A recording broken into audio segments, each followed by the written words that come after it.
absolute destruction coming in from that insane. See ya, NBWC. What's going on, everybody? My name is Creatives, and I usually cast all of the NA scrims and some of the tournaments, but today we're gonna do a quick breakdown of all of the teams that are heading to Worlds. Starting off with Tryhard, he's doing it back to back. He is also your 2022 Season 1 Solos winner. He did it again for Season 2. Just with that alone, you should see how much of a consistent player Tryhard is, and his mentality during tournament is absurd. I have not seen somebody more composed, and for the age Tryhard is, it's just incredible how of an amazing player he is. Moving on over to Light Hyper Nova. He is an aggressive fighter, but he is smart with his engagements. He knows when to and when not to take on fights. During Morris Cup Season 2, he had a very consistent tournament to secure his second place finish, and I'm super excited to see how he's going to do at Worlds. Starting off with APF, he has one of the best neutrals in the game. He is definitely a strong opponent in solos, as well as very consistent. He's a really strong player off drop, and he does a really good job picking up kills mid to late game. APF plays super smart, and you will see him in the majority of the end circles like we saw in Morris, which is major for a tournament like Worlds. He is definitely a demon in the server, and he has a really high chance of taking Worlds. Good luck to all the teams and solo players competing at Worlds.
每一次的周决似乎都在告诉我，离自己的目标又走近了一步，或者是究竟还离目标有多远。都说历史的巨轮从不等人，想要赢的话，就要学会抓住比赛上的所有机会。胜利的曙光就在眼前，坚定你所相信。但对方是利用一个大的旋地先拉走，而且楚能把这个花给平到了。是的，而且蜀真手上也有一个喷火筒，看台那边这里有没有颠勺的机会。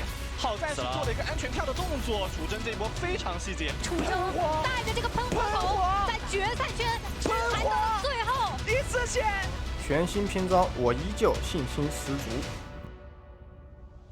没到最后一刻，永远也不知道谁是最后的冠军。但可以确定的是，想要成为最后的冠军，就一刻也不能松懈。天赋也许会失灵，但努力不会辜负你。都说最后的胜利才是真正的胜利，别说这一次不会是我呢？这一下双刀来的非常及时，反手再震刀，剧情有点危险了。但是这里叶然的一个奥义已经是挨揍出来了，所以反手开出来，再来还以颜色，同样的剧情再次上演。巅峰之路暂无止境。我从不觉得错失周冠是非常遗憾的事情，这让我更多的看到了自己的不足和需要提升的部分。进步是为了让自己在更重要的舞台上变得无懈可击，所以没有任何拖延和倦怠的理由，心向荣光，欲破苍穹。那个时候你明显可以看得到他在场面上还有风雨，但是就在这个时候，机器阿萨康卷波卷3个。回头凯豹没办法逼出117，想要接第一手开火开的是这边的瑞希，还被刮了一个灼烧，再接康龙卷波，阿莎拿下这个人头，而且场上你可以看到有一个人血量非常的惨。只要坚持往前走，一切都会迎刃而解。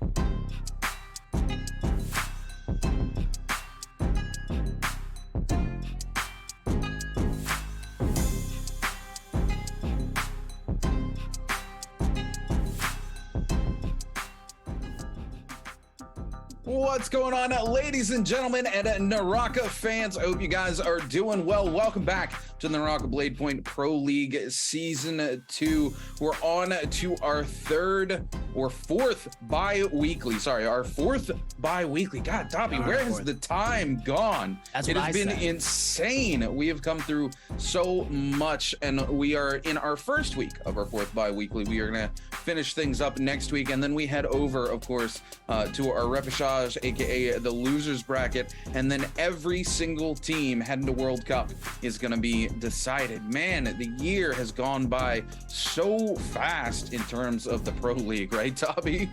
They really have. I literally said this exact same thing last night when I was casting with the brain for trios, and I was like, where has the time gone? It feels like we're still in like week 2. Like, that's just how early it has been when it comes to this. So to finally see us here, to the fact that we're at the 4th week and we're getting closer and closer here, it's kind of just like, wow. All right, we are here, ladies and gentlemen. Oh yeah, absolutely. And today, of course, we're gonna be coming in at day 2 of solos for the week. You know, as short as it feels like it's been, I know it's been kind of crazy on the casters. We've been working absolutely insane schedules, but I don't think there's any place we would rather be, Dobby, except right here, casting the Pro League for all of you guys. It's been insane. I think every time we set an expectation where these players are like, there's no way they can do X, Y, or Z. They continue to subvert our expectations and just make it happen over and over again. I remember in the first couple weeks of season 1 of NBPL, Dobby, we were like, there's no way we're going to see a 1v3 at this level of play. And then almost immediately that same day, we come in and there was like 2 1v3s in the same game. And we were just like, they can just do it all. It doesn't matter. It doesn't matter how good the players are. Somebody here is just going to come out and make it happen. You know what's crazy? We saw a 1v3 last night in trios. I know. I was watching the clips before we come in. You were casting, and we saw yet another 1v3, and it was like at the edge of the zone too. It was insane. He lets the stone form rip, hits him with the fully charged horizontal, comes back in, gets the parry. Insane stuff from these players. We're gonna take a look here at our scoring and our games here, guys. You guys know the deal at this point. We're gonna go to Morris Isle, and then me and Dobby are gonna paddle our way on over to Holoroth. We're gonna head back to Morris Isle for 2 games, and then back to Holoroth, and then we round out the final game of the day on Morris Isle. And of course, you guys know what the score is. Top 2 places is what everybody's after, that coveted 1.6 time multiplier, Dobby. Oh yeah, even with all of this, you know, it's groups A through C currently for our solos. We did A and B 2 days ago, and they put up actually a decent show, especially now with the new ruling for our solos here, and that has really been really fun to watch these players have to switch up their comps and switch up their players and what they've been doing here. It's been a good time, like really seeing the players adapt to the level of gameplay that we want to see, but just with new heroes or with heroes that we don't see often. Yeah, I'm super excited to see how that goes today. Taking a look here at the current standings, we got a couple players here who haven't obviously had a chance to play, or well, actually haven't been to a bi-weekly final at all yet. Unfortunately, Mu, Jin, and Chu Li here not gone to a single bi-weekly final, and that's gotta hurt right now. So they need to be coming in today hungry if they want to be able to make it to this final bi-weekly final. And if they want to make it to Worlds, because if you haven't been to a bi-weekly final, you put 0 points on the board in terms of those world ranking points. Taking a look here, Ventus's Reki's been to 2. They put together 10. That's not terrible. That's the total amount of points you get for winning a bi-weekly final. You know, they're sitting in 9th place right now overall. As tight as some of these are, all these 2s and 4s through here, Dobby, the top 8 has got to be an insane number of points. Oh yeah, even with the insane amount of points though, it still is one of those things where they could still get caught up by a couple of points here, especially by 2nd or 3rd place here, because like I said, JDG is up top here with those 22 points here. But check it out, bi-weekly finals had 10s for their bi-weekly number 1 and 3. So hopefully in this 4th, they keep that same energy to keep in the top spot here. But really, it really can be anybody's game here with number 2 and 3 trailing by only 3 points. So this is gonna be absolutely. I mean, you know, here at the end of the day, these points are really just going to determine who ends up going to Worlds. But I don't think JDG's Chu Zhang, WBG Spider, or GBL Zin really have to worry about that whatsoever. With the combined points that they've put together already this season and last season, they're pretty much locked in going to Worlds. And you're talking about 3 very, very good players. What I really want to talk about, EWG's Yi Ron is a player that was a trios player in season 1. Look at how well he's adapted to solos. He's come in and absolutely dominated and is currently in 4th place overall. He's 18 points, right? He's like 4 points behind the most points in the league right now in terms of going to Worlds for the season. That's huge for a player who didn't play solos at all during season 1. As we take a look here, back at the current scores, unfortunately, he didn't have a good day for his first day this week, only putting up a 12.4 here for Yi Ron. Dong Qing, a player I don't expect to see down here in these bottom 16. He's usually one of those players in the top 8 very, very easily, only with a 19.1 tied with 17 JL's Ego. Even with all of that as well here, Ego still trying to make it work though, tying it up with Don Queen for that 19.1. So there's still room to grow, but he's been making it really look really good. But on top of that, are we surprised? Wangfly being 32.7. Are we really surprised by this? I'm more surprised to see Wang Liang in the secondary spot with 31.8. He was really struggling earlier in these games here, hitting that 1.1 and a 2.9, but then pops off getting 4.5, 9.9, and 11 points. He really needed that in that game 5. The game 5 securing himself a dub here that was very, very needed. And obviously, it paid off for him big time. And now he's in 2nd place because of it. Yeah, absolutely. Wang Liang, really interesting. You know, he's been a player that season 1 was very, very dominant. I remember week 1, season 1, Wang Liang was like a tornado blowing through the players in every single lobby that he played in. He played a ton of nunchucks, as well as who was he playing? The new hero at the time. I think he was playing Takeda right off the rip and just absolutely dominating people. And then coming into this season, he kind of hasn't done a whole lot. This is the most points I've seen him put on the board in a single day. And for him to be sitting in 2nd place right now, he's going to be really happy with his performance earlier this week. Hopefully he can come back and do it again when he gets his 2nd day here in the Nbpl for this our 4th bi-weekly. Man, I keep wanting to say our 2nd bi-weekly because it still feels like it's like day 2 again, Dobby. Where has the time gone? There's been so many games played, so many incredible moments, and there's moments that still stick in my head and they feel like they just happened yesterday, right? Yes, sometimes it does feel that way. And you have to realize that we've been at it for so long that it's just like, whoa, like we've put in so much time, we've put in so much effort. It gets kind of wild now that we're finally starting to lock this in. And I think now it's going to be a little more interesting once we see how these games go, because each time we just get closer and closer to those bi-weekly finals.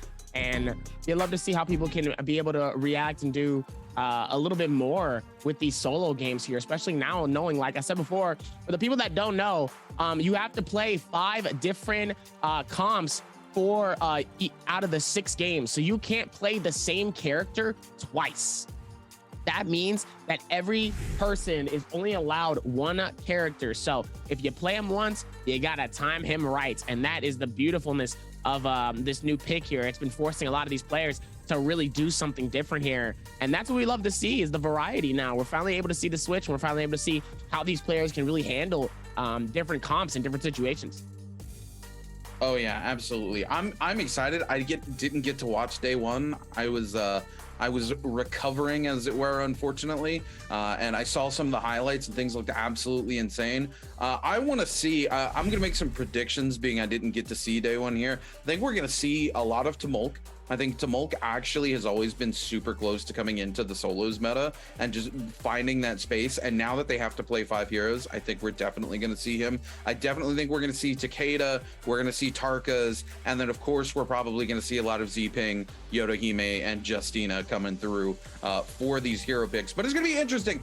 If I see a Viper, I'm going to go crazy. I've been wanting a Viper pick so long here in the Nbpl in the solos. So if we get a Viper pick, I'm gonna lose my mind, and I'm 100% gonna be biased. I want that person to win. Yeah. Oh, absolutely. Viper is such a fun hero to watch and engage with, especially in solos. The fact that she can use her F to just silence somebody out and shut them down, and then immediately combo off of it as well. Like, she can get a full combo, hit the F, go into that focus, and just guarantee the neutral, and then go back into another combo. She can really extend into some huge damage. And my personal favorite thing to do, and we saw a little bit of it last week during the trios, was a Viper coming in and using the V3, which doesn't stun enemies, but you're actually able to run around and fight people like normal, but everybody who's currently tethered is silenced. You can use that to shut down so many heroes. If you roll up into the middle of a Transformers comp, the monk gets low, and then your Viper ults, and then all of a sudden the monk goes, oh, I can't hit my ult. Oh, and you just blitz the monk out of existence. All of a sudden, their whole team comp falls apart. And I love to see the same thing in solos as well. Justina trying to reset in your face, you just hit V, shut that down immediately. Speaking of which, we're going to get ready to jump into game one here. Temmie off the rip, and a Valda. You know, Valda is one of those heroes I should have called as well. A lot of players have tried to bring her in. We're going to see some Wu Chan as well, some Tarka, some Temmie. God, where has this been all my life? Oh, wow. Okay. I'm telling you, the changes are going to be a lot different. You're going to see some wild picks that you're not like used to here. There was a game where we saw like just a lot of tumulches, and it really threw a lot of us off here, and we wasn't necessarily ready for it.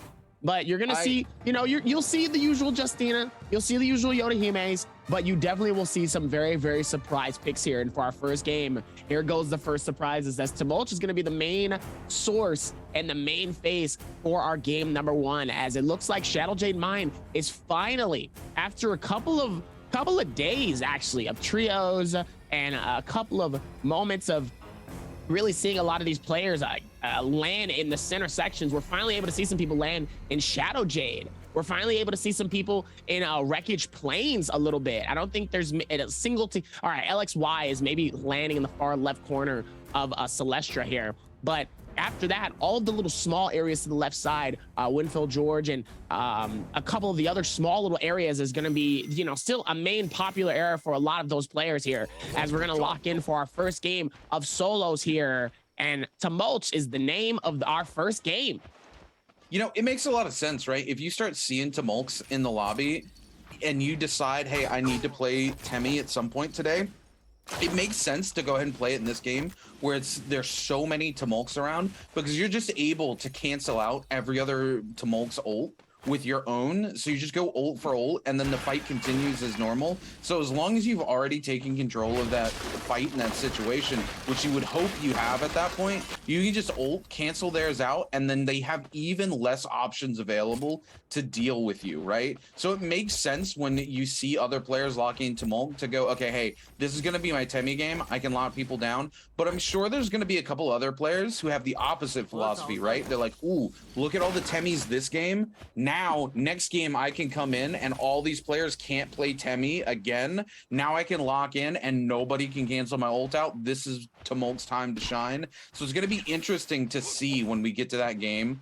where there's only a couple of Tumults in the lobby, how they perform. But right now, we're seeing 17 Jails, Ego, and Don Quinn go head-to-head here. Ego with the blue armor, unfortunately, hasn't taken too much of an advantage here, as we've seen our boy Don Quinn here just go ahead and blitz half that blue armor off. But both of them going to back off, go for the reset. Don Quinn's got the wisp up right now, so he doesn't have to worry too much about the range. JDG's Chu Zhang here giving chase to GBL Xin. Xin extremely low. Chu Zhang just trying to find a single hit here. The grapple actually sends Chu Zhang to the floor, and Zin's gonna find a white armor to go ahead and swap into to get a full reset.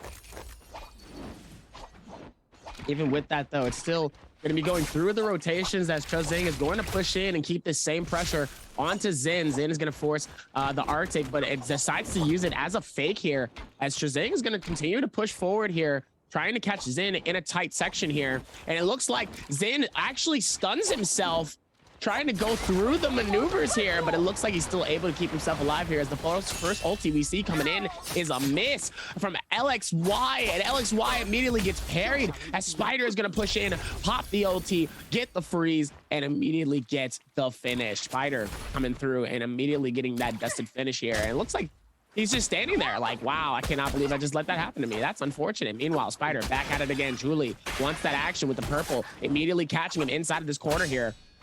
Full nunchucks ready to go, and Ego decides to join in on this party too, as Spider, being dangerously low here, immediately is going to hit that Arctic and decides to fight. Ego goes right back to Spider. The back and forth multitask from Chuli has been really superb as a player here. Meanwhile, looks like Spider is going to successfully be able to get out of there and create that little bit of distance, but Dubai also has other plans, as Dubai is also going to try to compete and catch Spider in his web as well, and also tries to see if he can push through as well with the repeating crossbow. Sadly, is going to miss some of those shots here. Immediately goes for the shield, and he's ready to go here. As did he just parry him?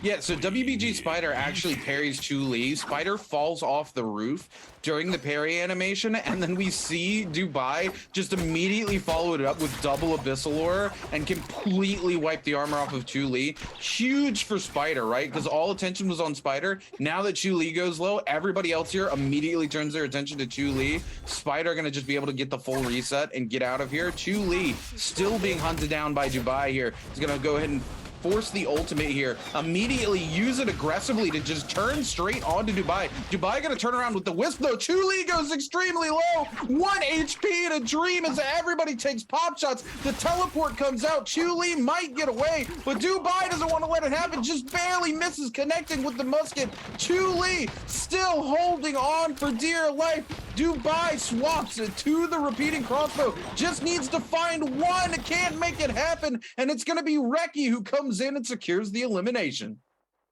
Even coming through with that, absolutely incredibly impressive here, as GG Shaw looks like he's going to try to come in with a little bit of some straggler stuff. Immediately gets hit by a bow randomly. It looks like WBG Spider might be the one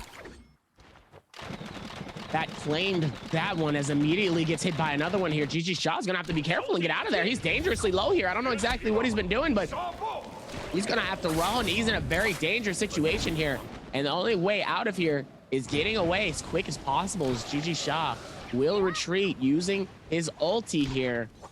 Definitely doubles his speed, but sadly leaves a fire trail here, so you definitely have to be careful, because they're going to know where you're headed to, and he's got to be careful. He's trying to distance himself as much as possible just to try to get a little bit more shield. Gets hit by the heels, but is able to pop the shield here, goes around this bin, and is able to do what he can here. Meanwhile, Dubai just trying to watch and see what the feed is and what he's doing first before he actually goes for the full-blown strike here, because the fire still does hurt, even in these moments.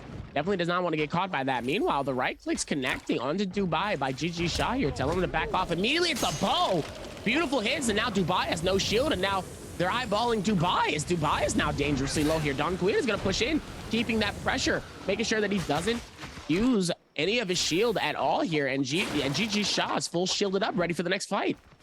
Yeah, Dubai able to just go ahead and get out of here, pop the shield, and Shaw, man, he goes in, gets the shield back up there, tries to infinite somebody. Unfortunately, the roof actually drops the infinite for him as he hits them up into it.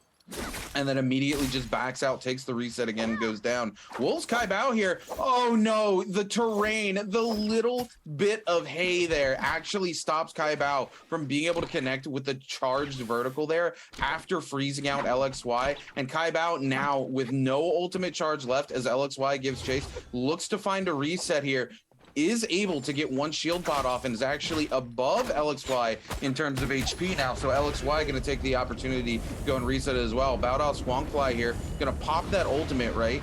Luckily for him, no other Temis around. It's literally just all other heroes. He's going to keep walking back through that ultimate, get the reset on the Wisps, and is able to connect onto Zhang Yu and turn the attention onto them as they go low here, because Chu Zhang able to take advantage of the Wisp that they throw out. Zhen Yu able to find a blue armor to swap into as Huangfly continues the hunt, is going to go up, throws the Wisp, but gets frozen immediately by Zhang Yu after popping their ultimate, stuck into the meter dump to Zhang, and Zhang Yu trying to pick up the elimination. Zhang Yu actually able to make it happen here. Zhang Yu still with ultimate, catches Chu Zhang out, immediately goes in, doesn't have the opportunity to get the meter dump, but does a ton of damage to Chu Zhang. Chu Zhang is going to go down, and Zhang Yu picks up 2 eliminations back to back.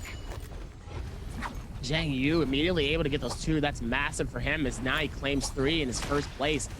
Kai Bao, very similar situation. Don Queen getting caught by the Valda, or the Valda bubble here. We love to see the Valda picks coming in. Very limited, but I feel like we're going to see much more of the Valda picks later on here. As now, we're going to still go through and around of this rotation here. Let's see how far we can get in this space here. You love to see it as Don Queen be able to go through the rotation here. Is going to be able to jump all the way down. Just trying to do a little bit of some watchfulness, trying to see what's going on here. See where they can go and see what's smart here. See if they can figure this out here. Still a lot to be had.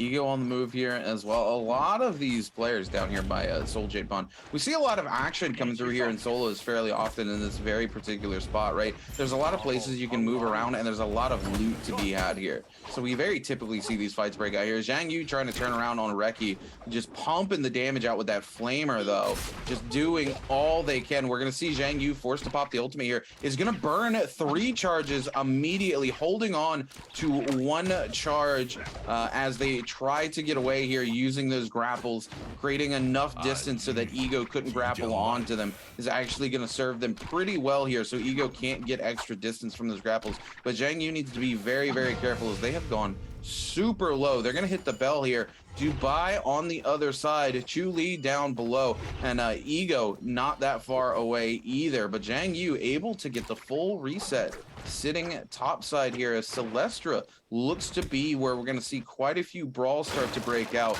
as there are a lot of players left alive here. By the way, W, all 16 players still left alive in this lobby at the moment. 16 players still alive here, and it's only circle 2, which really isn't that bad here, as GG Shaw is going to surprise LXY coming out of this, and it looks like Shaw is going to catch LXY, but actually LXY is going to return the favor, getting him in that Typhoon here, waiting for the shot to strike. Immediately doesn't hit him like as hard, as immediately is going to pop the ulti and catch him in the juggle. Oh no, almost had him in the full juggle position here. This could have been really bad, but it looks like GG Shaw is going to be able to come up with the cleanup. Goes immediately back to get the shield swap. He's going to be able to shield back up here, and Kai Bao is going to push in and keep the same aggression, but Shaw is ready to run it back here, as he does get thrown right over the other side here, giving him the advantage to finally get back up. But Don Queen is going to continue the same amount of momentum here, as it looks like it's going to be kind of a 2v1 situation here, trying to see who's going to be the one that claims the elimination onto GG Shaw. Shaw caught in a very similar situation that we just saw earlier, as he was running, trying not to get caught, and sadly Ego is going to be the player that claims that elimination onto GG Shaw. Tough break, as he's going to try to see if he can maneuver that around and just get away, but he still has his resurrection, but he's got to get to a resurrection thing very soon here, because time is almost up. Yeah, he's able to use that resurrection. He's still on a clock, though. Needs to go ahead and get himself to a soul altar. Unfortunately, the nearest soul altar has many of these players chilling here. Chuli here looking for the likes of Don Quing. Doesn't find them, but Don Quing gives himself away by moving out of the bush, afraid that Chuli going to actually find them. Chuli, though, still a little oblivious as to where they've gone. All right, to turn our attention over to GBL Zin, one of our top-ranked players here in the league for season 2, as they run through Celestra. Zhang Yu able to just keep themselves out of sight, out of mind for the moment. They've got 3 eliminations already, so looking to take those to the late game. They've already put in the work. They just need to get that multiplier, make the most of their eliminations as they can, and have a really good ending circle. WBG Spider here on the move. Like you said, those eliminations going to go away very soon here. Zone 2 completely collapses onto Zone 3. We're going to see all of those resurrections disappear. We are down to 15 players. Q9's LXY has been completely eliminated, so they are gone here from game number 1. WBG Spider, Wolves, Kai Bao, Baodao's HY, all of these players over here near this anti-ult zone that was just popped. Everybody looking to find this Moore's Blessing as it spawns. Wongfly gonna set it on fire, immediately trying to buy himself a little bit of space here. He knows he can't use that ultimate to try to lock it down because there's so many other semis nearby. There's no point. He just wants to keep the damage going on it and keep players off of it.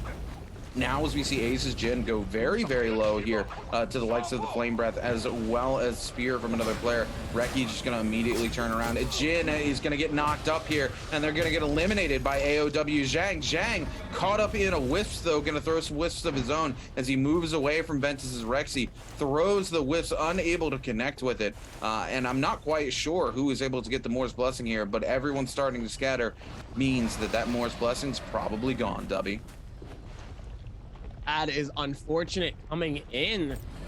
Definitely need to be able to get to it a lot faster than that one. And sometimes the timing of getting eliminated, and also the place of where you can get eliminated, sometimes can be very, very unfortunate. It might be too far, and it might be too late. It also might be too close, and it might just be in a perfect state here. Meanwhile, with everything going on here, let's see how this goes. Is now only more of it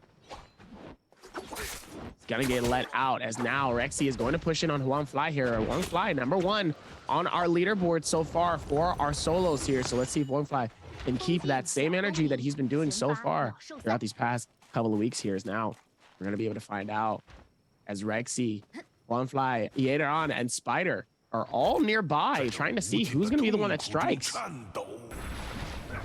Yeah, everybody looking for that opportune moment to go in on one of these players, and it looks like Chuli just opened that opportunity open for a lot of players here. Playing that Matari, living that rat life, using those teleports and that invis just to try to get away here. Has no option but to use them defensively here. It's going to run through and run into JDG's Chu Zhang, though. That's not a player you want to run into when you're extremely low. Chu Zhang is going to clutch up that elimination extremely easy and put our boy Chu Li in the corner as they send them back to the lobby.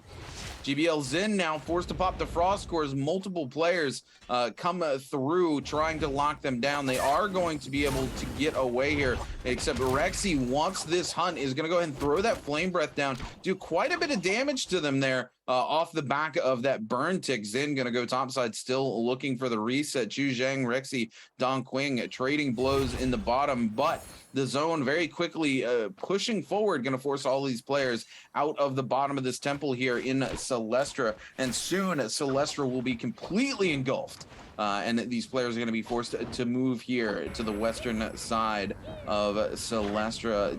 13 players still left alive, not 17. There's not 17 players in solos. 13 players left alive here as Zone 3 collapses onto Zone 4. All these players looking to lock it down, this Moore's Blessing. Wongfly, once again, trying to use those fire arrows to keep players off of this, but it's Yi Ran who's able to go in and pick up this legendary armor. Let's see if this serves them well this time. Last week, when we saw Yi Ran do this in Game 1, they went in, picked up the legendary armor. 4 different players locked them down in one spot, and they disappeared almost immediately. It looks like today they have a little more luck and they're able to get away with it as Yiran walks away with that legendary armor, Dubby.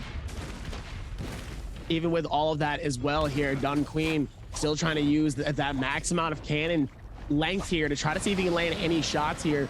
Gonna have to go for the repairs. Dubai is going to be nearby waiting for the opportunity here. Also has to heal up as well. Dunk Queen also going to try to push in, try to see if he can make something happen here. Get some nice hits onto Dubai, sends them back inside of the Bane's Breath actually here.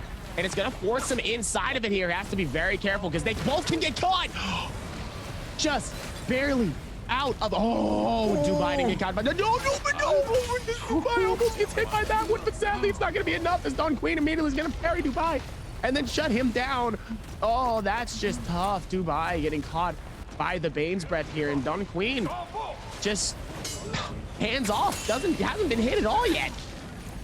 Ooh, Zhang coming in with a huge parry here with these legendary dual blades, looking to lock these players down. Actually finds himself on a Tolong Fly as we see our boy teleport out there, continuing the assault, just wants to lock him down. But the wisp comes out and it's GG Shah who's able to pick up that elimination off the back of another Temmie's wisp, and then AOW Zhang going to be eliminated by GBL Zin. Zin trying to come in, is able to secure those legendary dual blades, turns around with the flame breath. Don Quinn gonna pick up GG shot as literally everybody in the lobby starts to drop like flies, and it's WBG Spider who's coming in, but he's not the one locking these players down. He's only got one elimination. This is a slow game for him. Yiran with his legendary armor trying to lock down Chu Zheng. Chu Zheng able to get the armor swap, goes extremely low from these nunchucks. Yiran really wants to secure this elimination, goes airborne. He's literally one tick, and Spider comes in to pick up his second elimination. Yiran is not happy about that. Literally walked away with a single sliver of HP, and Yiran couldn't get the final hit. WBG Spider comes in and steals it away. Spider more than happy to take that elimination and just get out of dodge off the back of that. A very similar situation we see Spider into all the time here with the nunchucks, and somehow he finds this Dragon's Roar Soul Jade so often. About 30% of his games he's rocking at that legendary Soul Jades for the nunchucks, and he put in work with that Dragon's Roar. GBL's in here trying to find something cheeky on him, but Spider's gonna get the reset and Zin gonna back off. Absolutely insane. Coming into this is now still going to be able to go through with the rotation here. Zin trying to keep it alive here. Let's see if they can keep the rotations going here. Is now there's only more of it to be spread around here. Is Spider going to be able to wait on this right side here with the rotation? Zin is over there on this other side here. He has a lot of loot near him though. He's got a lot of extra stuff just to be careful. Oh, Mealy just gets hit by a bow though. He has that nice little spray. You love to see that advantage coming in. Now he's gonna have to play it to the best of his advantage here. Let's see if he can work towards what he needs here. Zhang Yu is gonna be the one, the keeper of the bow, the keeper of the keys, should we say? Yeah, Zhang Yu just trying to lock some of these players down with those bow shots, but things significantly slowed down as we only have 7 players left alive, Dobby. Only have 7 players alive though. That's actually really interesting though, especially with a circle like this though. I feel like it definitely could be a lot more, should I say? Probably should be a lot more here, but it's interesting to see that low amount of people here for 7. So it's going to be interesting in terms of how this goes. Yeah, you know, very big space for 7 players to occupy here. And nobody, you know, I say very big, but also very small, right? Nobody wants to commit to a fight here and then get third-partied because all these players are clustered so close together. There's a lot of space for them to be able to hold on to their own space, but not a lot of space for them to take a fight unnoticed by the rest of the lobby. I like Zin's strategy here. He's just kind of chilling by the no ult zone, and he's like, look, if you want to approach me, I will pop this.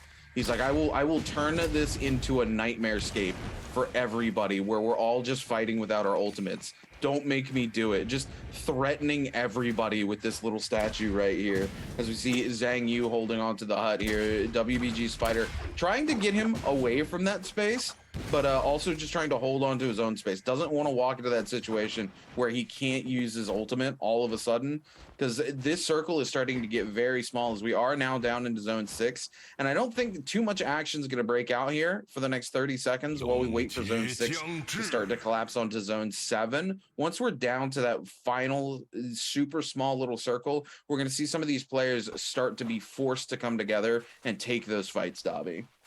Gonna have to take those fights here as the circle is only going to close in more and more here. So those fights are definitely about to be forced upon a lot of these players here. So they're going to have to adapt and get ready here as Aaron is trying to get away here, not getting caught by any bows or any long range weapons here, as Ibal's also on the left side here. Dun Queen also just on the, running rotation here, not really trying to force anything. Zanyu still up top with 3 eliminations here. Very low scoring game so far for the majority of these games here. Even Ego, who's just slowly creeping, still hasn't been hit by any bows. Any opportunity for that is kind of interesting here. Meanwhile, the ulti immediately, not the ulti, but the circle ends up getting popped here, which means we might be seeing an ending circle with no ulti in sight. Yeah, this might just be just a pure one-on-one. Yeah, hopefully we're seeing zone 6 collapse onto zone 7 now, so we're definitely going to see some fights where these players are just forced to go head-to-head without their ultimates. And for all of these Temis, it's kind of a moot point anyway, because there's so many other Tumults alive here that they can just ignore those Temi ults. So for them, kind of a good situation, whereas for these other players, not so much. Spider trying to hold on to the space Dragon's Roar, just doesn't want anybody to come over here. Spider's like, let me just have my little rock. This is my rock. Y'all can go away. He's gonna bring out the Flame Breath. Yiran just disappears from existence on the receiving end of that Flame Breath coming out. Xin trying to do the same. Wolves Kai Bao goes very, very low here as well. Xin gonna take the opportunity to repair here as nobody is looking at him. GD's Don Quing going super low as well. Spider still just holding the spot in the back and nobody looking to do anything about it. And the Spider gonna actually be able to pick up that elimination off the back of the Flame Breath once again. Spider's just kind of camping kills off of these players because nobody is evicting him from this little spot behind the rock. Spider has such a good view from up here, and if these players don't do anything about it, Spider's just gonna come through and claim the rest of this lobby. He's got the only little bit of cover up here, and nobody is willing to push into it. Kai Bao goes all of that as well here. Ego looks like he's going to try to see if he can hold it as best he can here, trying to see if maybe he can wait for it to end here, as now he's caught between so many things in a hard place as he's immediately going to pop his ultis in. Still on the outside though, struggling to get back into the circle here as Ego is just letting his heals just go down here. It looks like he doesn't have too much heals to work with here just in general. A Spider immediately is going to get sent and then gets eliminated here as Wolves Kai Bao is going to be able to claim that elimination here, as Xin also going to be on the outside rotation here. Immediately gets parried by one of the other players though, and it looks like the Flamebringer comes out here as Xin is going to be able to claim both of those eliminations, and GBL Zid is going to claim our first game of game 1 with those kills. I don't think Zanyu had enough to hold those eliminations, because I know he had 3 prior to us going into games to circle 6 here. So it looks like it might be GBL Zin that actually takes the dub for our game number 1. I'm not sure who it is. There was a lot of eliminations that went really fast there. Spider put together 4 or 5 elims, but unfortunately in that final fight, Spider just kind of disappeared. He tried to come through with the nunchucks. Yeah, it's going to be GBL Zin who's going to lock it down. It's going to be a super tight leaderboard between our top 3 though, because there was a lot of players with 3 to 4 eliminations here at the end of this first game. Zin able to clutch it out though, because he's able to just lock down that first place position, and that multiplier and those ranking points going to be just enough, I do believe, to give him that MVP, but it is going to be tight. This was a super interesting first game. Honestly, I loved that we got to see so much tumult come out here, but this final circle was really interesting. It takes place literally right on top of an anti-ult zone. These players forced to just use a lot of ranged weapons here. WBG Spider, when he locks down that little space with the Flame Breath and nobody contests him, is able to just pick off multiple kills over and over again as these 1v1s start to kind of break out between the different players in that final circle. I don't think we've seen such a, I don't want to say slow, because it wasn't slow. We started watching players just kind of fall off like flies, but such a tight kind of action sequence where it just went from one fight into the next fight, into the next fight. And it wasn't just this crazy dog pile where one player got low and everybody came in. It was almost like this respectful kind of kung fu movie-esque ending, right? Where you just see everybody square off and they respectfully kind of take those 1v1s in the end. You do not see that here in the NBPL very often at all. So what a great game to start the day off on. Interesting day, and an interesting first set of games to start off as well here, as Zin is going to be able to claim the first eliminations here. Like I said, I definitely going to agree with you on the fact that this probably is going to be a very close game for our top three. So let's hope that they keep that same momentum. But I've said this before, and I've been calling it for a minute here. Let's hope that Zin doesn't get caught in that first win curse. Oh man, you know, we were talking about this last week. Yeah, you know, man, these people coming in who get the first win and then all of a sudden can't make it happen. You know, we saw the curse broke a little bit last week. We saw the back-to-back dub in the bi-weekly solo finals, and that was huge. And then that player able to actually clutch it out and hold on to that first place for the entire final. They just barely eked it out in the end, but they were able to hold on. But man, what an interesting game one. Like you said, I hope Zin doesn't end up cursed, but Zin's one of those players that comes and plays very consistently, regardless of how his tempo is going. Even if he has a bad game, he never really has a bad game where it's like a 0 or a 1 point game. He's had very few of those throughout the league in general. He typically tends to put at least 4 points up on the board per game. Right. We're going to take a look here. This is a very tight final set here. Zin with his 3 eliminations in first place can be walking away with an 8.8. Spider has his 4 eliminations, but he goes out in like 4th place, so he's only going to walk away with a 7.5. And Zhang Yu, who goes out in 3rd place with his 3 eliminations, able to lock down to 6.5. Kai Bao not that far behind, only 2 eliminations, but that placement and the multiplier for 2nd place able to lock him down with a 6.2 game score for this game. Very consistent game score coming out from him. 17JL's Ego, somebody we're not used to seeing super high up on the leaderboard, has been doing much better the last couple weeks of this season. And even if he's only able to cheekily pick up a couple of kills here and there by stealing them out from other opponents with ranged weapons, able to lock it down, puts a 4.3 game score up for this one, Dobby. Absolutely impressive, but I gotta give it up. Gotta give it up to Kai Bao here in Wolves in 4th place here with a 6.2, 0.3 points behind 3rd place here. Zhang Yu really trying to hold on to that 3rd place here. As Spider is able to claim a 1.0 difference between it. So you said before it was going to be very close, and it really, really was here. As this is going to be Zin's 10th MVP. Wow. We've seen him a lot.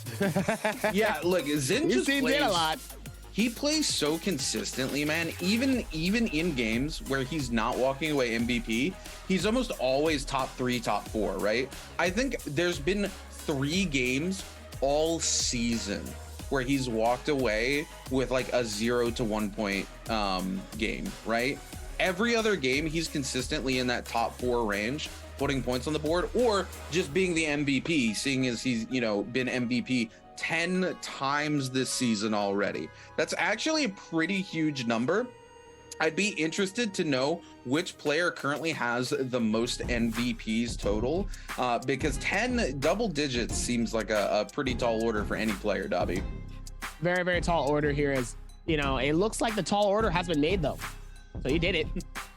Zin got the dub. So the tall order isn't necessarily too tall. Can't be too tall if you're over the height limit of what was too tall. You know what I'm saying? Yeah, you get, you know, the height limit. Once you reach it, after that, it doesn't matter, right? It's like when you go to the roller coaster ride and it says you have to be yay height, but you're already past the yay height, and you're like, this doesn't apply to me anymore. So, you know, when you go into these spaces, you lock it in. All right, now we still have 5 more games to do this exact same thing again. Question is, can you get back on that ride again? That's the real question. The question is, can you get back on that horse, that dog horse that we talk about all the time? Look, Zen ain't riding no dark horse. Zen's on a horse that's consistently in the front of the pack. If we're talking dark horses, there are a couple of players coming in who definitely could be dark horses. Wolves Kai Bao, always one of those players that is potentially riding the dark horse. He's not done super great in the last couple of weeks, unfortunately, which is very unfortunate for me. You know, I love my team Wolves, but he is one of those players that is like the comeback king. When he's not having a good day or a good week, all of a sudden he can just come out from behind and be like, hey, yo, I know y'all ain't talking crap about me. Let me just go ahead and prove to y'all why I'm supposed to be here. Y'all was saying what? Y'all saying what? What y'all say? Y'all was talking all that earlier. What happened? Where's all that energy now? That's what I thought. Yeah. No. Like, what a great. He said that's what I thought. What a great first game, though. I really enjoyed the pacing and the momentum of this game because for, you know, the first two circles, we still had all 16 players left alive as we were coming into that. And then all of a sudden, we just watched elimination after elimination as soon as zone 3 hit. And we saw players start to fall off. And then we get to that end, and it's just kind of like a slow respect between the last 7 players where they're like, hey, look, we're just going to wait for the final circle to come in here. We're not going to try to force these fights. They really were respectful of each other. They were kind of like, nah, let's just wait it out. All right, cool. Yeah, absolutely. You know, I think a lot of it comes down Zin sitting on top of that anti-ult zone for as long as possible, where he was just like, look, if you want to bring the smoke, just so you know, this is what's going to happen. The zone's small enough, ain't nobody ulting. If you want to bring the smoke, just know you ain't fighting me with your ult. That's all I'm saying. And everybody just kind of backed up and was like, look, all right, look, homie, like, we get it. I ain't about trying to chase you down with no ultimate while everybody else in the lobby is trying to dog you down too. Nah, we're gonna chill back. We're gonna, you know, I'm gonna sit in my little hut. I'm gonna sit in my tree. I'm gonna sit behind my rock. We're gonna wave at each other, you know. It was good. I really enjoyed it, especially in the end, because again, it really felt like a sequence of fights where it was just like a 1v1 broke out, and for the most part was respectful. I think WBG Spider, really the only player, wasn't really respecting the 1v1s. He just kind of sat back with that flame breath and was like, if y'all gonna 1v1, I'm just gonna let me pull this flame breath out and just hit you with that real quick. I'm gonna take that kill. And that's how you get caught up. Yeah, and then the next fight, what happened? Exactly, Spider was like, hold up. Let me take that kill real quick too. And that's how you get caught up. That's also how you make enemies, because that's how he goes out in like 5th place, because everybody finally turned at Spider and was like, look, we ain't have none of this no more. But you know what we are gonna have? We're gonna have a round 2 as after we come back from a short break.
Making it 2 worlds. They've only got 20 points, so it's not like a massive one, but it is still a threat to them. And Zay able to pick up 2 kills there. My name is Baptiste. My IGN is Revelia, and I'm the captain of the Volume team. Okay, my real name is Ayub Kushida, and I'm playing for Volume team. So I'm Zay. I'm 23 years old from the Netherlands. Daily life, I'm a software engineer, and at night I'm a gamer, and I love to play Naraka Bladepoint. So when we started to play as a team, we basically just wanted to improve ourselves and have fun, basically. I see this tournament as a great opportunity to learn about the playstyles of the other regions. Also, not gonna lie, it kind of looks good to be a world contender, so yeah. I think the reason is that we have good teamwork together and we put in quite some practice together. But yeah, the reason why we even got like top 3 is because yeah, we just have good motivation and a good mindset. If you look, like I said earlier, if you look at Revelia, I think he's a really intelligent player, so Revelia has a lot of information that he shares with us, maybe even more information than like some Chinese players. Other than that, I think we're all like really flexible players. We both have experience in trios and solos. We all have great movement, and I think that's our main advantage. And I also think our motivation and mindset will get us through like really top rankings. I think that we have a really good mindset, all of us. The most regions that we pay attention to mainly will be the Chinese mainland players, because I think they are obviously the favorites. I want to play against all the Chinese teams and learn more about what makes them better than us, basically. So I'm looking forward to compete against FPX, all the Chinese teams pretty much. Also looking forward to compete against Greyhounds in NA. I know they are good, but I think we could beat them if we practice enough. To prepare, I think we will practice in all the scrims we can, and also ranked, and we also watch closely the Nbpl streams. We basically have nothing to lose, so yeah, just enjoy the experience, and like if things go south, doesn't matter, just enjoy it. And if we perform, we perform. If we don't, doesn't matter, we have a good experience there. I'm gonna try to remind them how good they are. I always try to encourage my teammates. So before every game, we always have a little talk, I guess, and we always talk good to each other, and like we always try not to blame each other, even if we lose. If we lose, we do it together, and if we win, we win together. I think that's the most important part. And also just having fun, I think it's really. Well, as for NA, I can't wait for the next tweet longer drama in NA. I will have popcorn ready for the occasion this time. I can't make his name out. How quick they're moving around. Zay, though, is looking to get himself a second kill for Volume Pink. When we go to Nbpl, we're gonna show you guys who is better. There's no need for trash talk, and yeah, we're coming for you. Alright, hello, I'm Coach Raven PLZ. I cast regularly for EU and NA. So the second team going to represent EU is Volume Pink. One interesting thing about Volume Pink is that they run a Monk to Mulch comp, which is currently evolving into a new meta within CN. I think it's going to pay dividends for them because the comp is able to take boxes in mid game and lead to end game. I think what kind of differentiates themselves is their box comp with Matari to Mulch Justina. With these 3 comps and their aggression, I think they're going to be able to do super well at Worlds if they play to win and they play to their strengths with their aggressions. Now, if they get off spawn and gain some momentum, I see them going really far. If they're able to deal with the CN Pros neutral game. Good luck to them, and I'll be cheering you guys on at Worlds.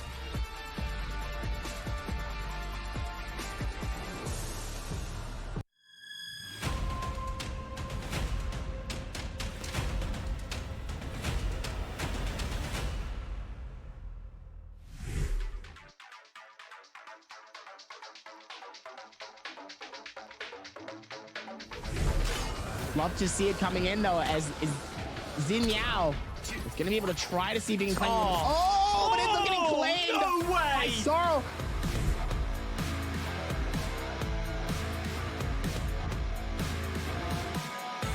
Cuckoo also low, one bang, trying to finish it up. Cuckoo dashes forward and is able to take him down. His 11th kill. They've tied it up with 17 JL. One bang jumps into the zone. That's a bit of a mistake from him as he struggles, but he's not caught inside the zone, so he's okay. Knocks AS back into the zone himself. Ziyu loses so much health. Where did he go? He's obliterated. The sandstorm comes down, the charge click. Not going to quite hit, but there's the counter coming onto Ziyu. Ziyu, low HP, but able to survive a little bit longer. Wolves, one bang, taking everybody down.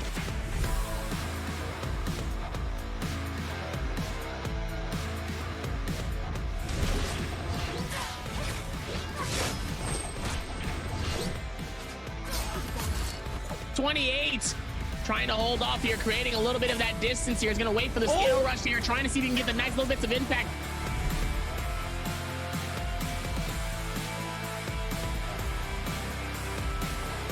Have the upper hand in this fight onto these members of GD, as EWG just making easy work of the final members of GD, sweeping them up. Dongqing, and he's actually being turned around onto K. He's a whole lot of damage. The counter comes forward.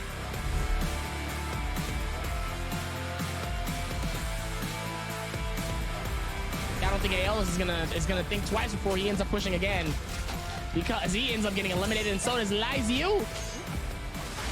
Immediately as Jing trying to figure it out here and push downwards, but Jing just being the MVP of their team currently here with 3 eliminations already. He's dangerously low here, but Yeron being dangerously low, having the massive advantage. Can he hit the 1v3? Oh my goodness! Jing's just the 1v3!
Shanghai just as beautiful as ever as we're about to get ready to lock in for our game number 2 for Naraka Blade Point Pro League.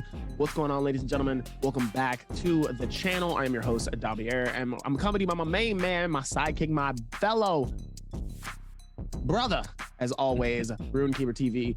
As we're about to lock in for our game 2 here, Xin, obviously, main title card for solos here, has won a magnitude of games, getting his 10th elimination, not 10th elimination, I'm sorry, 10th MVP ever in our games here. So to see 10 MVPs, I mean, the man's an MVP for a reason here, and obviously getting his 10th clearly shows that. Oh, absolutely. Like, GBL Zin's just been such a consistent player. He was a consistency player in season 1, and he always kind of was in that top 5 range. And I think he even went out in 4th place overall for the grand finals for season 1. But he, again, in this season, for whatever reason, he's come back in and he's just tightened down that gameplay ever so slightly. And that tightening down has led to him being such a dominantly consistent player. Not just consistent, but dominantly consistent. Like, he's always in top 3, and when he's not in, you know, 2nd or 3rd, he's always kind of in that 1st place position. He's one of those players who has had very, very few 0 to 1 point games, whereas you look at a lot of other players in the league, they have big pop-off moments, but they'll go a day where out of 6 games, half of them are like 0 or 1 point games, and they're riding solely on their one big MVP performance, whereas GBL Xin is just like, hey, look, I'm putting points up on the board every game, and then when I have a pop-off game like I had last game, it just puts me so far ahead of everybody else. But also talking about MVP players for this season, I really want to talk about EWG's Yeron again. Like, we're talking about a player who was all trios last season, made the swap to solos this season, and has just consistently popped off over and over again, where he's always kind of in those top 5 kind of scenarios. And for somebody to come in and it be their first full season of solos when you're coming over from trios and to play that well, I did not expect that much out of Yeron, Davi. Oh yeah, Yeron has really kind of really has popped off and has switched up. I don't know exactly what happened. I don't know exactly who gave him a talking, who gave him a coaching of some sort, but the man just took a total 180 switch And all of a sudden, the guy's just been going off. He's been getting more aggressive and fighting some of the best players, and he hasn't backed off at all. I'm very happy to see this side of him and really seeing him switch off here. He's done a fantastic job so far. So I hope he keeps the same energy. Oh, absolutely. I mean, dude's just a phenomenal player. Don't get me wrong. I loved watching him in trios. I'm so happy he came to solos just because of how he shakes up the lobbies that he's in and how good he's been able to perform here. I think it's really given him that opportunity to shine, you know what I mean? Because every time we saw him before in trios, we were always kind of talking about everybody else on his team, and it didn't feel like he had found that space, that rhythm he was looking for in trios. So now that he's got that space to shine, I really love to see it. We are going to Hollow Roth here, so no, you know, crazy hero picks coming across the board. Exactly what I expect to see. A lot of Takeda, a lot of Z-Ping thus far. Actually, half and half straight down the middle so far. So we take a look here. We're gonna have an extra Takeda here coming off the back of this. You know, still very interesting to see a lot of these players wanting to play very similar heroes. Dubai gonna come in with the Justina pick here into Hollow Roth. Very interesting. He's gonna be the only Justina. Oh man, I forgot to tell you, you haven't VR view. You haven't seen I haven't got to yet. see this yet. Oh, yeah, this is insane. We got the new map. We got the new 3D augmented map for Hollow Roth, and it is absolutely massive. Even with the clouds coming in and all of the endings of how this goes here, they made it way more in depth than they have before for this new map here, and it's absolutely flawless. I still need to get my map layout so I know where all the little sections and all the names of all the spaces are here, because this augmented map here so far has been absolutely tremendous, and it goes in depth. But game number 2, Hollow Roth, starts right now. But yeah, that's been they finally was able to get it happening, and it looks awesome. Oh yeah, man, this looks incredible. I also never realized until I looked at this how like uphill Hollow Roth actually is. Like towards the south side of the map, it's way lower than the top side of the map. I knew there's verticality everywhere, but man, what a view. I'm stunned here, but we got to turn now to the action as Baudos Huangfly in a fist fight with Zhang Yu, who's got dual blades. Huangfly actually holding this down, using those charged blue kicks, is able to pick up the armor too. Zhang Yu might lose to the fist here. Huangfly might do the impossible. Huangfly has done the impossible over and over again. At this point, I feel like he could get in some very, very interesting and like hectic situations here and be able to come out a winner here as Huangfly is able to absolutely do it yet again. If that's not in the highlight reel after this game, I'm mad. I'm actively mad. Huangfly just won that fight with nothing but fists and his own tenacity. Just insane coming out from Huangfly to be able to pick up that elimination. He didn't even use his ability. He just turned around and said, "You can catch these hands." I love it. Absolutely love it. Turning now to WBG's Spider, going head-to-head with GD's Donkwing. Donkwing gonna use that Alpha 2, trying to get the reset. Spider doesn't want to let him go, but unfortunately not able to stop the grapple away because the F2's armor gonna cover from the uppercut light attack there. Donkwing, though, still very, very low, as many of these Takedas give chase to the Z-Pings. Reki trying to come in. Donkwing extremely low. 1 second until the F2 comes back off cooldown. He needs to go ahead and pop that immediately. Donkwing gonna pop the F2, but goes so low. Reki able to find the headshot, picks up the elimination.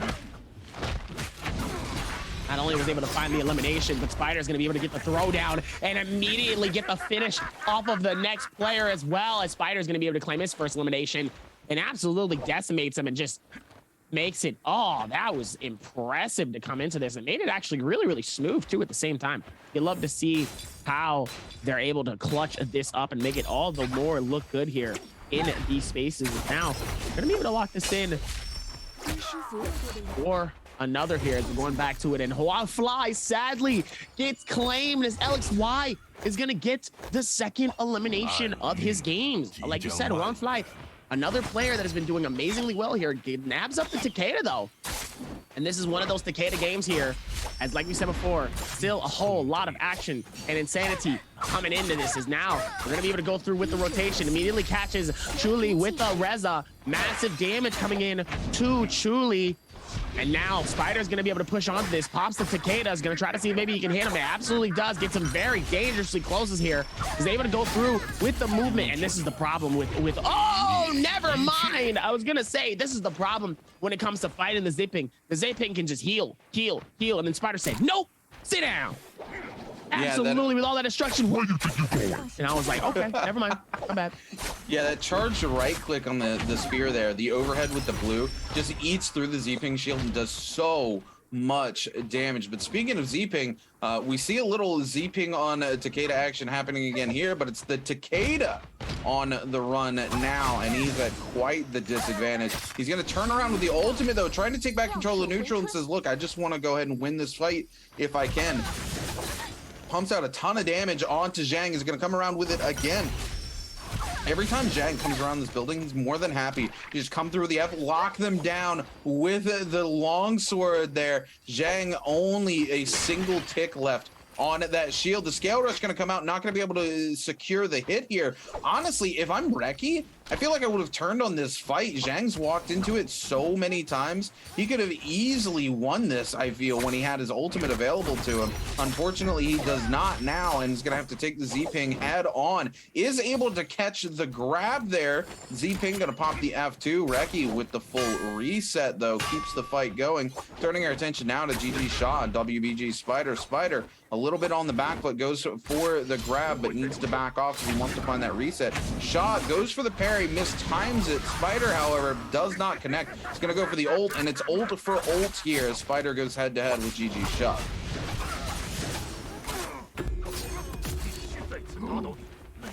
We'll be able to find GG Shaw here, but GG Shaw is going to be able to shut this down. That man is dangerous. He's steady been able to do what he needs to, but he has to be able to do it more on a regular basis here. Been absolutely struggling here as he has been getting caught in so many third parties, but now he's gonna have to do the same thing and keep that same momentum if he's gonna be able to rock it down. Meanwhile, Truly sadly gets claimed, finished, and eliminated here. You know what they say, you hate to see it. Bao just absolutely toothpicking GBL Zin to death here is not something I ever expected to see. You know, toothpicking, one of those things that got heavily nerfed ages ago, but still exists in a very small fashion here. But most of these pro players know how to deal with the version of toothpicking that exists now. It's very hard to just constantly walk them into that combo over and over again. So surprising to see Zin just continue to face first into that combo, almost to the point that he dies. But luckily, he's playing Z-Ping. He's got a little bit of an edge there in terms of holding onto the HP, getting those resets, and getting out. Chu Zhang in a really sticky situation. No place to go. Ego just going to easily pick up that elimination, and Chu Zhang going to be forced to head back to the Soul Altar. Zhang here off of, no, not off of the respawn. They just actually haven't been able to find anything better than white armor. GG Shaw looking to come in and lock this down. We actually get to see Zhang's face here, how he's reacting to everything that's going on. Shaw gonna go ahead and take the full reset here. He's got the purple armor, no reason really not to. If he can find Zhang again, he can just chase him down. I'm gonna do a little bit of shopping on the side. He said, hold up, let me pull up this convenience store real quick, get a couple things before I come over here to Zhang's house and put it down, because he's definitely looking to get the elimination here. Zhang in the bush though, and it's Shaw not going to check it. Don Quinn coming in, picks up the purple armor off this Moore's Blessing and says, nope, I'm gonna go ahead and get into a different area code. I don't want nothing to do with this smoke. Turns back around, multiple players miss him. Zin going topside, looking to get out of here and find a reset, Dubby. Gonna be able to try to find that reset. He has to find that reset as now. Should be able to go through and find that rotation though, as immediately goes for the shield. Don Queen is gonna be able to go through the maneuvers. This is the one thing I like about whenever these players do go on the inside though. I love to see how these players can maneuver and maneuver so fast, going around all of these spaces, all around these areas, these large spaces, these small crawl spaces, and just how fast they can go from one side to the other in seconds. It's really, really impressive, because it would take me a solid 20 seconds to get from one space to the other. Meanwhile, for them, it might take 3 to 5. You know, so it's like, wow, that's the maneuvering in this game is not only amazing, as Ego is immediately going to be able to shut that down, and now it becomes a 2-for here, as Zangief is going to have to force the fight back here. Immediately giving him a run for his money, making Ego now, and also with no shield here. This could be massive for the both of them. Both of them timing out the parries, both at the same time, waiting for one to be able to strike. And sadly, they both were smart and good enough not to strike each other, as they both parried on each other here. I mean, you might as well just leave, Dubai. You might as well just let them listen. Dubai, you might as well just leave. Just let them fight. Let them fight that out. Oh no, Dubai actually steals the elimination from Zangief. Question is, can he go back and steal? He steals both eliminations from Dubai and shuts down the fight and says, hey, both of you guys are not good. I am going to steal this and keep it going. Wow. Yeah, Dubai coming in with a really big third party there and just making it happen. More than happy to clutch out both of those eliminations, tie himself up for that first place with WBG Spiders and Q9's LXY. Taking a look here, Huangfly, one of those players who actually had a crazy, again, a massive play off the beginning, just absolutely puts him up and fights with his bare hands, able to pick the first elimination up of the game. Kind of slowing down after losing his resurrection fairly early on right after that.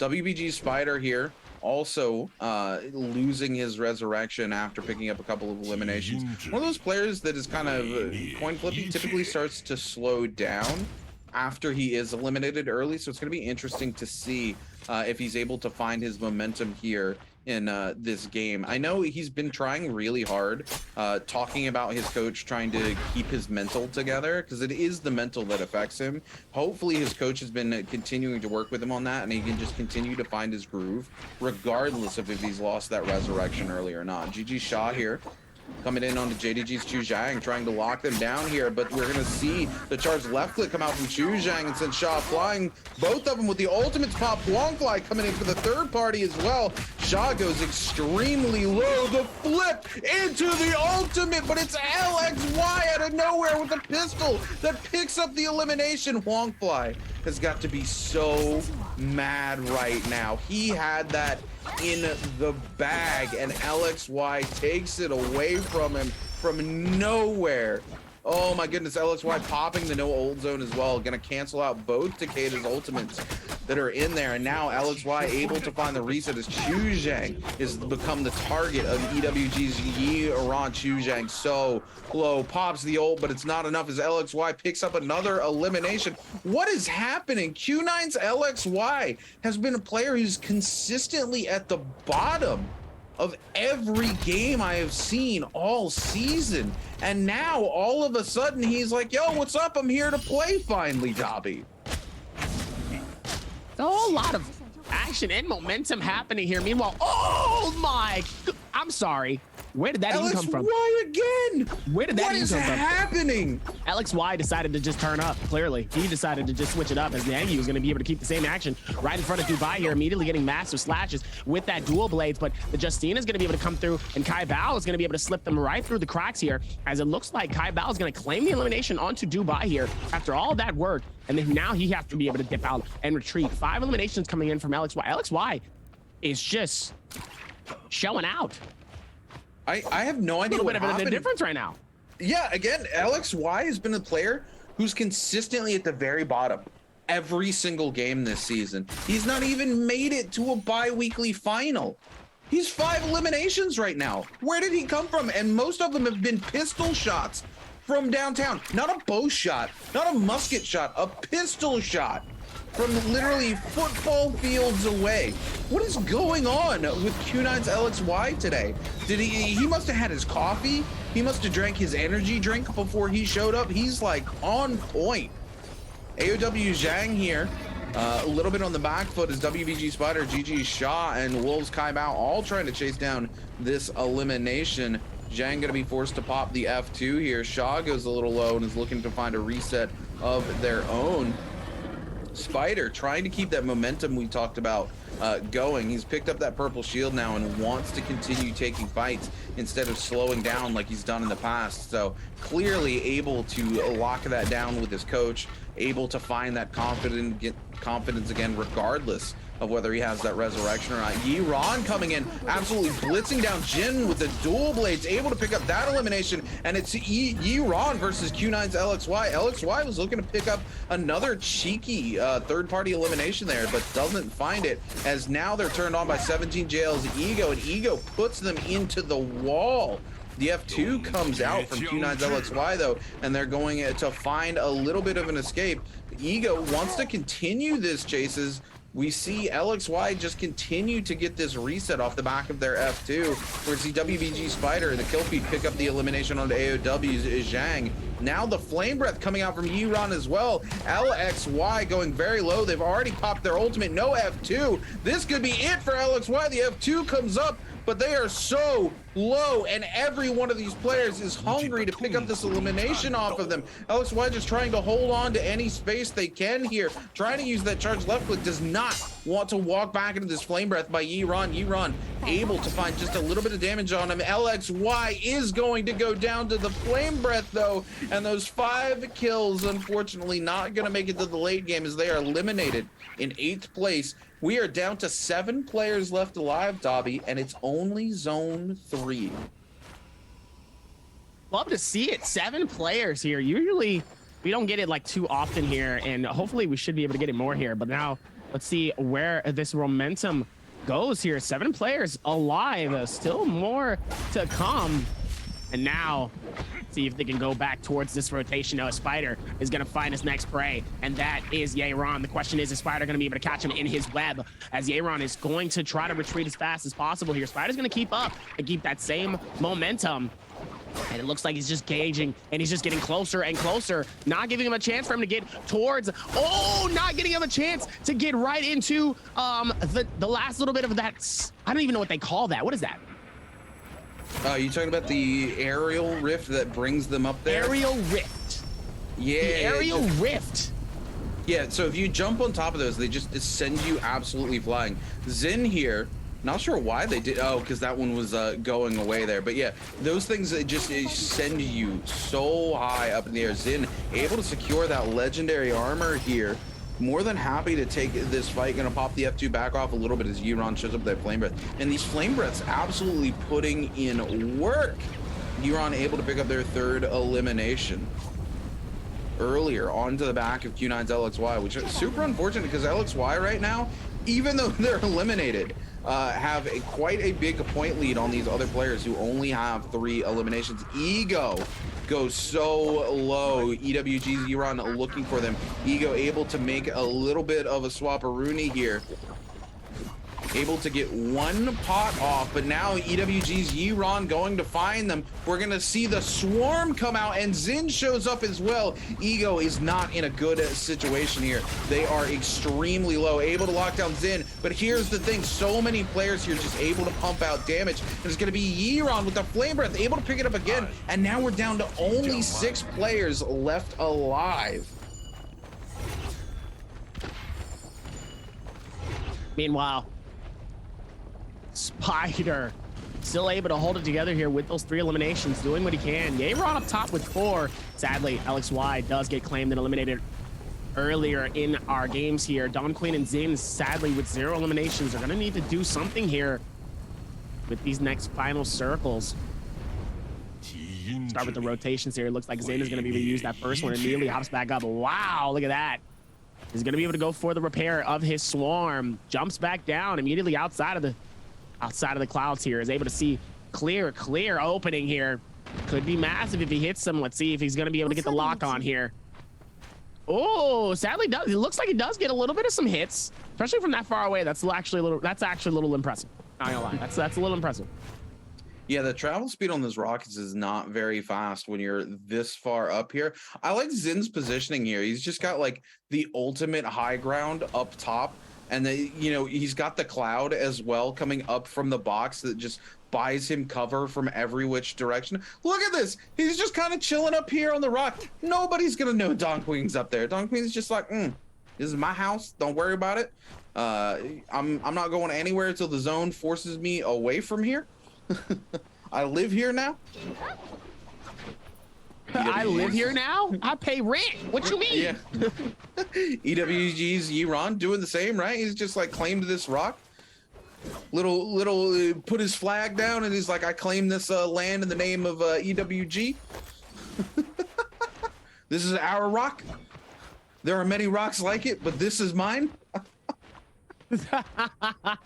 Even with the space though, still could be absolutely insane with what could happen though. As GG Shaw is going to see Spider though. Did he miss his shots though while he was repairing? Come on, GG, don't whip your shots like that, buddy. Meanwhile, gonna be able to go with a rotation. They'll see what they can do here as GG Shaw. Yeah, I feel like this is gonna go down once again to like that very final circle here, Dobby. There's so much verticality left in this space, and there's only 6 players left alive, and we're not even in zone 6 yet, right? These players are gonna wait until they're just absolutely forced to take these fights. Look, all these rocks still available to these players. Looks like we're going to get a look at where the final zone is going to be, and it might still be on the very edge of Plumed Castle here. So some of these rocks might still be in the zone.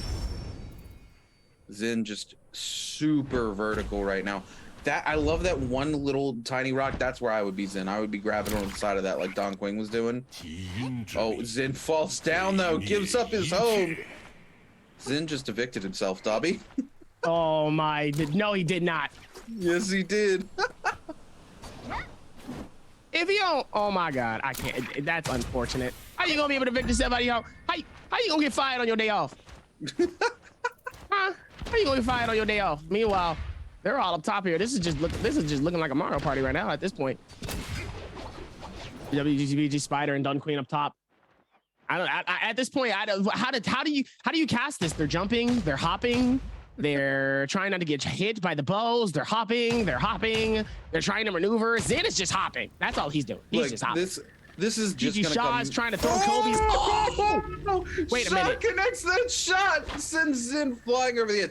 I love this. Look, this is what I'm talking about, right? There's so much verticality left here. This is just gonna come down to the very final circle, right? Either the zone is gonna force them off of these rocks, or it's just gonna be a fight in the air as the final zone collapses here. Look at this one little rock. Everybody just desperate to fight for it. Spider's more than happy with his little slice of life over here. He's got that one big flat rock left up top, and he's like, yeah, I'm chill. I'm right here. Zin got evicted from up top. Shaw just pops him in the head with a bow, sends him absolutely flying. Zin trying to take his little space back there, though, in the air, doing a little bit of airwalking, trying to get that dagger to get a little extra verticality. We're going to see Yiran apparently took some shots here, is going to find a place to take a reset. We are down to 6 players. 22 seconds till zone 7 is collapsed on, and I think there's going to be 1 or 2 rocks still up there in the zone. Especially that one little one that's super far out over this building. It's going to be interesting to see, because whoever claims that is going to be sitting really pretty. I like Zin. Look at this here. He wants to keep it on the move, so he's using skywalking combined with the charge left click of the dagger to just buy him verticality and movement up top here, so nobody can just evict him again. He doesn't want to get shot and get sent flying when he's got no opportunity to get topside again. Zin keeping it moving here. Holding onto this rock. It's just like, who can evict Zin from this tiny rock? That's the game we're playing now. We're not playing Naraka Blade Point anymore. We're playing Whack-A-Mole, Dobby. Man, Whack-A-Mole. I cannot. I'm gonna be able to rotate this in here. Let's see if maybe they can work towards this one. And now, gonna be able to do more here, and we're gonna be able to see the rotations come through. Let's see how they can put this all together here. You love to see it. Is now Spider up top, still on the rotation circle, slowly closing in here. 55 seconds left. On the next one is Zin, still in the same spot. He's been hopping this whole time. I think Zin's bought himself a free ride. This is it. He's just laughing. Yeah, this is zone 7. Oh no, Spider actually finds a way to get up to him. Says, look, I'm tired of you. You don't get to have a free ride.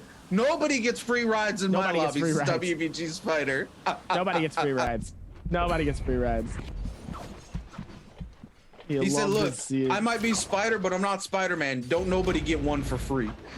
Nobody gets freebies around here, okay? Don't get a little cheeky. I will find you. Because now They will be able to work towards this. Let's see if they can put this together. As now, putting it on towards the next ones though, are all gonna be put together in the next spaces here. Ooh, GG shot comes in with a fully charged left click from the Greatsword. Wolves, Kaibao gets sent absolutely flying. Goes extremely low. Is going to find some space down here in the corner to get a reset, though. Nobody going to punish that. Super hard to believe. There's no Zone 7 left. This is it. Still 6 players left alive. They are going to wait till they are absolutely forced to take these fights. If they've got verticality, if they can just grapple and sit in the sky, that's what these players are going to do. Nobody wants to go out in 6 because the difference between that 6th and 5th place is absolutely huge. Shaw just trying to hold on. Kaibao just trying to hold this corner here, but he's not Z-Ping. He is going to take so much zone tick here. You need to pop that ultimate now. Yeah, I was going to say, you need to just get everybody out of the space that you can. You need to not get logged down here, Kaibao, and Kaibao goes back into the zone, gets ulted again. This is so unfortunate for Kaibao. The spacing just didn't allow him to do anything there. Spider going to pick up the elimination on the Yiran. Spider onto Shaw. Don Quing going to pick up Spider, though. And now it's Zin versus Don Quing. Both of them, Z-Ping just going to heal through it. Going to tie for that first place. And I'm not sure, but I think it's going to come up WBG Spider. Yeah, he just had enough eliminations there in the end. He got ahead. That, yeah, he's so far ahead. And because those other 2 players didn't get the first place, they tied for 2nd. It's going to enable him to walk away with enough points to take that MVP here for game number 2. What a weird circle, Dobby. These have been the weirdest final zones I have seen all season. I have yet to really see the top portion of one of those small rocks just get absolutely just stepped on and just jumped over and over again for at least 2 circles. You know, I've never really noticed a thing like that before. So that was like a very interesting aspect to like actually see. It never actually see things like that. So that like really like was like kind of unexpected. I was like, wow, I didn't expect for something like that to happen. So it was so funny to see that happen. And it was just like, wow, that was really, really interesting to see how Zin was able to hold that for as long as possible, though. And was able to do what he can, though. But sadly, I mean, it still wasn't enough, but he still gets placement, still gets some points. Did he even get elimination? No, Zin had at least 1 elimination under his belt up top there, but it really was WBG Spider and GG Shaw just trying to eliminate Zin. And I gotta give it to Zin. He kind of brought out the whole bag of tricks, right? Because not only was he up there on that tiny little rock, not only was he keeping things moving, but he was using skywalking so he could do the charged left click.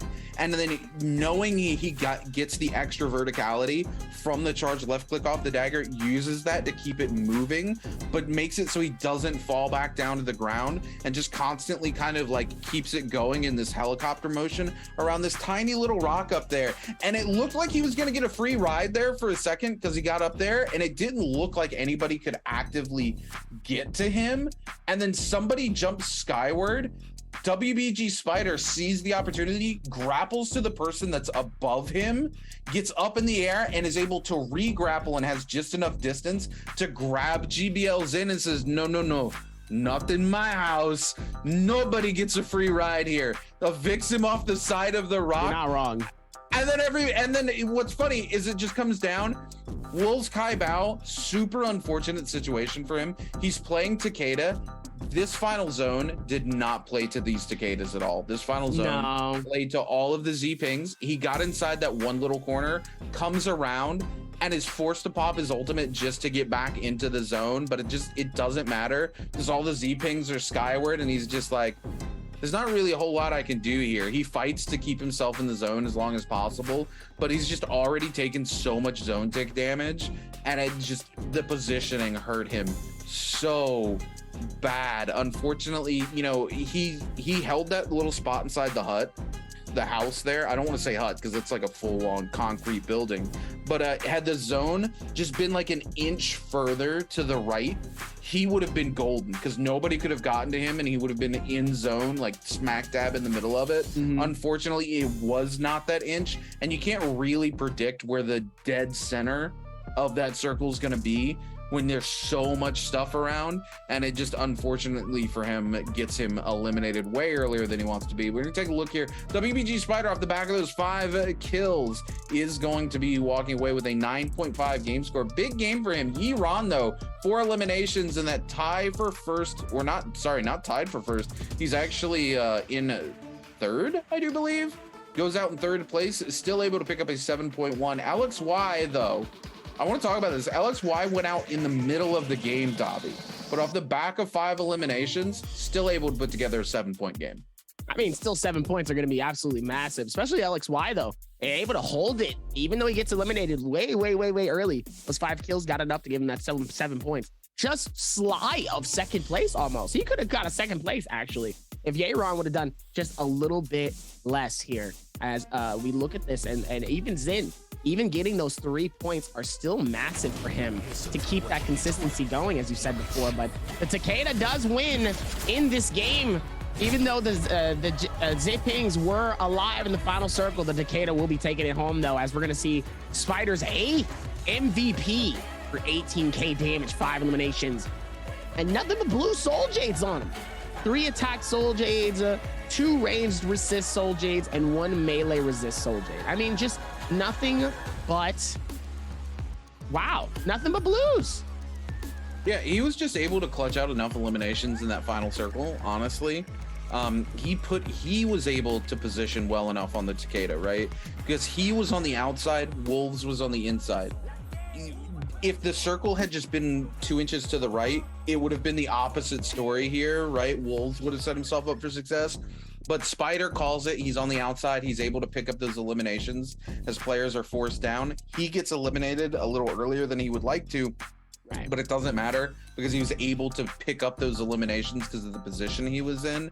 Plays out well enough for him. He's going to walk away our MVP here. I got to give it to all the players here for as vertical as that final zone was. This was very well played. Nobody let anybody just kind of rest in one place. Everybody was like, hey, look, it doesn't matter how high up. Ring rested for a minute. I don't know if rest jumping on a rock over and over again like a Dragon Ball Z character would be considered resting, but you know, I think Zen had like a moment to, the man was laughing.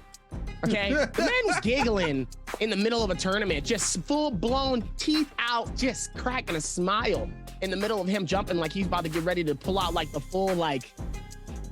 full epic move here, and then just ends up getting stopped a little later on in that game. Yeah, I mean, that was absolutely insane. Zin played that very well. He literally had to pull out every kind of tool in his toolbox there just to hold on to that rock. And it could have been a free ride from there in the end. Like, he got up there and nobody was able to get to him, but somebody gets shot up into the sky. Spider sees his opportunity, grapples up, and it finds himself in grapple range to be able to grab Zin and just yoinks him back down to earth and is like, hey, this is reality. Nobody gets free rides. Just go ahead, come here.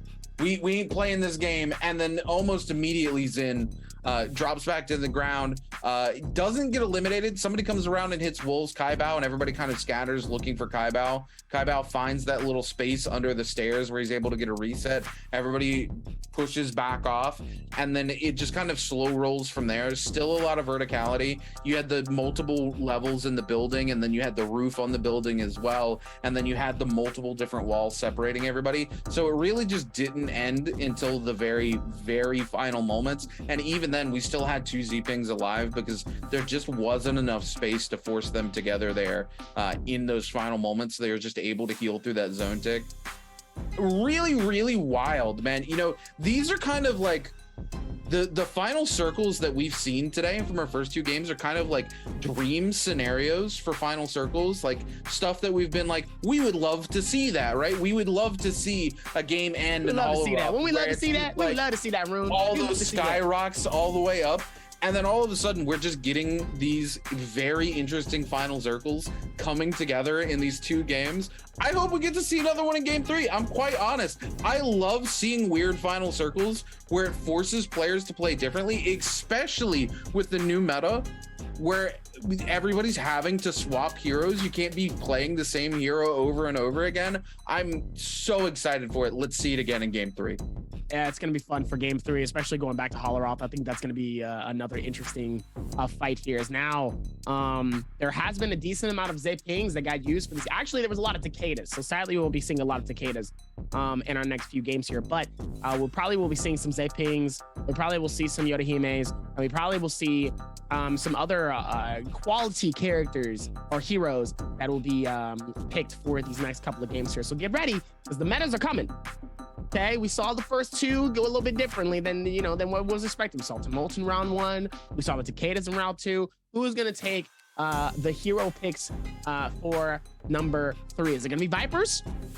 Is it going to be Yodahimes? Are they waiting? Are they going to use the Yodahimes? Because now with the nerf for the Yodahimes, the Yodas aren't necessarily as powerful with their ultis. Are they going to use them now and save the Zay pings and all the powerful characters for later on? Are we going to see monks?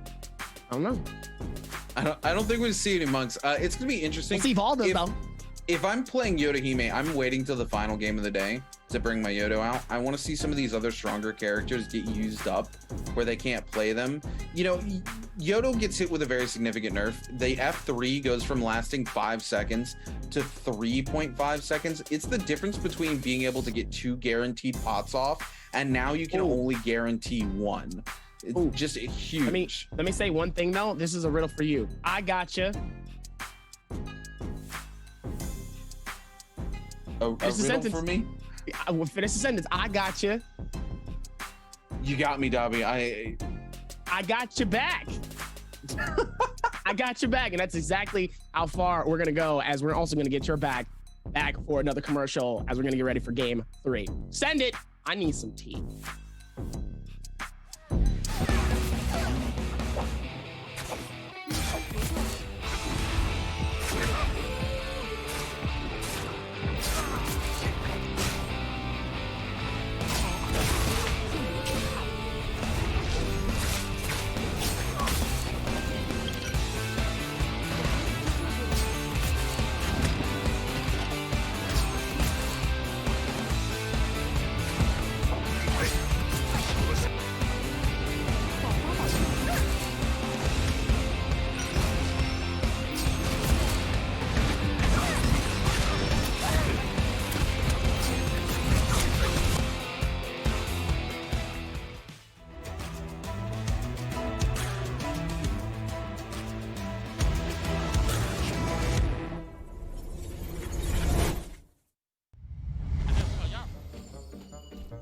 慢点，小心！哎，我被喷了，看我。有你这，进服，去草路可以吗？能来吗？可以。加点背条。没事。不行，我得走了，我他不敢。走。哎，我躲不，还是逃不过这个。这把钱花2千。他也被炸一下。他被炸2下。我把钱花了，我搞不了，我现在炸死他！差一点，好杀！吃花自己吃花走。我吃了。吃花走，自己玩，自己玩，不用管我。我没事。我杀一个。好炸！你自己玩，别管我。自己该吃花。好吃。我吃了。哎，好喂！稳住，不用和他博弈，自己狗命就行。自己绕。哎呦！傻！不要，你谁呀？大妈！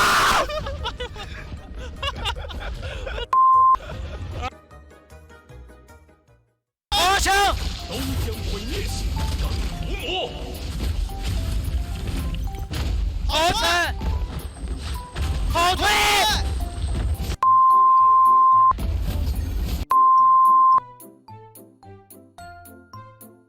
我炸了4100。对啊。像这种我们直接就看摁一下勾就知道我们炸没炸。裁判，还有水没的给我拿一瓶没？好，谢谢。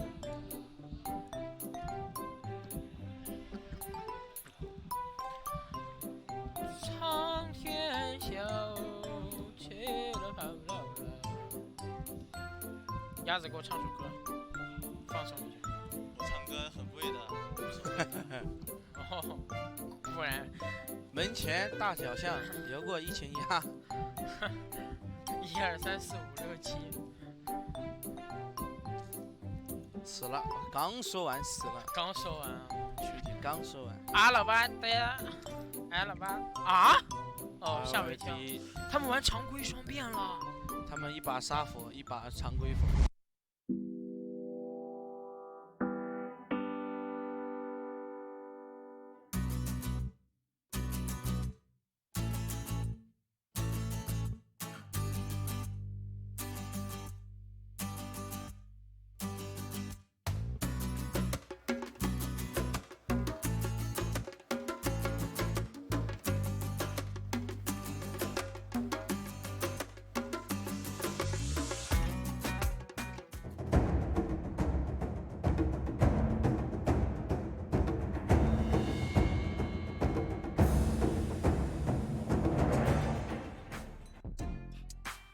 What's going on, ladies and gentlemen? Welcome back to the Naraka Blade Point Pro League. I'm your host and your caster, the Runekeeper. Joining me, as always, is my main man, my right-hand man, Dobby Air. And we're 2 games deep of our 6 games of solos today. We just got done paddling our way back over to Morris Isle after 2 very, very interesting games, Dobby.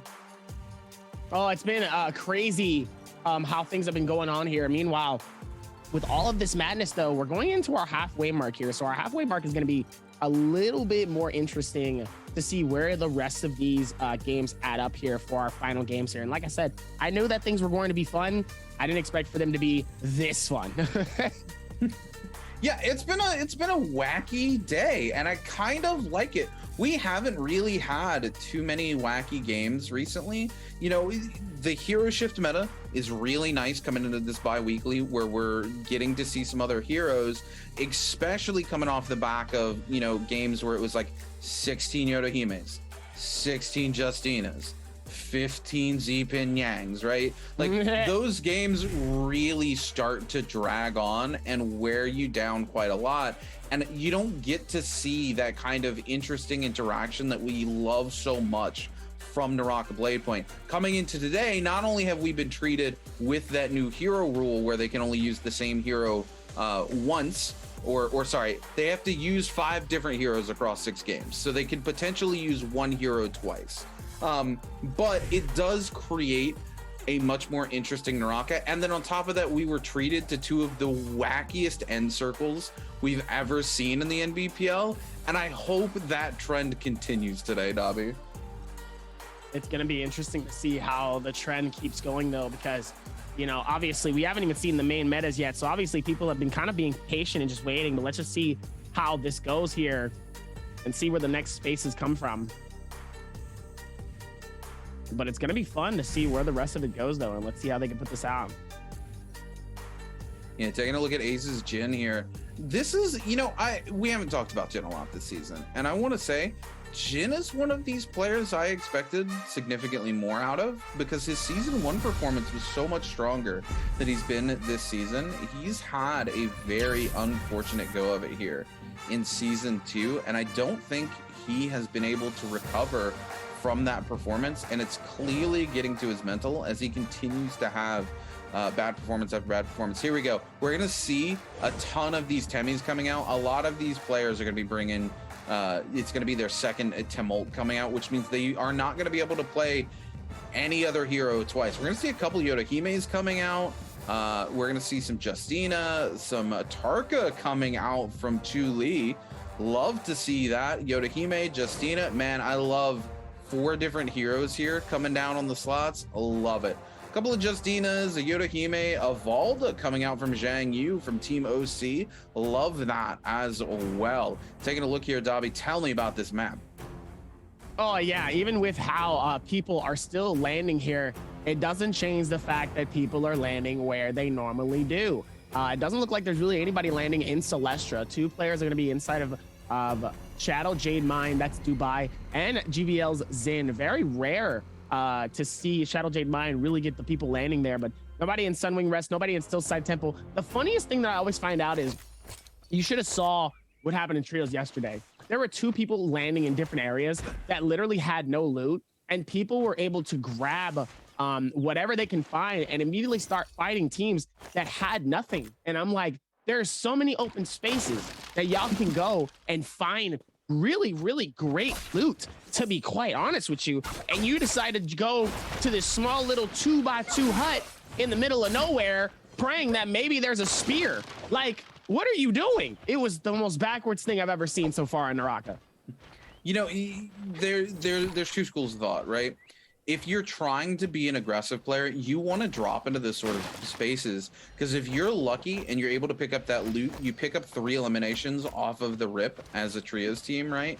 You can just immediately start to pressure onto everybody else in the lobby, and they are going to be so far behind because you've been able to build up rage from your earlier fights that you can come in with those ultimates and really just pressure into those first 6 eliminations and take an early lead, right? But a lot of other players just wanting to push away. Chu-Li here, by the way, just absolutely blitzing Spider down. Spider able to use that ultimate though and get out of there. Chu not quite able to catch the fireball. Spider returning the favor with a parry of their own, but we're going to see the ultimate come out from Chu, who's now going to turn around with the fireball. I don't think he's got the blackout Vulcan here, so he doesn't have another fireball available, but he does find the semi-infinite onto Spider. Spider so low, he's not able to just continue to do it over again. He only needs 2. Now over to Baoda's Huangfly, who's engaging with GD's Dongqing here. Dongqing looking to find something, but Baoda able to find a massive parry and send them back into the last seconds of their old Dongqing. So low. Baoda just needs a couple of hits here. Dongqing able to find a quick little armor swap here. Baoda looking for it, throws the wisp out. Dongqing forced to tap dodge away. The scale rush comes out. He's able to connect onto it into the uppercut. Dongqing goes so low, able to blitz it down. Dongqing with the frost core. Baoda waiting, comes in with the scale rush, locks them down. No place to go. Dongqing goes for the ult, literally has a single HP. Huangfly trying to find it onto them. The grapple takes them just a little too short, but they're able to find Dongqing before they can get the full reset. Forced to pop the F as we see the Dragon's Rush come out from Dongqing. Huangfly able to find an armor swap, now going to take the reset off the back of this, and Dongqing also going to be able to find a blue armor and the full reset. Both of them going to be forced to start that fight over again as we turn our attention to Chu-Li and Zhang Yu. Even after all of that momentum and madness happening, though, still we're going to be able to work towards the next spaces. As Zhang Yu is going to be able to claim the elimination on the Chu-Li, though, making it really good and clean all at the same time here. You love to see it. Because now we're going to look in on Huangfly here. Huangfly trying to see if they can get that payback onto Dongqing here. Dongqing trying to do what they can here to try to get that elimination, though. But Huangfly wants that payback. Meanwhile, Dongqing's trying to keep that same energy, and it looks like Dongqing could possibly run back that elimination and get the same elimination he did earlier, and he does. As Dongqing is going to shut down Huangfly and do it in style, ladies and gentlemen. You love to see it. And absolute precision, by the way. Didn't really take too much damage. Yeah, no, Dongqing just able to recover from a really bad situation because Huangfly had his number there for a while, but as soon as Huangfly backed off and started to take the reset, that really gave Dongqing the opportunity he needed to kind of catch his breath, take a reset as well, and just come back into it and take that fight. GBL Zin, WBG Spider here, just everybody looking for a little bit of loot as we see some of those bounties come up. Zone 1 is collapsing onto Zone 2, so we're going to see some of those Morse blessings start to come through. Some of these players looking to prioritize those. Quite a few tumults here in the lobby as well, looking to cancel each other out. But just as many Justina's and Yodohime's as well. So it's going to be very, very interesting to see how things go. Chu-Li here onto Tarka is something I'm interested in watching as well. I haven't had the opportunity to watch him play Tarka G, and I always love a good Tarka G player, but things slowing down relatively here. We do have one player completely eliminated, which is 17 Jail's Ego. I hate to say that that's par for the course, but unfortunately, Ego generally the first player to go out in these lobbies. Very unfortunate for a player like Ego, who had a strong performance in Season 1, but Season 2, he is consistently been at the bottom of the barrel. WBG Spider able to catch the Zwist, coming around with the charge left click there from the dual blades, able to find a big amount of damage onto DG's Dong Quing. Goes for the Wisp, actually catches the Wisp. Huge bow shots coming out. Dong Quing gonna be forced to pop their ultimate just to try to get away here, but Spider able to go onto them. The Frost Core comes out. Doesn't want to end up frozen here as he's quite low, trying to just put some more damage onto Dong Quing. Finds one bow shot onto him. Dong Quing, no ultimate left, and we're going to see Spider come around with the charge left click and is able to find the elimination here onto Dong Quing. Dong Quing going to get a little bit of payback with the poison splash, but unfortunately not going to do enough there, as we do see that Spider completely healed. Man, what a fight there. Very unfortunate for the likes of Dong Quing. Dong Quinn isn't fully eliminated though. That means it still has a shot here. There's only 2 people that claimed 2 eliminations so far here. Is Enu out here with Gray Shield in a dangerous situation though.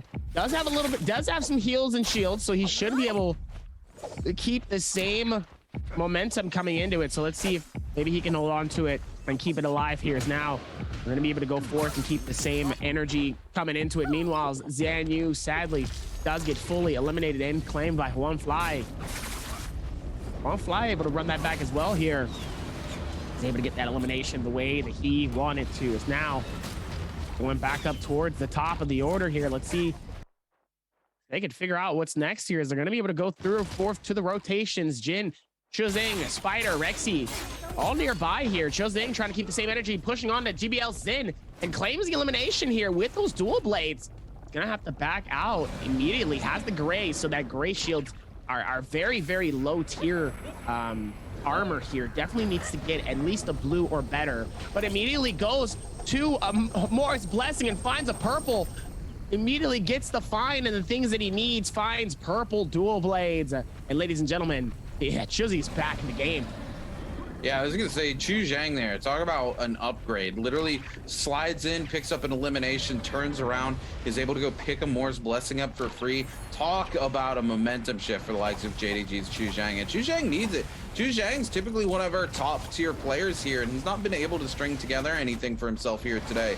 So he desperately needs to find some momentum here in game 3 if he wants to continue to put points up on the board like he usually does. Again, he's very much one of our consistency-based players, and today I just caster cursed him as Ace's Jin picks up the elimination onto Chu Zhang. What happened? Why did we not see that fight? I really wish we could have seen what just happened, as we see GG Shaw and EWG's Yuron just trade a couple of blows here.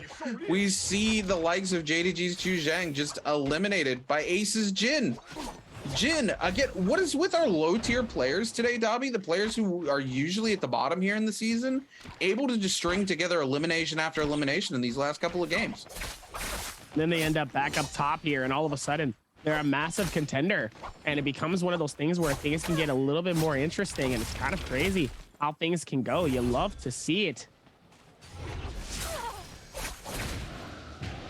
How things can get. It's a lot crazier with everything happening. Meanwhile, LXY is able to catch 2. Oh man, was able to catch 2 in the air and catches EWG's Aaron in a bad situation.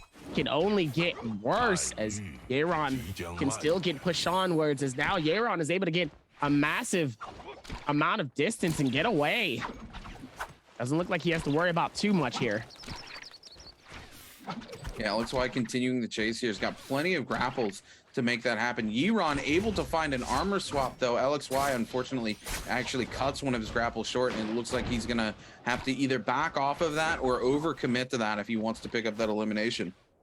WBG Spider here looking to go head-to-head with Ventus's Reki, but Reki backing out with the utilization of those grapples, looking to find a little bit of a reset, hoping Spider doesn't see him, and Spider has completely missed him as he just grapples over top of him, and Reki more than happy to just chillax. Spider back above him, though, still hasn't seen him, is on the hunt. Reki does not want to risk using that shield bot and giving himself away.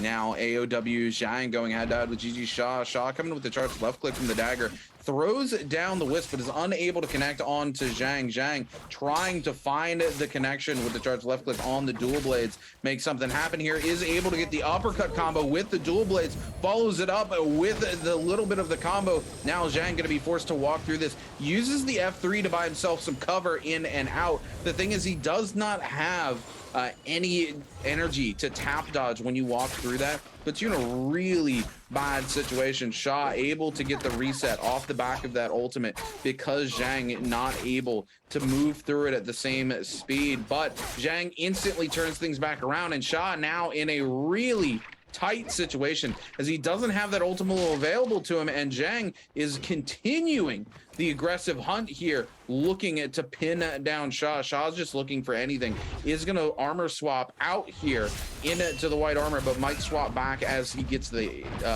shield pot off. Q9's LXY here looking to pick up this elimination on Ventus's Rexy as an entire skirmish breaks out, Dobby. Entire skirmish does break out, though. Even with all of this, is still going to be able to do what they can, and what they need is all of this is still going to be able to come through as Spider is able to catch the elimination onto Rexy. Rexy officially eliminated as well here, still with a lot of momentum here. Spider and Jin with 3 eliminations apiece, 2 coming in from Huang Fly, and everybody else sharing that 1 elimination apiece and a pop. A whole lot of madness happening though as GG Sha finds Yang. Yang having way more heals and shields here is gonna have to be very, very careful as GG Sha gets caught in between a hard rock and a tight corner here, as now Zhang is gonna push in and keep the same momentum, and sadly Zhang is gonna force GG Sha to pay the price for that one. And that's unfortunate coming in because GG Sha I don't think was really ready for that fight here, but Zhang Yu saw the opportunity, gets the hits, realizes that they're probably already low here, and immediately just pushes in and gains the elimination.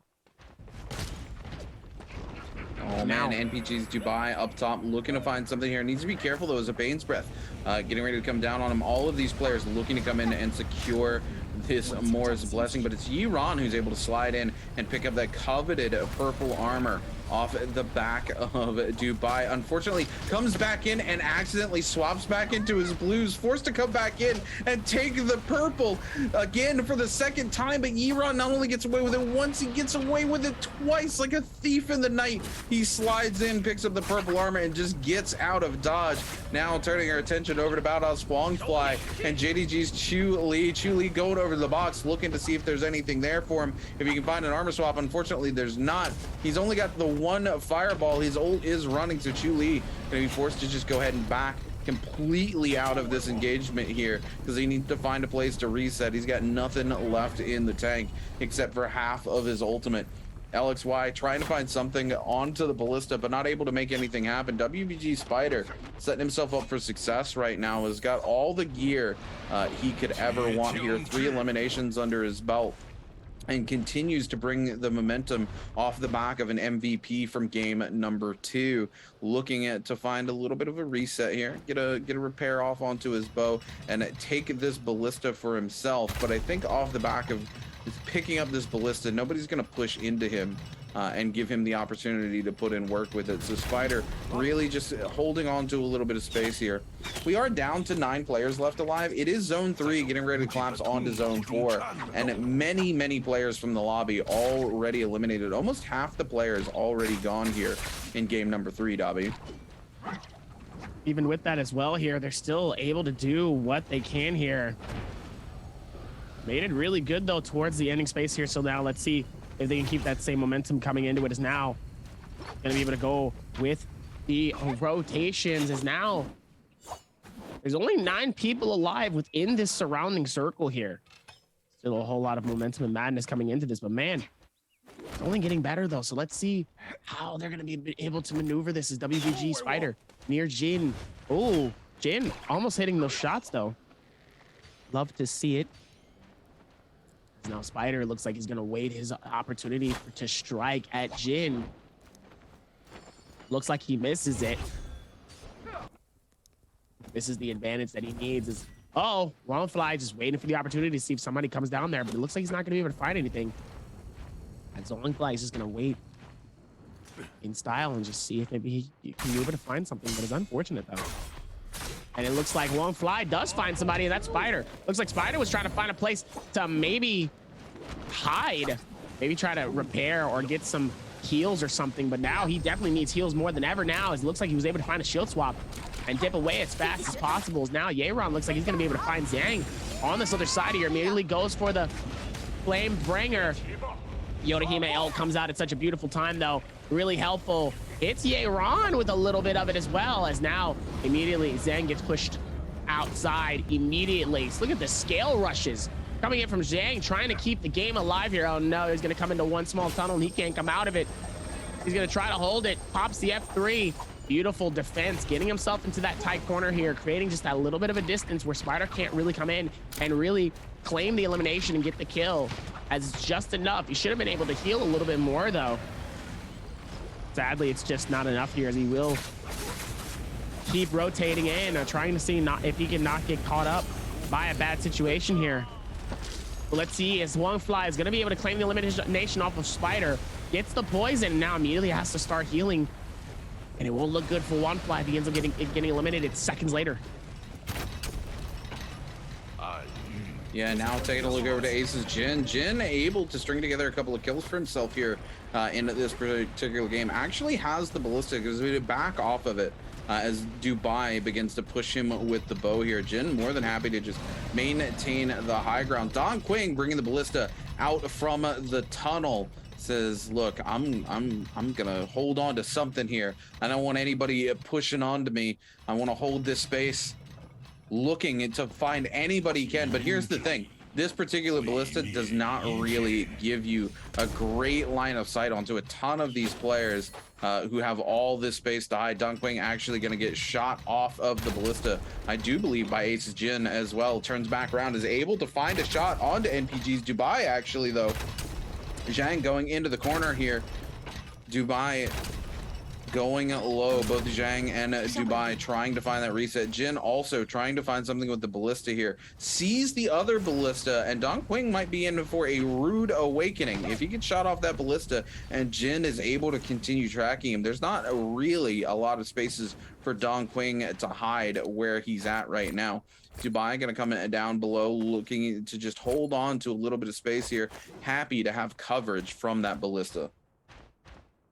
Ballista really coming in and coming through, making some of that magic happen. Let's see if they can figure out how to be able to put this down. Meanwhile, One Fly and Jin still at the top of the order with those tied up 3 elimination series. The circle is going to start closing in here on circle number 4. About to start circle 5 here, and we haven't seen an elimination on site in a second here, as One Fly is going to be able to get some decent damage in on LXY here. LXY getting it down with no shield here, and it could be a massive elimination for One Fly, as he will be able to push in. He gets the shield swap off. LXY really being able to get that separation and was able to claim that blue shield here, find some more space, and now has enough time to be able to get the heal off. And now back at it again. Don Queen still up top, waiting for the opportunity for somebody to be able to peek outside and get hit by that ballista, which we might be seeing possibly right now as we see the strike happen with that parry. Immediately starts to push out. The sandstorm happens seconds later here. The Bane's Breath gets pulled out. Mayron trying to stay alive here, holding on to see if maybe he can get something, as One Fly is going to be able to go back and claim that elimination onto LXY here. Beautiful finish here. UW Zhang coming in and actually catch on the charge, right click on a Boundless Swampfly after he picks up that elimination, but doesn't want to overcommit to it as he knows there's so many players around. It looks like Huangfly gonna be able to get the full reset here. We are down to 7 players left alive here in game number 3. Zone 5 getting ready to collapse onto Zone 6. And this is kind of exactly what we've seen the last couple of games here. Ooh! Chu-Li able to find a shot, thread the needle, pick one up onto Zhang, but the dueling ballistas come through, and Don Quing sends Chu-Li flying. And it's Ace's Jin here, who's trying to secure the elimination off the back of that Chu-Li in their ult, but getting completely locked down here by Jin. Jin wants it, but Baldos Wongfly shows up as well, trying to make it happen Oh man, what an interesting final circle for game 3 as well. Dueling ballistas might cost Chu-Li their game here. Huang Fly continues to chase. He's hoping to lock it down. Chu-Li takes a zone ticket, almost dies, but Huang Fly able to lock it down, picks up his 4th elimination as NPG's Dubai shows up with that legendary great sword as well as the legendary set of armor, now trying to turn that action on to Badass Huang Fly. Even with all of that momentum coming into this, you love to see how certain things go. And meanwhile, Yeron looks like he might be able to have Xiang to himself, but Xiang seeing that is going to go, no, no, no, I'm out. As now Yeron and Xiang is going to be able to go through the rotations. And it looks like Yeron is still getting pelted, though, by those cannon shots. Making sure that he can't last too long, though. As now Don Queen, Dubai, we're all on this outskirts just waiting for the opportunity for somebody to really slip up here for their chance to strike. And I think at that time, I think that's when probably everybody is also going to follow suit here. A lot of the momentum is going to be happening, though. So let's see if maybe they put the same arc together. As now Yeron is in a tough spot here, very dangerous spot here, as he's going to have to move out, being the only solo one out here that's really being hardcore focused here. Definitely has to maintain that amount of ability just to be able to get out when needed. As Xiang immediately gets hit and gets sent so far past down a little bit of the hillside. And now Yeron on top with Huang Fly trying to get him off. And it looks like he does here as Yeron gets hit massively with that bow. It takes one more to finish and get the elimination off of Yeron. Dubai's like, why are you focusing on me? There's a guy that's dangerously low right in front of you. What's wrong with you, Don Quinn? Focus on Yeron. Don Queen doesn't want to get the elimination, that's why.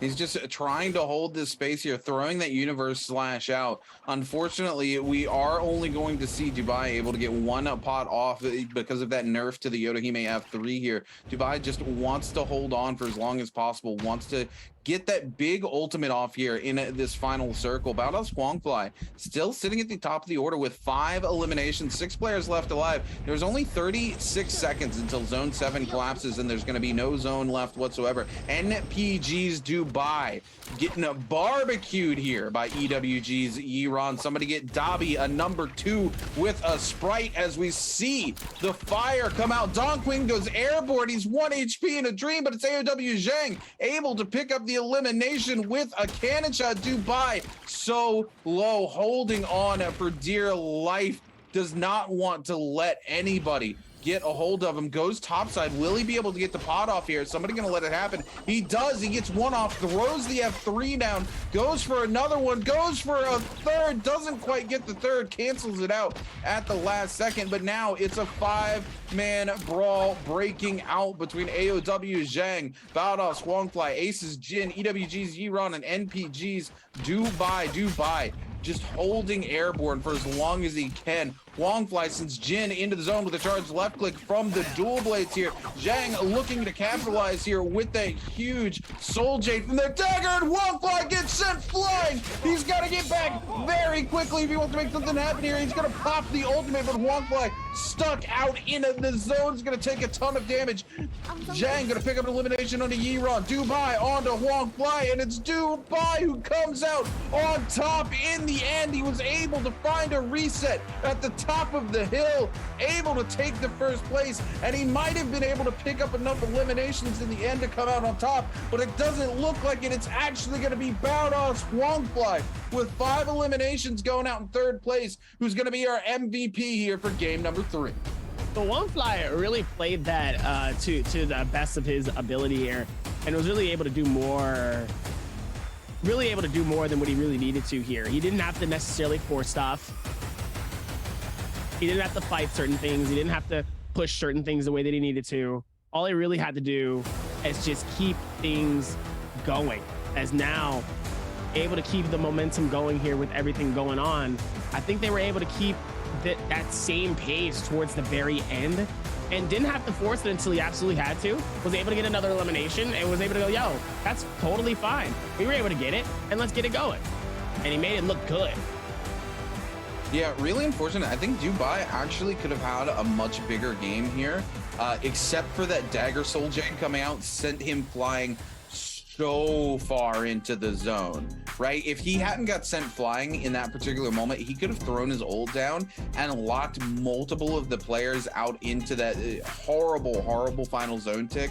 And I think Dubai could have picked up 1 or 2 more eliminations there, and this would have been a massive game for him. He's still walking away the MVP. He's not mad about it, but it could have been bigger. Unfortunately, that legendary Dagger Soul Jade just putting in absolute work, locking down that space there from them and not letting him be able to get the ult off when he wants to. He comes back in and does pop the ult, but at that point, everybody had kind of centered down together and we're able to just lock into that space. And they're like, why would we go outside of this ult ever?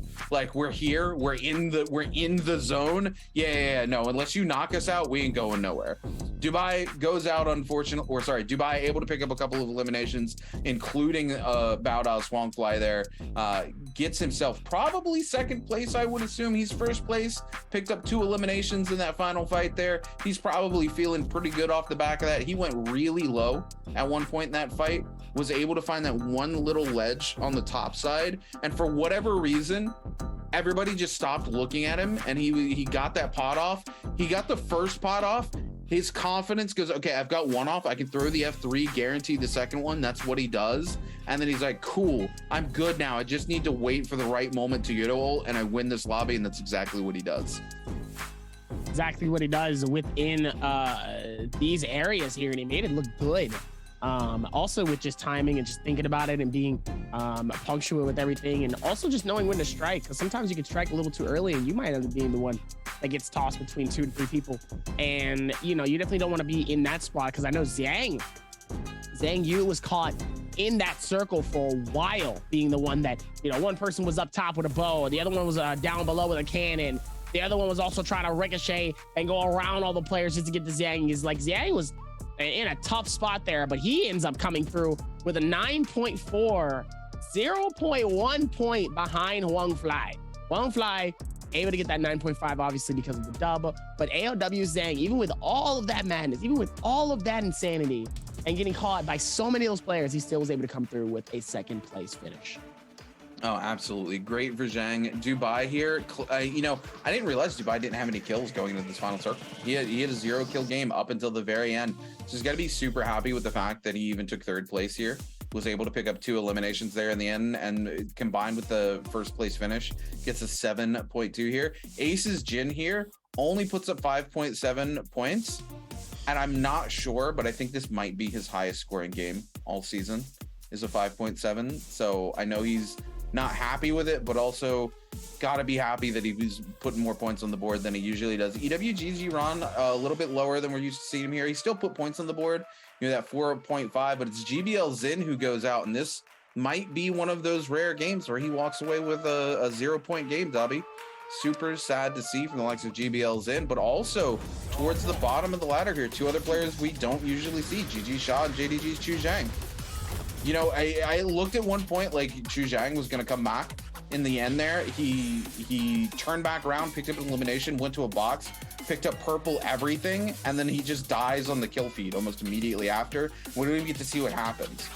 But here it is Bao Da's Huangfly for his 7th MVP of the season, Dobby. Even with that though, 7 MVPs for Huangfly. He's got a stacked list. Way different from the last list that we saw of Soul Jades. Phoenix Blast, Switch Dazzle, Blue Moon, Soothing Boon, Nether Step, and Calvary Bloom. Absolutely insane coming into this. You love to see it.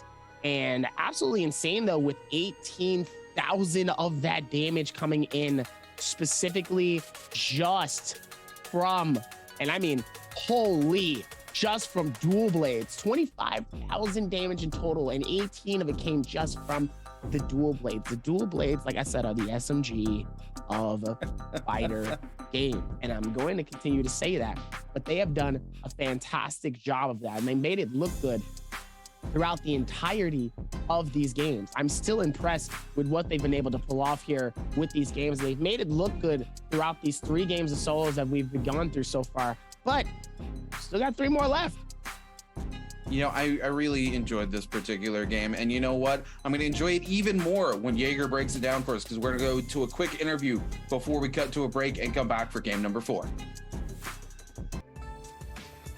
Hi everyone, this is Jaeger and welcome to post-game interview. Today we are very glad to invite Spider to our interview room and let him say hello to our audience. Hi 小蜘蛛，那先和大家打个招呼吧。大家好，我是 WBG 的 Spider。好的，恭喜你，也欢迎你来到我们的这个赛后采访。So first of all, congratulations, you get the highest score right now so far in the solo game. And today I saw you using the Takada, and it seems like you are using the F3V1. So I would like to know why you choose this skill and ultimate. 来，蜘蛛先看着我们一起来聊聊。就是今天看到你其实第2把选的武田这个英雄嘛，选择的技能是 F3 和 V1， 为什么选择这样的技能和大招的一个搭配呢？因为 F3 本身有容错，然后搭配 V1 有一套高爆发的连招。好的。So actually, because I think V3 is very strong and have very high damage, and also it can contain a lot of mistakes and compare with and cooperate with the ultimate F3 and V1. They can cooperate together and have very high damage combo. Okay, so you already tell us that you have the F3 V1 combo. So would you please tell us how to use this combo together? 那其实刚才我们也讲到了武田，其实这样的一个技能搭配，它是有一套非常高爆发的一套连招。这套连招应该怎么用呢？F 爆出来到之后接大招，接 F 打那个浮空斩，然后再接一个蓄力。好的。So for this hero skill and ultimate combo, it's like using your skill of the Takada, and if you can fold your opponent and then use the ultimate. After the ultimate, just use the blue charge. It has very high damage. Okay, so also today, I saw when in the game 3 that you have to change another armor, and you're like really fast to click on the armor and change it. So would you please tell us how you can do that combo together? 那也想问一下，其实在第3把当中的时候，看到你当时其实有个破甲的状态，然后是很迅速的去换到了地上的一个甲，当时是怎么能做到这样的操作？平时我们去换甲的时候，怎么样可以让我们自己更快速的拿到新的甲呢？如果甲周围物品非常多的话，建议就是打开装备栏，然后拖进去。如果那个甲非常好点的话，按小键盘数字3就可以。好的。Actually, I think it have to spread to like 2 situations. The first one is if you have too much things, other equipment near the armor, so you have to use your mouse and drag it into your bag. And if there's don't have too much things there on the floor, so you can use the keyboard 3 and just you can change the armor very quickly. So also because today we saw that you use the spear in the game too. So I would like to know why you use the spear. 那其实在第2把当中我们也看到今天拿的武器是长枪嘛，其实长枪可能在单排当中是比较少见选手们会选到的一个武器，今天为什么会选择长枪呢？因为落地就开了一把紫色的品质的长枪。好的。So actually, because I have very high equipment, very high quality spear. So I have the purple spear. So that's why I choose the spear today. 好的，谢谢小蜘蛛接受我们这些采访，再次恭喜你。Thank you, Spider, for today's interview, and we will take a break and be right back later.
one shield pot off, but Tryhard can't stay committed to this fight now. He's only got one shield powder after this, and then he has nothing. His tank is completely empty. Complete entire reset from the F2 ultimate there, but the meter dump coming out from APF. There's nothing 39 can really do here. One more hit. Pushing and keep that pressure on. Is going to catch him on this other side here. Is going to be able to push in. Hi, my name is Jared, better known as Tryhard.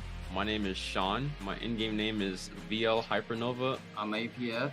When I first play Naraka, I don't really have a clear objective to accomplish. But as far as I played more, and I aim at to be the top player, not only on the leaderboard, but also for competitive competition. You know, words can't really describe how I feel, to be honest, but I'm just excited that I could finally prove what it takes to, you know, be a professional player. I want to be in this tournament because it allows me to play against the best players, all of the regions. Kind of, you know, make a name for myself. Get better at the movement, get better at the combat itself, and be known as a player that's, you know, be known for my own skill in the game. And really try to go for just a quick little hit of damage, and then just ends up, you know, just moving out of the... I'd like to say that my advantages is that I like to be more aggressive than other players, but with being aggressive also comes a double-edged sword, because, you know, if you're too aggressive, it can bite you back pretty badly. So I'll say that I'll prepare by practicing and refining my solo play a lot more, and also practicing with some other friends that also qualified. I got patience and I got confidence. I think that's the advantage for me. My personal objective is to be one of the best players and to also do well in the World Championship this year. I want to say to myself, don't get tilted, and just be confident and be patient. You can do it. Be the top one. Play is really smart here in these extra residuals. Meanwhile, the absolute destruction coming in from that insane... So yeah, NBWC. What's going on, everybody? My name is Creatives, and I usually cast all of the NA scrims and some of the tournaments, but today we're gonna do a quick breakdown of all of the teams that are heading to Worlds. Starting off with Tryhard, he's doing it back to back. He is also your 2022 Season 1 Solos winner. He did it again for Season 2. Just with that alone, you should see how much of a consistent player Tryhard is, and his mentality during tournament is absurd. I have not seen somebody more composed, and for the age Tryhard is, it's just incredible how of an amazing player he is. Moving on over to Light Hypernova. He is an aggressive fighter, but he is smart with his engagements. He knows when to and when not to take on fights. During Morris Cup Season 2, he had a very consistent tournament to secure his second place finish, and I'm super excited to see how he's going to do at Worlds. Starting off with APF, he has one of the best neutrals in the game. He is definitely a strong opponent in solos, as well as very consistent. He's a really strong player off drop, and he does a really good job picking up kills mid to late game. APF plays super smart, and you will see him in the majority of the end circles like we saw in Morris, which is major for a tournament like Worlds. He is definitely a demon in the server, and he has a really high chance of taking Worlds. Good luck to all the teams and solo players competing at Worlds.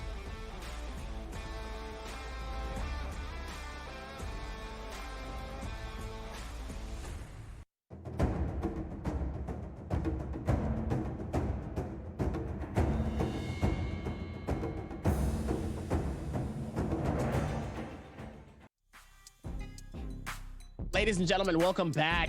We are at the halfway mark of the Pro League for our solos today, tonight, and yesterday, depending on where you are in the world, as we're going to lock in for 3 more games. That's right, we're going back to Morris Isle. We're going to keep the same momentum, going to Holleroth in game 5, and then ending it back on our lovely Morris Isle map as we're looking at the solos for our regular season bi-weekly.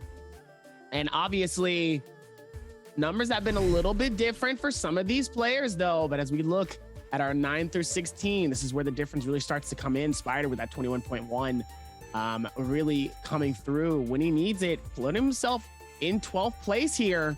Zhang with the 12.3, putting himself with 24 points currently. LXY, even through a lot of those surprises, still only holds 14 points throughout his 2 days that he has been playing here. So there's going to be some catch-ups coming up some of these players here. And hopefully we'll be able to see it throughout the rest of these next ones, as we're going to be able to see the top 1 through 8 of our leaderboards for our solos here in just a second. But still, a lot of anticipation for who is really going to be taking it out and really creating a lot of that control coming in.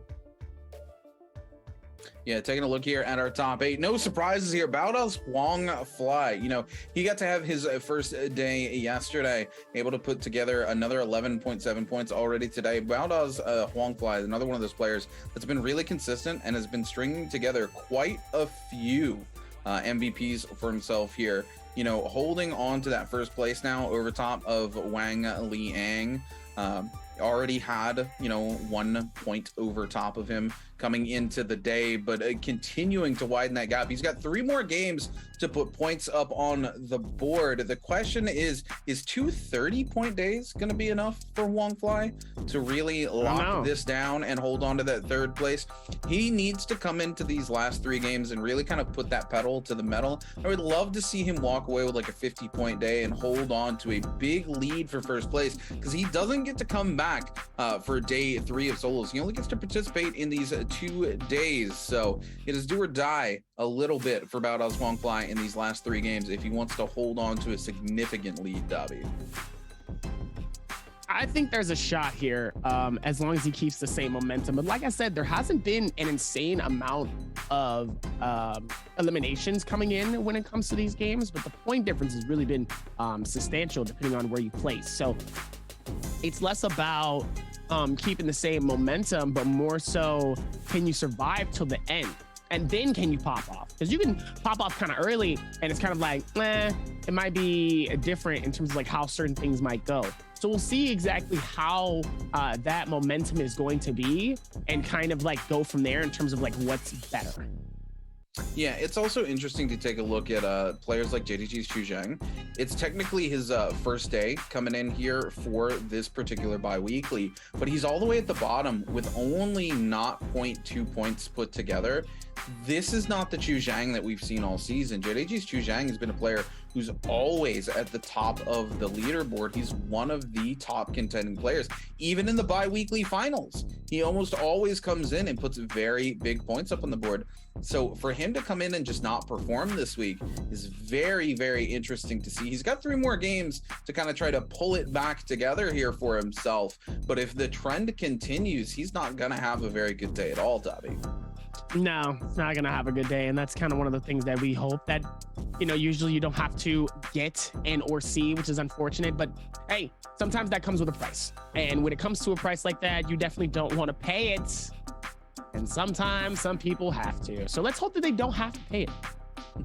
You know, interestingly enough, you know, a lot of our big players all the way down at the bottom of the leaderboard, and then a couple of players here who have usually consistently always been to the bottom, right? Q9's LXY, Ace's Jin coming through and putting together some fairly decent games for themselves here and actually being kill leaders in their games respectively from game 2 to game 3. Right. Both of these players are players we usually see walk away with 0 to 1 point every single game. So for them to come in and take kill leader and walk away with some big points, very interesting to see. We're going to see if they can do it again here in game 4, but first we've got a short video for you guys. 因为我打天人的胜率比较高，之前有50%，然后基本上一半都在吃鸡，然后都在上分。上学之后场次就很低嘛，但是分很高，然后到后面就分很高，就排得很慢了，然后我就排不进去了，然后就等他们上来嘛，他们还在打，但是我有时候就排个半个小时进去一把什么的那种，就排得很慢，3个小时可能就玩几把，就这样的，所以我场次很低。这2次拿了周冠之后，给我，我现在就非常的有自信，给了我非常多的自信。如果到总决赛的话，因为我肯定是要好好打总决赛的，我肯定是要奔着第1去的。希望自己总决赛，别有那么大压力嘛，好好打就行了。争取拿个冠军。对。JDG talking about the confidence he has after winning 2 bi-weekly finals, but Dobby, I'm struggling to see that confidence here today as he's only put 2.7 points up on the board. Yeah, but you still have to keep that confidence high though, regardless, because those two to 3 games don't necessarily matter here if you pop off in the next 3. You know, so it's one of those things where you do have to keep that confidence up. You do have to keep that amount of momentum, so that way when it is game time, you will feel that confidence, and hopefully you'll be able to pop off the way that you really want to. And Chuzang definitely has the right idea. Oh yeah, absolutely. He has the mentality. He can come back and make something happen in these last 3 games, but he needs to hit the ground running at the start of this game. He can't be afraid to come in and play hyper aggressively, because he needs to put as many points on the board as he can these 3 games, because he's essentially strung together almost no points today. So he needs to try to put together 6 points worth of games in the next 3 games and come out on top. As we take a look here at the hero selects coming through, Huang flies in, Kai Bao all locking in that Yodohime. We do see one to Mulk. We're going to see a Justina Z-Ping also coming out. Another Z-Ping coming out from GG Shaw, as well as GD's Don Quing coming in with a Yodohime pick here. Taking a look, and now, we're going to see a lot of Yodos coming out in this particular game as we lock in 4 Yodos back to back. And for the final hero selection, it's going to be Z-Ping, Yodohime, Yodohime, and Yodohime. Yeah, I did say that we were going to get a lot of lock-ins for some of the same ones, as we're going to lock in for this game here. And oh my, this looks like this could be a quick fight real quick. It looks like the entirety of Stillside Temple is being absolutely surrounded by every last player in this entire lobby. I don't think anybody is in any other major space on the map. No one at Sunwing, no one at Wreckage, no one at Celestia, no one in Shadow Jade. Everybody is surrounding the area of Stillside Temple. Even on the other side of the river, they're still not close to Celestia. They're still on the other side of that fort of where the space is. Meanwhile, Wayne Shrine on that right side, Moonlit Courtyard is still going to get touched, but everywhere else is just going to shine. Nothing but Stillside Temple. Let's hope that maybe it lands there. Yeah, we're going to see what happens here. As is tradition, we're going to join in with our MVP from last game, Baudas Huang Klai, who's off to a good start today, turning now to 17JL's Ego, going head-to-head with JD's Chu Zhang.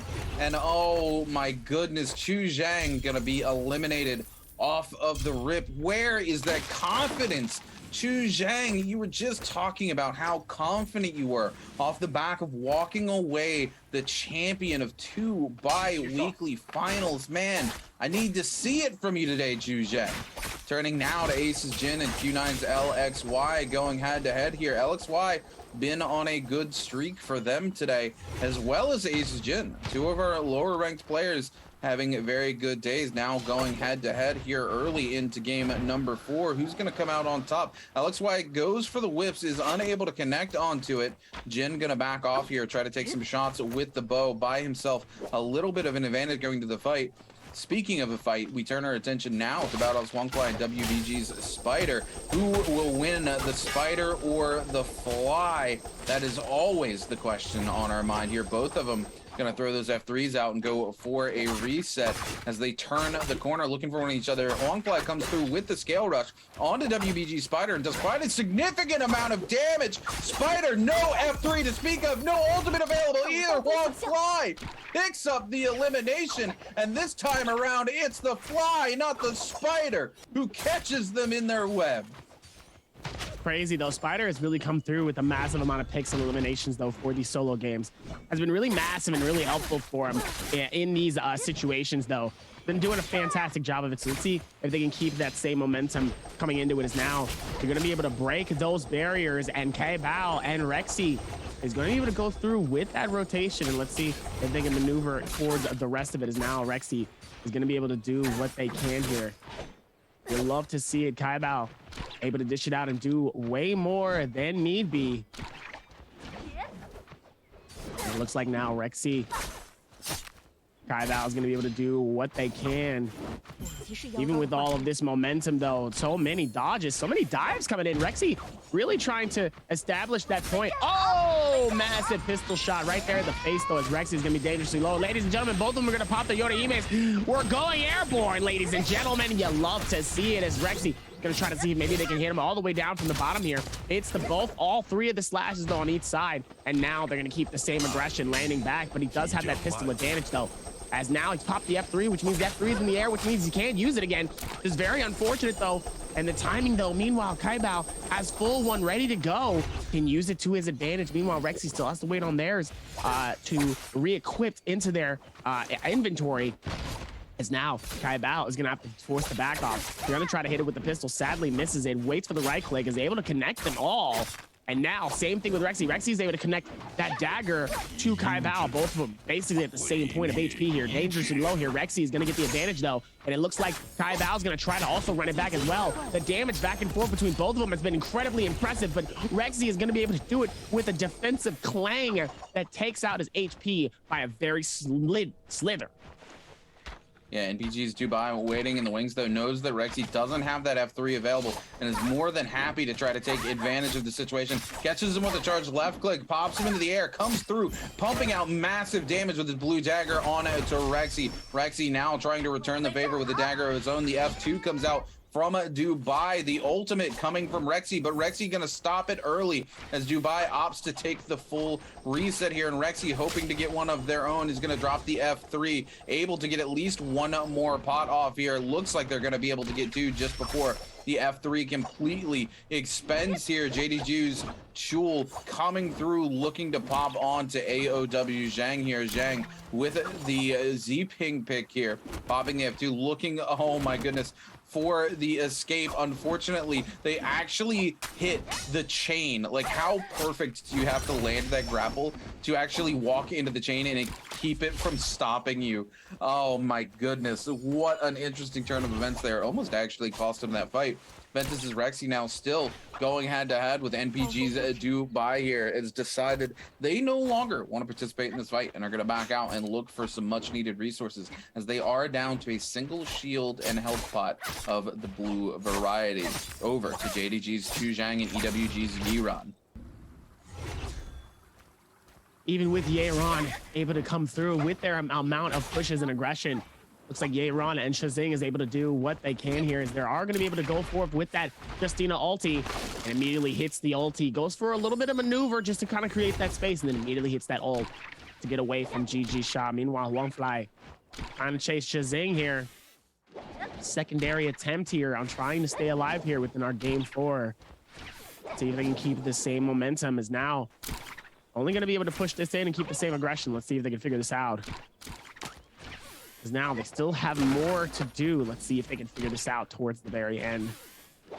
Yeah, Chu Zhang trying to keep things moving here. Wangfly wants to give chase here, but he's down to 3 grapples after using this grapple, so needs to be careful. Chu Zhang able to get the reset off as well. And it looks like Chu Zhang still has plenty of resources left. Wangfly now down to 2 grapples. He's going to have to give up this chase very soon, or be at a massive disadvantage as the fight moves forward. Q9's LXY takes some huge hits from the nunchucks here from Zhang Yu. Returns the favor with the dagger very quickly. Zhang Yu, though, going to use a little bit of the tech chase there off of the nunchucks to come forward and get some big damage onto LXY. LXY going to be forced to pop the ultimate. Zhang Yu going to use the teleport to actually get out of it and look for an opportunity to take a reset here. Zhang Yu, looks like they might be, no, they do have enough bots here to actually go ahead and take the reset off there. A very, very low resource game for many of these players. Wangfly still with only 2 grapples to their name. JDG's Chu Zhang unfortunately not able to get away from this fight as EWG's Yiran shows up for the third party. Chu Zhang going very, very low. Wangfly going to be able to pick up that elimination, going to throw Yiran out of their own F3 with his very own. Now Wangfly looking for his 3rd elimination of the game. Yiran, no F3 to his name here. Very, very low. Going to be forced to pop the ultimate. Wangfly going to return the favor, more than happy to pick up an elimination off the back of going ult for ult here. Just needs to connect once or twice here. On to Yiran. There it is. Yiran goes so low. Wangfly immediately hits the ground, comes back with the pistol, and picks up his 3rd elimination of the game. 3rd elimination coming in with nothing but style and grace. And we say before, you love to see it though, as now Rotation's coming in, and the double Yoruhime comes out at such a perfect time as now, ladies and gentlemen, they're going airborne again. Zhang Yu is so dangerously low here, as KyBao is going to be able to claim that elimination on to Zhang Yu. KyBao trying to go for the quick retreat here, that was able to get their elimination, so now it's time to just back out, go for the reset, and to be honest with you, they might end up going back for another fight. Let's see what they can do. Meanwhile, Spider hanging off of a wall here.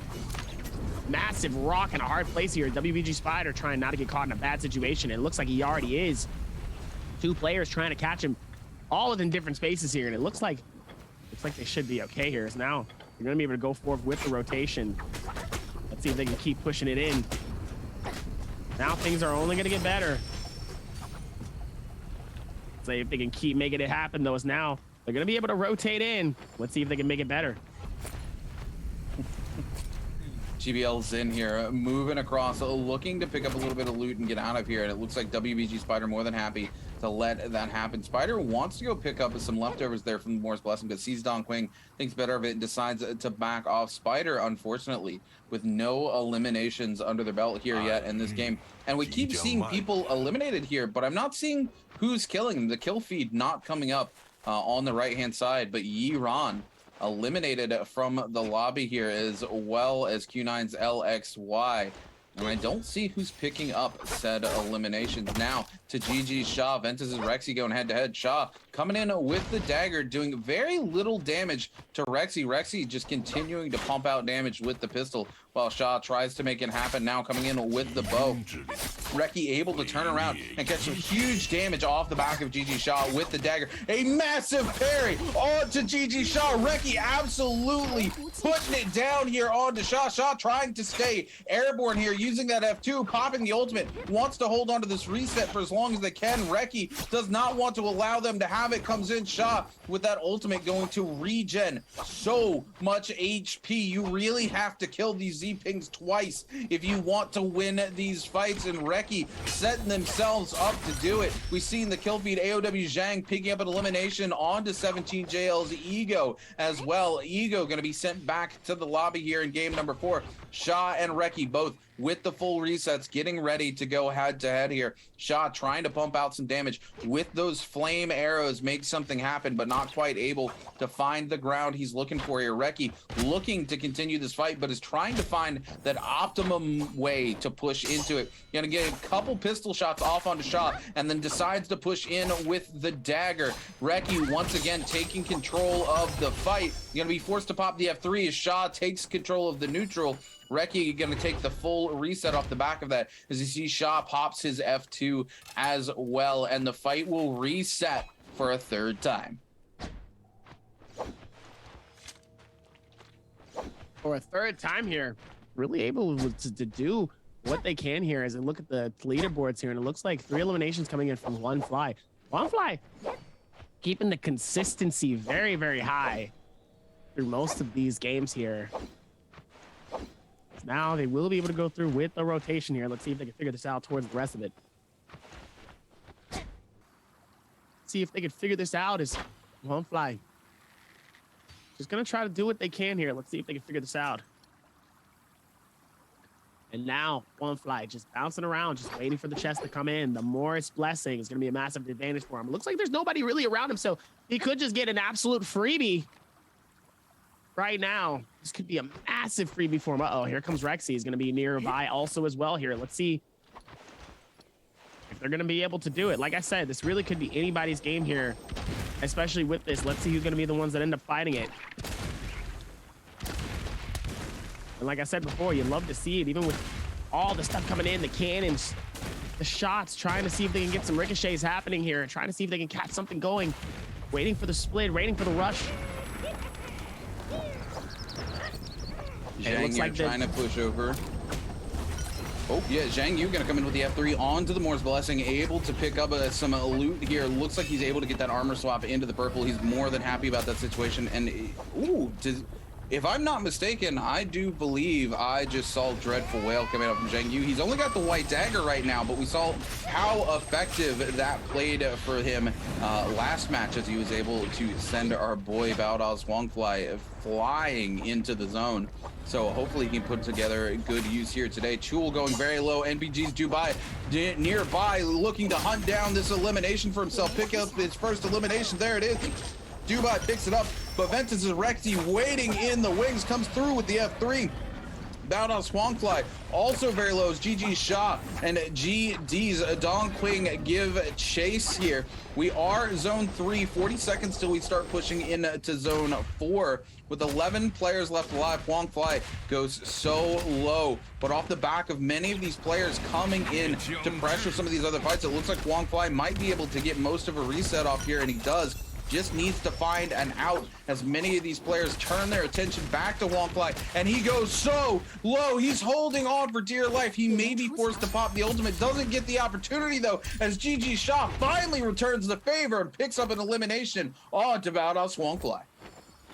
Really able to put this together and or down. Let's see if they can put more of this momentum together here, as now things are only going to get better and better. We're going to be able to lock this in for our next game here. Let's see if maybe they'll be able to figure it out. See if they can piece something together, as Zhang and Don Queen are going to be in fighting spirits, ladies and gentlemen. You love to see it. And now GD's Don Queen caught in a bad situation, losing health little by little here, forcing Jin to get out of the situation, but sadly it's not going to be enough, as Rexy going to throw that bow and hit a massive elimination onto Don Queen before he can even get the second slash happening for their games here. Was able to do more than what they needed to though. Let's see if they can keep the same momentum, as they're going to be able to push in and keep the same energy. Like I said, you love to see it. You love to see what they've been able to put together though, as now. Oh, absolutely. The nice little orb comes around, and now it's going to be a little bit more interesting as the circle does start to come in, but also that Morris Isle, that Morris Blessing is starting to form here. So it looks like it's going to be another fight bringing out very, very soon. Yeah, this anti-ult zone keeping many of these players from engaging, but that Morris Blessing is going to change that very quickly as Dubai comes in with the Flame Breath, trying to secure something here. Dubai going to be on the receiving end of a massive longsword, and it's WBG Spider who's able to come in and pick up that legendary armor as well as a set of legendary nunchucks. We've seen Spider time and time again lock people down with these nunchucks and make things happen. He doesn't have any eliminations here yet in this game, so the question is, will he be able to put those legendary nunchucks to use? We're gonna find out. AOW Zhang taking some shots here at GG's Shaw moving across, looking for the opportunity to take a reset here, as both his ult and F2 up, so nobody really wanting to overcommit to that fight just yet. NPG's Dubai coming in looking for the scraps here at the box, wants to get himself in as good a situation as possible off the back of these other players moving away from the fight. Spider shows back up though, and Dubai instantly thirsty to take that fight. Spider comes in. We're gonna see the Flame Breath come out. Dubai backing off, throws the F2 down for himself, is gonna take a reset here. GG Shot going head to head with AOW's Zhang, gonna walk back in to a micro meter dump from the nunchucks there. Zhang though be forced to back off. His ace's Jin shows up hungry to pick up the elimination onto both of them as they both run low. OC Zhang Yu also coming in, and the sharking begins here in game number 4. Jin really hungry to pick up his first elimination, but it's actually going to be Wolves Kai Bao who slides in with a pair of dual blades to pick up his second elimination off the back of AOW Zhang. Meanwhile, even with the amount of momentum coming into it, you love to see it, as they're already going to be able to piece this together here. Let's see if they can run forth towards it and make some of this magic happen, as now going to be able to do more here. Let's see if they can keep this momentum happening. Is that a gold shield just sitting there? No, it's not. It's gold something. I don't know if it's gold shield, but I'm like, wait a minute. Somebody's going to have to go snatch that up. Hold on. WBG Spider has the gold shield. Now we're going to look in on Zin. Zin trying to keep it alive here. Pushing it together. Waiting for the Yotahime ulti. I heard that ulti come out. Curious who started it. Doesn't look like we'll be able to see it though, as Zin going to be able to stay alive within this. Dubai's going to back out. Force him to back out though. Zin catch him inside of this corridor. Decides to do a nice little juke. Juke. Oh, you missed. There's a lot of space here for these next couple of fights here, but there's still a lot of momentum. I don't think anybody's really fully committing to an actual fight here. I think it's just like a lot of picking, a lot of poking. Yeah, you know, this is typically what we're used to seeing here in solos, right? It is. During this stage in 4 to 6, we see a lot of those range shots coming out, but GBL's in here goes low, and now we're going to start seeing that classic Naraka, right? Where these players see one player low, start to shark them down. GBL's in is that player right now. The zone tick coming in and pressuring them super heavily. Spider looking to pick up their first elimination of the game here is going to be able to. Off the back of GBL's in, he's going to use that F3. So he can secure all those goodies off the body. He knows his supplies are running low. He wants to keep them running as high as possible. He picks up a couple of shield pots there that he desperately needed, so he wasn't running very low. Spider happy about his situation in life and happy to have his first elimination here in game number 4 as we get ready to press down on to zone 6 here. Many of these players looking to poke down some of these other players out of range, and then the sharking will begin when somebody finally goes low. GG Shaw here with the Meteor Soul Jade for the cannon, able to use that cannon like a sniper rifle and send shots way downtown. We're going to see Reki take one of those shots as well, looking for a reset. Ace's Jin here on the receiving end of Dubai's Flame Breath. Going to take a little bit of damage, but not a ton. Kai Bao coming in with the cannon as well, trying to continue to pump some of that damage on to Jin. Dubai here, having used their F2 to take a reset. Just hiding over here in the corner, got himself a nice little happy space, and we're going to see Zhang Yu begin to lock down GG Shaw. Shaw going to go down to half shields. Zhang Yu going to trade range shots here, going to back off as soon as he sees the F2 comes out, and Dubai waiting in the wings with the Flame Breath is going to force him out of his own F3, and now Zhang Yu who's gone low, and the sharking begins, Dobby. Sharking absolutely begins, though, as the Flamebringer is going to be able to do that massive amount of damage, and now they're going to be able to peek in as Zhang Yu is going to be outside of the circle here just for a momentary lapse, but just enough to where Spider is going to be able to claim that elimination. And just like that, get the finish. Very unfortunate, though, is now going to be able to go through with that rotation. Let's see if they can keep their same momentum.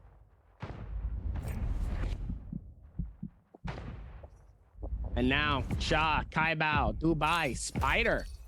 All within the space, though. We're 6 people alive, though, within this massive circle. We could be seeing an early finish like we do sometimes. Been a while, though. Yeah, 6 players left alive here. Nobody really wanting to take fights except for when they're able to get those huge range shots off and get people low. Kai Bao, one of those players going very low right now, but able to use that F2 to keep himself from going into that sharking range. Oh my god, he cancels the health pot. I may have spoken too soon. Kai Bao does get the health pot off, though. Comes down below. Able to get the shield pot, get the full reset off as the rest of the lobby doesn't shark him down. Dubai goes low, but going to use the F2 to buy himself some space to get a reset off as well. We are down to our top 6 players here for the lobby, and it's a very tight game across the board, Dobby. Most of these players with 2 eliminations each. 2 eliminations each with all of this type of momentum coming in with this rotation, though. It's still going to be very, very low for a lot of these teams in terms of just trying to get eliminations here. 2 eliminations shared between basically everybody except for Dubai and Jin here. Meanwhile, Spider has that massive spinning rush here. Could be massive for him in this final circle here once it starts to close in, but he's going to have to keep himself alive, though, for that moment to happen, because it could be massive for him if it does happen, but could also go really, really bad if he's not paying attention here.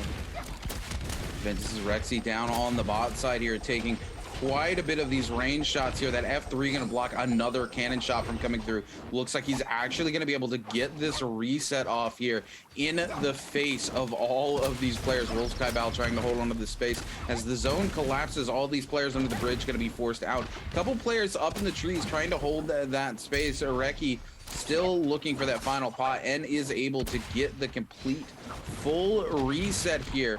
All of these Yoda teammates just trying to hold on for that final circle to collapse so that they can be the one who uses that ultimate last. WBG Spider with the nunchucks coming in, trying to put in work. Double eliminations under his belt here. This is such a tight game here in game number 4.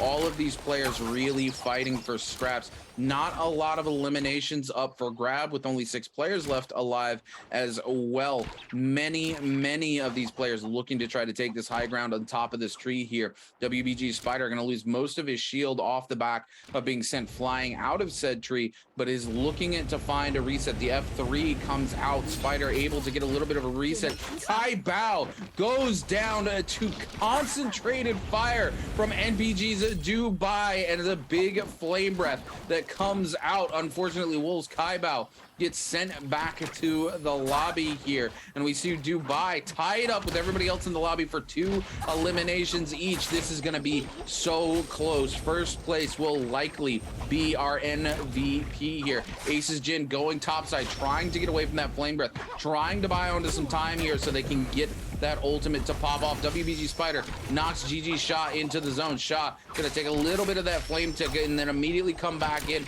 and try to punish Spider off the back of that. Spider loses most of that legendary armor, goes up the tree, pops the F3, trying to get that reset. Does find at least 1 shield pot off the side of the tree here. Ventus' Reki gonna go down to Ace's Jin. Jin finally on the board here in the game, trying to use that dagger to buy that space. WBG Spider up top, forced to pop the ultimate here, but isn't able to connect on to anybody at all. Ace's Jin picks up GG Shah. Ace's Jin picks up Dubai. Jin all of a sudden coming in, tying things up.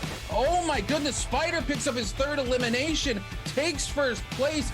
Actually will walk away the MVP, but I think Jin also picked up 3 eliminations, coming back from 0 eliminations. What a huge game for Ace's Jin. WBG Spider gonna be walking away with his 2nd MVP of the day though, Dobby. 2nd MVP of the day though. Absolutely insane. 2nd MVP. Look at that smile. Look at that smile. Man said, yeah. I'm good. I'm good like that. I'm built like that. Okay.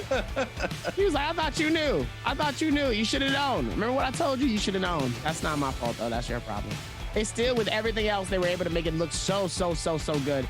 And I'm wildly impressed with that. Like I said, the 2nd MVP, absolutely massive though. So it's going to be interesting to see how many eliminations that he got though within that span, because like I said, it was a very low point game though for a lot of these places. So it's not like it wasn't like an insane amount of eliminations and all that stuff. It was pretty chill throughout this game. Yeah, really quite tight here in the very end. I think Ace's Jin was able to put 3 eliminations together in that final circle, and then Spider comes down and kills him for his 3rd elimination, and I think everybody else is going to be rocking 2 eliminations very realistically here. It's going to be super tight across the leaderboard in general here for this 4th game, even tighter than some of these other games were. I really think coming through here, WBG Spider, Ace's Jin, gonna tie it up, gonna be 1 point difference between those 2. And then everybody else with 2 points each going out respectively in those other places. Jin really surprising me in the end there. He was the only player who wasn't on the board. Then all of a sudden he said, nah, this is my final circle. WBG Spider using the ult to hide himself airborne comes down and is able to capitalize because Jin is so low off the back of picking up the rest of those eliminations. He played it very smart, but Jin still also played it very smart, was able to come in and clutch out the final circle, pick up 3 eliminations, and basically tie it up with WBG Spider. Even with all of that too, they were still able to tie it up. And that's one of the hardest things I think you could really, in reality, I think that's more impressive than having the a max amount of kills from the very beginning of the game and then kind of ending with like maybe 1 or 2 towards the very end. The fact that you was behind pretty much tremendously throughout this game, only to come back and pick up 2 or 3 eliminations at that very ending circle and clutch up a game. That's way more of a clutch situation than really any of the other statures of how this game is played. So they were able to do it not only in style, they made it look good too. Oh, absolutely. And again, Ace's Jin has been one of those players that's been consistently at the bottom. This is going to be his 2nd game today where he walks away very close to that top 3 positioning only like 1 point behind the MVP of the game. Jin, very happy with his performance today. He's a different player today. Very different, and it shows. It shows because that's how he was able to get the dub for it. And also, even with that too, a lot of Yoshihime timings came in a little bit too early, don't you think? You know, I would say that, but WBG Spider popped his first, and he just sat topside. He was like, I don't want to participate in that little brawl going on down below. I'm just going to keep myself airborne up here. He hit nobody with that ultimate. He literally just kept himself airborne so he could come down and be like, oh, hey, Jin, yeah, you just killed 3 people, but you're super low. Bop! Picks himself up the elimination, and off the back of that is going to walk away the MVP because the game was so tight, right? He played that well, knowing that there wasn't a ton of big elimination players there. Because, you know, if you're WBG Spider and you've only got 2 eliminations and somebody in the final circle already has 5, that's when you're like, all right, I gotta put my carry pants on and really come in here, try to make something happen. But he knew he didn't need to do that, given how tight of a game it really was. And anyone who thinks these players aren't watching the kill feed while they're running through the game or in the middle of a fight, absolutely wrong. These players are watching that kill feed because they want to know the kind of momentum these players are putting together, because there are very many players in this league who are extremely momentum based. And yeah, here we go. We're going to take a look at Spider and Jin tie things up. Spider walks away with 1 extra point because he walks away in that first place finish instead of the second. Everybody else with 2 eliminations is just super tight, straight down the board. 5 points, 4.5, 4.3, 3.8, 3.3, just straight down the board here. Very, very close game. And we have to talk about it. JDG's Chu Zhang goes out with 0 points again, Dobby. Wow, 8.8. Coming in. Jin was pretty close. Also with that one as well. It also makes it look good though. Meanwhile, Huang Fly with the 3.3. Also paying attention to some of the other ones too here. GG Shaw with a 4.5, trying to keep the game alive. Kai Bao with 2 eliminations and a 3.3 here. And Dubai locking in that 3rd place finish as we're going to look in for our MVP, our 2nd MVP of the day, and his 9th overall. Can he get 10 tonight? He's got 2 games to do it.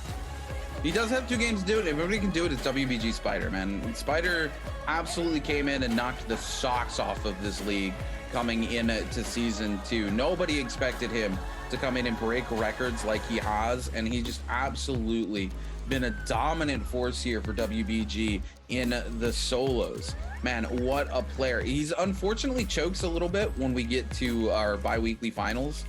Not been able to really make things happen the way he wants to in most of those finals, but still a very, very dominant force here in the league nonetheless. Somebody who came in and has broken records and then said, hey, by the way, yeah, ain't nobody else gonna break my record. I'm gonna break my own record.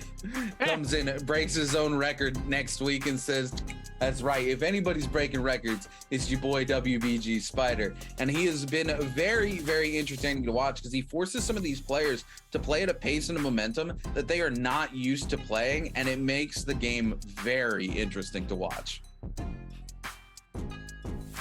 Gonna be able to go back towards that one. Is now gonna be able to go back towards this rotation though. And yeah, gonna be good. Gonna be good. Let's see if they're gonna be able to rotate. I would like to see him get a 3-peat. A 3-peat would be phenomenal. It's been a while since we've seen a 3-peat in the Nbpl. I'm trying to think of the last time we saw a team where a solo player pick up 3 MVPs in a single day, but it has been a hot minute. If anybody can do it though, it's going to be WBG Spider for sure. He's more than capable of coming in and bringing the aggression. I want to see, I'm not gonna lie, I want to see week 1 Spider. Spider has become a player, like, he's realized he's kind of he's realized he's been kind of coin flippy, right? But I miss that aggression where Spider just comes in and bumps the gas from start to finish, and we watch him just blitz half the lobby out of existence, and players don't know how to react because they can't keep up with it, because he's literally like, it's like he's going berserker mode, right? The second something moves across his screen, he's like, I gotta kill it. It's right there. I see it. I gotta kill it. He's on it, right?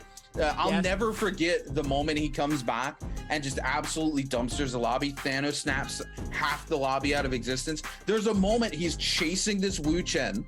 The Wu Chen's like 2 hits, 2 HP, dips behind a building, and a Justino full health walks out, and he goes, "The Wu Chen no longer exists. You're on my screen. I'm killing you." Just lets the Wu Chen go off, says, Nothing "Whatever." else matters. He's like, Nothing "I'll else deal with you later. Somebody else walked on my screen. What can I say?" Blitzes that Justina out of existence. I'm coming for you. Full wide eye, just ready to make it happen. As he looks at him, he's just like, yeah. You're mine there, buddy bucko. Now, we still have 2 more games left. Yeah, we do. It's going to be really interesting to see how things go. I'm very impressed with how Valdos Wonkla is playing today. You know, he got eliminated a little early in this particular game, but he still had 3 eliminations under his belt. He put some good points up on the board, and he's played very consistently throughout the entire day. Wonkla, just a much different player this season. Like, Wonkla had his pop-off moments in season 1, where we looked at him and we're like, you're a very, very capable player. If you make a couple of adjustments to how you're playing the game, you could be one of the best players. And clearly he's made those adjustments here in season 2 of the NBPL. But we're going to find out how these final 2 games go after we come back from a short break.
Advantage is my team has me.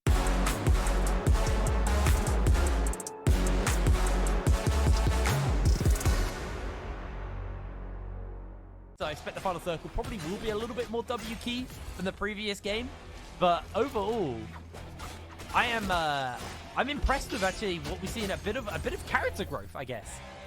Hi everyone, this is Lawang66 from HM. My in-game name is WTBCC. My name is Theo and from the England. I'm excited that I can qualify from the MWC this year, so I couldn't really think right now.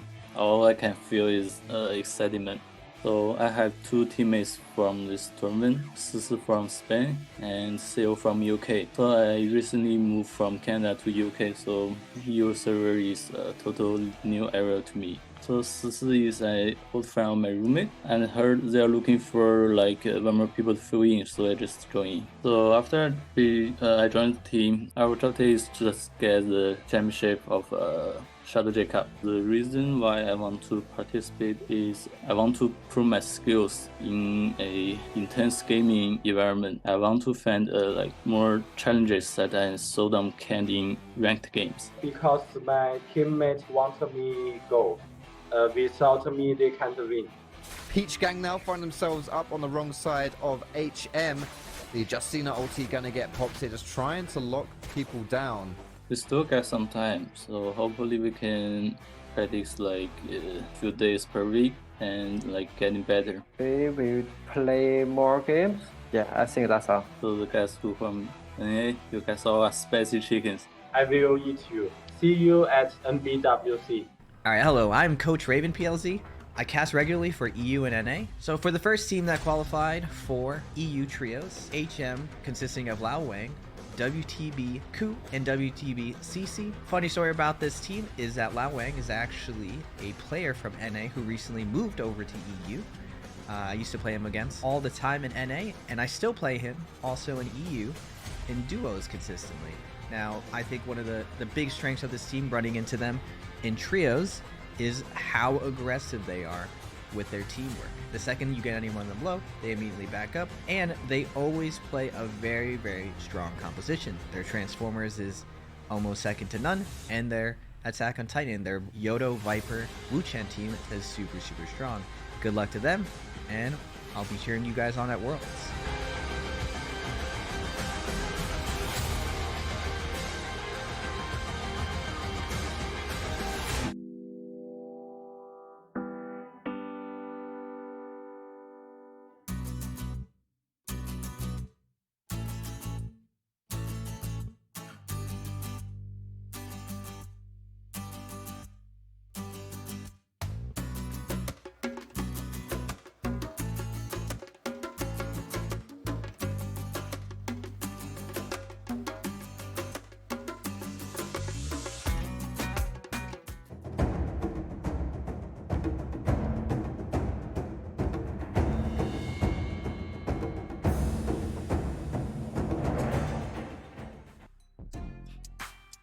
What's going on, ladies and gentlemen, Naraka fans? Welcome back to the Naraka Bladepoint Pro League. We're in our fourth bi-weekly. Today is solos. We're 4 games deep already, 2 games left to go. Me and Dobby on the break there threw all of our equipment in our little paddle boat there and paddled our way back over to Holoroth because we're jumping in for game number 5, going back to the verticality, taking it to the mountaintop, as it were, as we get ready to see if these players can climb their way to the tippity top, Dobby, and lock down a place in Naraka history.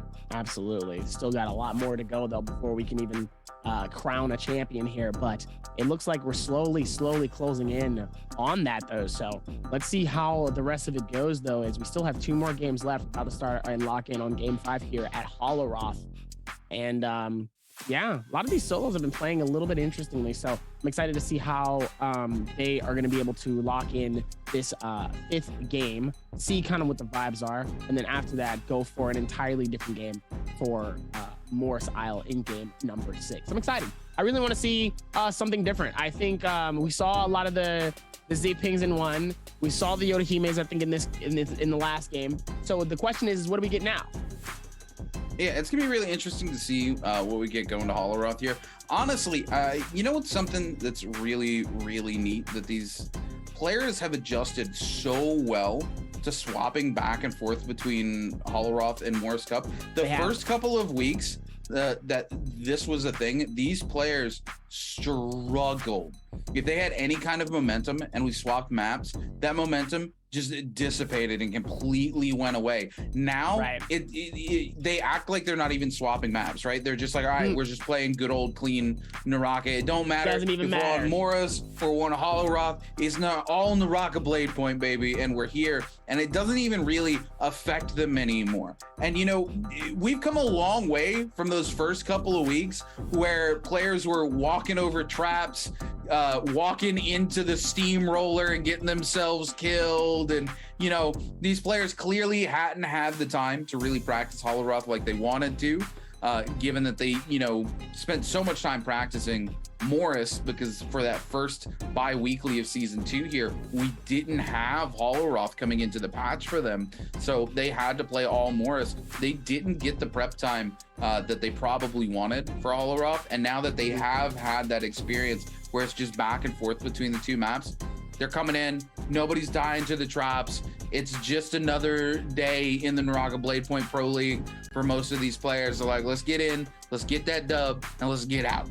Let's get that dub, let's get that bread, and elite, right? But now we have to go and push on to, what do you think is going to be the next 2 main heroes that are going to be being used for these last 2 games? I expect these last 2 games to kind of be all over the place. I think... You expect the variety?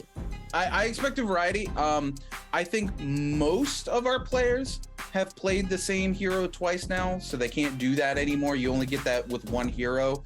So a lot of them going to be forced to shift things around a little bit. There might be one player left, I think, who hasn't used the same hero twice, so we might see that player finally come through and pick the same hero for the second time. But I expect Game 6 to be very, very interesting as the hero pool continues to get smaller and smaller for these players. I loved seeing so much Tumult come out. We didn't see a lot of Temi last time on Holoroth, and I don't think too many players have a Temi left under their belt at this point, but I would love to see some Tumult just because of how much verticality there is and the ability to use those wisps to get up extra high, right? Create some distance. I think that'd be very interesting to see.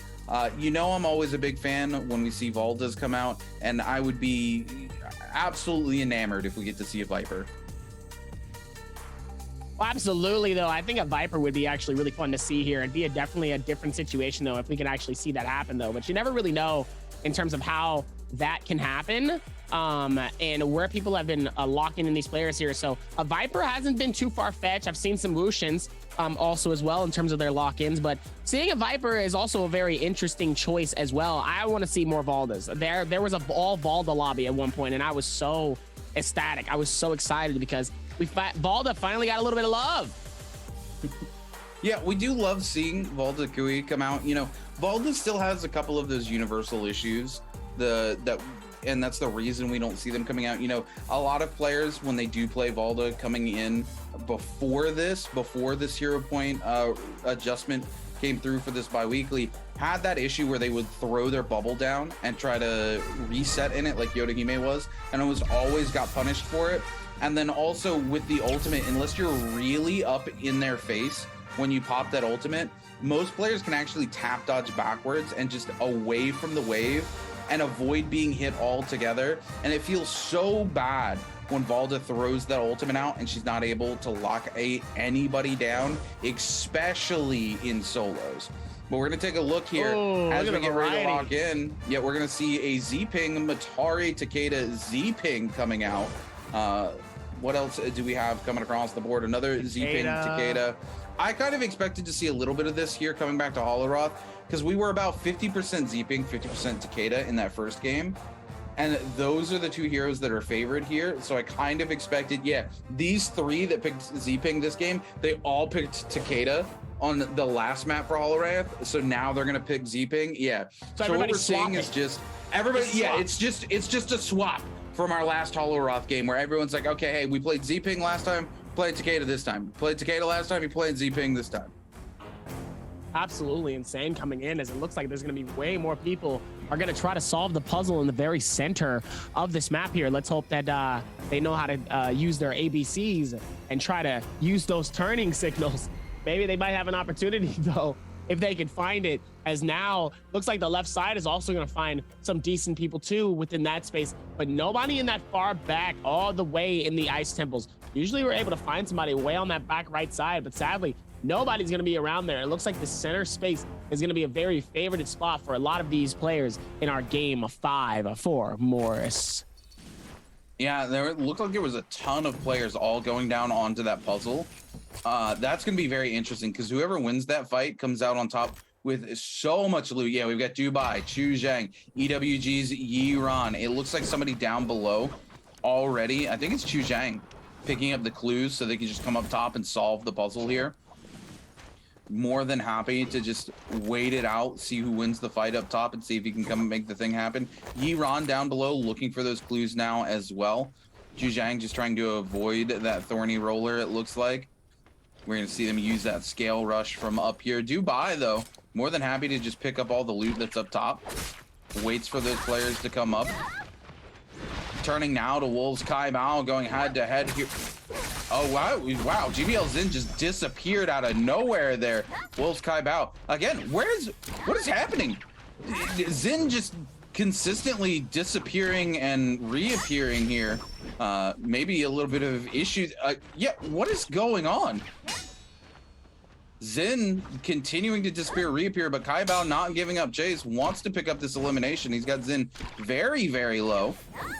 Xin still on the run. Kaibao able to connect with the grapple here. Xin going down to the bottom once again. Wolves just chipping away at that HP bar here. Xin using that teleport to create some distance, and now Kaibao finally able to connect and get it. WBG Spider also going to come through with the parry as both Wolves, Kaibao, and Spider pick up an elimination back to back here. 3 players sitting up top, each with 1 elimination as we move forward here in game number 5, Dubby.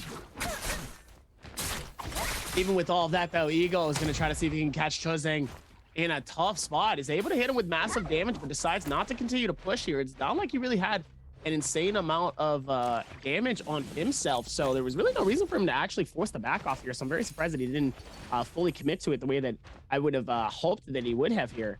Is now going to go towards this one, and let's see how they are going to knock this one out of the park. Now Chuzeng's up top, staying alive here, going through the maneuvers, doing his best as he can though within the space. Able to do what he needs to, but let's see if that's going to be enough. About us one fly here. Yeah, no, it's still early stages, and this is quite a big map. There's so much verticality too. Even if the players are kind of close together, there's just so much space for them to work with here. Yiran still over here trying to get this puzzle. They went down and picked up the clues. The question is, can they remember the clues while all these players try to contest the top from them here? Or are they going to have to go back down and re-look at the clues? AOW's Zhang going to get eliminated here by Chu Li here. Chu Li actually coming in, making good work of it. Bao Dao Huang Fly going to be forced to pop their ultimate here, but Chu Li also has their ultimate available. Huang Fly getting grappled out here. Chu Li, though, the verticality really throwing him off, is able to get a hold of Huang Fly, but he's able to move down the corridor. Needs to be careful here. He's at 50% ult here, and it continues to lose track of Huang Fly. Huang Fly completely reset here, and Chu Li going to be without ultimate very, very soon. EWG's Yuron here sees WBG Spider. Gonna burn a pot for just the tiniest tickle of shield there. And an opportunity to take a reset. WBG Spider gonna take multiple shots from Ego's musket here, but able to get a shield pot off himself. And now Ego is the one who's in trouble as Spider and multiple other players begin to give chase here on to Ego. Ego's F2 almost completely burnt through here. JDG's Chu Zhang coming in. WBG Spider gonna be getting sent flying off the back of a parry from another player, and the riposte hits Spider. Chu Zhang, now the player who's very, very low, as Reki and Spider give chase. Chu Zhang, no place to go to. Spider locks him down with the charge. Left click on the dual blades, returns the favor on to Reki. Reki now, no shields, gonna be forced to pop their ultimate here. Spider does not want to let this go. Wants to pick up another elimination and keep things moving, Dubby. Even with that, though, let's see as Rexy is going to try to keep this alive, though. Zipping really doing a good job of hopefully maintaining some of that shit. Oh, we saw someone get hit by that one maybe like a week ago. That was phenomenal to see them like absolutely fighting, and all of a sudden just whap. Oh, it felt almost like a cartoon. Almost. Because out of nowhere, you just, oh, what? Did I just cast a curse him? You love to see somebody get hit with the thorny roller. Did I do that? I don't think I did that. I didn't call that. I think WBG Spider did that to himself. I think that might have happened to him as he ends up walking away and ends up getting hit by that one. Massive hits, though. That's so unfortunate for him, as Dubai is trying what he can with the ballista to try to see if he can get any view, but everybody knows basically where he's at here, so they're trying to at least get him out of range to where they cannot hit. Meanwhile, Dubai is currently in the middle of a fight with Spider. Dubai dangerously low. Spider could push up and really keep the same momentum, and he looks like he does, as Dubai just wants to get away as quick as possible. And it looks like there's another player on board. 4 players on board here, as LXY is going to claim the elimination with that musket. You know what's funny here, Dobby? Nobody has solved this puzzle yet. This fight has been going on since the very beginning of the game here, around our little puzzle trove here, and nobody has just gone in and started whacking towers yet, trying to solve it. A couple people have gone down and picked up the solution, but they have not been able to buy the time to just go in and make it happen. I think the biggest question here is somebody going to solve it before the zone comes in and just blocks everybody out? I want to see the red armor. I have yet to see the red armor in competitive play yet, Dobby. I would like to see it too. It's very rare. We don't see it as often though, but that would be very, very interesting though. Even with all of that momentum though, still going to be able to push that in as well here. Truly trying to do what he can though. As now, Zin really going to come through here, trying to get engaging within that third party. It looks like Truly is going to get hit. Still has a little bit of shield, slight bit of shield left. But Zin wants some more of that action though, and so does Funefly. Funefly is going to push in and keep that same aggression. Takeda's going to have to force out the ghost. Immediately, he's going to hit the damage onto Truly. Immediately backs out, trying to keep the same momentum away and alive here as he is going to try to teleport, and he does right next to him though, keeping them both so dangerously close. And the clang of the defense is going to claim Truly, as Zin is going to be able to get the finish and the back out, as now Funefly wants to be able to continue to keep the fight going here, but sadly does miss the scale rush here, and he's gone. Hey, look at that. Zin coming in aggressively on the Matari there, using those teleports just to lock down Chu Li, pick himself up his first elimination of the game.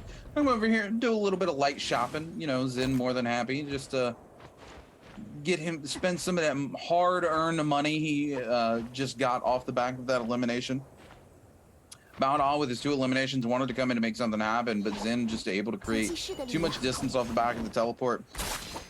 And has the full reset. Bao is not willing to commit just yet. Ventus is Reki here now, committing to a fight with OC Zhang Yu. Coming in hard with the dagger. Zhang Yu trying to turn this around with the pistol onto Reki. Reki wants a reset of their own. Needs to be very careful as they're standing next to a trap in there, though. Would be very bad if Reki walked onto that while trying to reset off the back of the pod. Zhang Yu just going to teleport, or sorry, not teleport, but grapple out of here, looking to just get out of dodge. AW Zhang finding a nice little spot to repair his cannon there. JDG's Chu Zhang coming here, going head-to-head with GG Sha. Chu Zhang, 0 eliminations again here. No resurrection available either, as he's already lost that resurrection early. Looking to get out of dodge as GG Sha punishes him, and he just says, yeah, you know what? I don't want to die this early for a 5th game in a row. Q9's LXY coming in, pumping out some big damage onto Spider here with the dagger. Tries to come in with the dual blades, as he's going to find himself getting parried. Spider goes very low off the back of that. We're going to see the F come out, and it's going to be Spider eliminated by Q9's LXY. LXY in a super rare form here today. Again, this is a player we usually see do a whole lot of nothing, but they've been putting quite a few eliminations on the board today, Dobby. They were able to do it consistently though, and you know, you always say that before, you always talk about it, that consistency is so important. And you know, as much as it pains me, you are right, you are absolutely right. You know, the benefits of it is very, very impressionable, and are also very, very impressive. You just keep the same momentum going with everything else going on here. It's only going to get better and better, and now you're still here being able to lock this in with even more. You know, nobody has solved that puzzle box yet, Toppy. Still? Yeah, no, the fight over there is still going on. Nobody has been able to put it together yet. That's actually unfortunate. Isn't it like a simple puzzle? It's not too hard, right?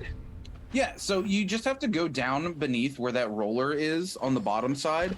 And ladies and gentlemen, you're about to get the key on how to open up the chest, right? Okay. Make sure everybody gets a chance to listen in. What'd you say? So you go down below where the little thorny roller is. There's a circle that goes around that.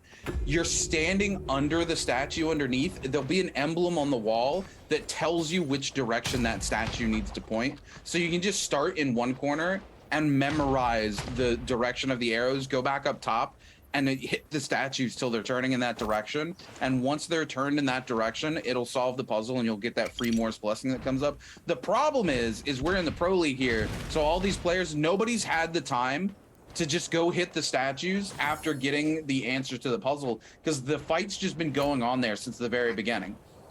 People are resurrecting, coming back, trying to make it happen, or they're just, you know, trying to find the space to do something. and the fights just keep breaking out, and it's really hard to just walk over and solve that puzzle in the face of all these players. Speaking of which, taking a look here at the map and how the zone's closing down, that puzzle is now out of the zone, and JDG's Chu Zhang is trying to solve it. He's just healing himself through. The question is does he does know the answer. Will he be awarded with the red armor? Will we finally get to see it in competitive play? He's coming through. He picked up, I can't tell what he picked up here. It doesn't look like I don't see, he gets a legendary katana. Oh, we don't get to see the red armor. We'll see it one day. It's going to be a life-changing game too. It's going to be a crazy game when we see a red, and it's just going to be one of those where I'm just like, wow, we've never seen it before. And that's going to be fun to be able to put that all together. I want to see it in trios, right? Because we know that the monk's HP is based off his level of armor. If a monk gets his hand on that red armor, it is massive. He's already like a raid boss when he varges up, right? But could you imagine how much HP he's gonna have with that red armor in his hands, Dobby? Yeah. GG shot here. Everybody keep it moving. All 60. By the way, there's only 11 minutes left. We're in zone 3. Nobody's completely eliminated. All 16 players still here, Dobby. Looks like it's still going to be able to rotate this around there. I mean, there's still more opportunities, though, to be had, though, but definitely has to be careful, though, as GG Shaw is going to have to back out. Low on shields, though, but it looks like he's going to be able to pop his purple shield and get back to it. And now we're back on Jin, Jin is dangerously low here. One fly, trying to see if he can finish off and collect the elimination here. As both of them are going to be able to pop those Qs here and those Fs. Gonna be able to catch him here. Jin all the way up top here is gonna land close to the bottom here of the water inside of this small fountain here, and still gonna be able to go to the rotation, keep them going and keep the pressure right in front of Jin, though. But look at Jin. Jin is just moving. Jin is not gonna make it easy for One Fly to get this elimination. He said if you're gonna get it, you're gonna have to get it from my cold dead hands. Now One Fly is going to be able to go for immediately with the heals, and the cold dead hands he does, as he does claim them hands and says, give them to me. Those are mine. Yeah, Badass One Fly able to pick up the elimination off the back of Ace's Jin. Jin, man, look at this. By the way, I want you to take a look at the total score. Jin has 35 points in second place. Badass One Fly is in first place with 50 points. He has over a 15-point lead right now, Dobby. Even with all of that momentum, though, still can be stopped. I'm gonna be honest, I haven't noticed that one yet. Yeah, good old Thorny Roller coming through. God, Thorny Roller was here. Can you imagine he went too far into his grapple and he just smacked right in front of it? We've seen it happen. We watched a player, I do believe it was JDG's Chu Zhang in the first week, take a fight with somebody. That person gets hit by the Thorny Roller. Chu Zhang comes in and kills him because they're so low. Stands still looting the body for so long that the Thorny Roller comes back around and hits Chu Zhang.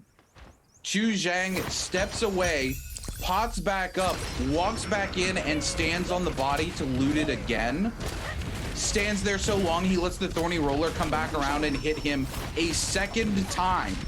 And he finally just decides to pot up and walk away and doesn't even bother going back to the body.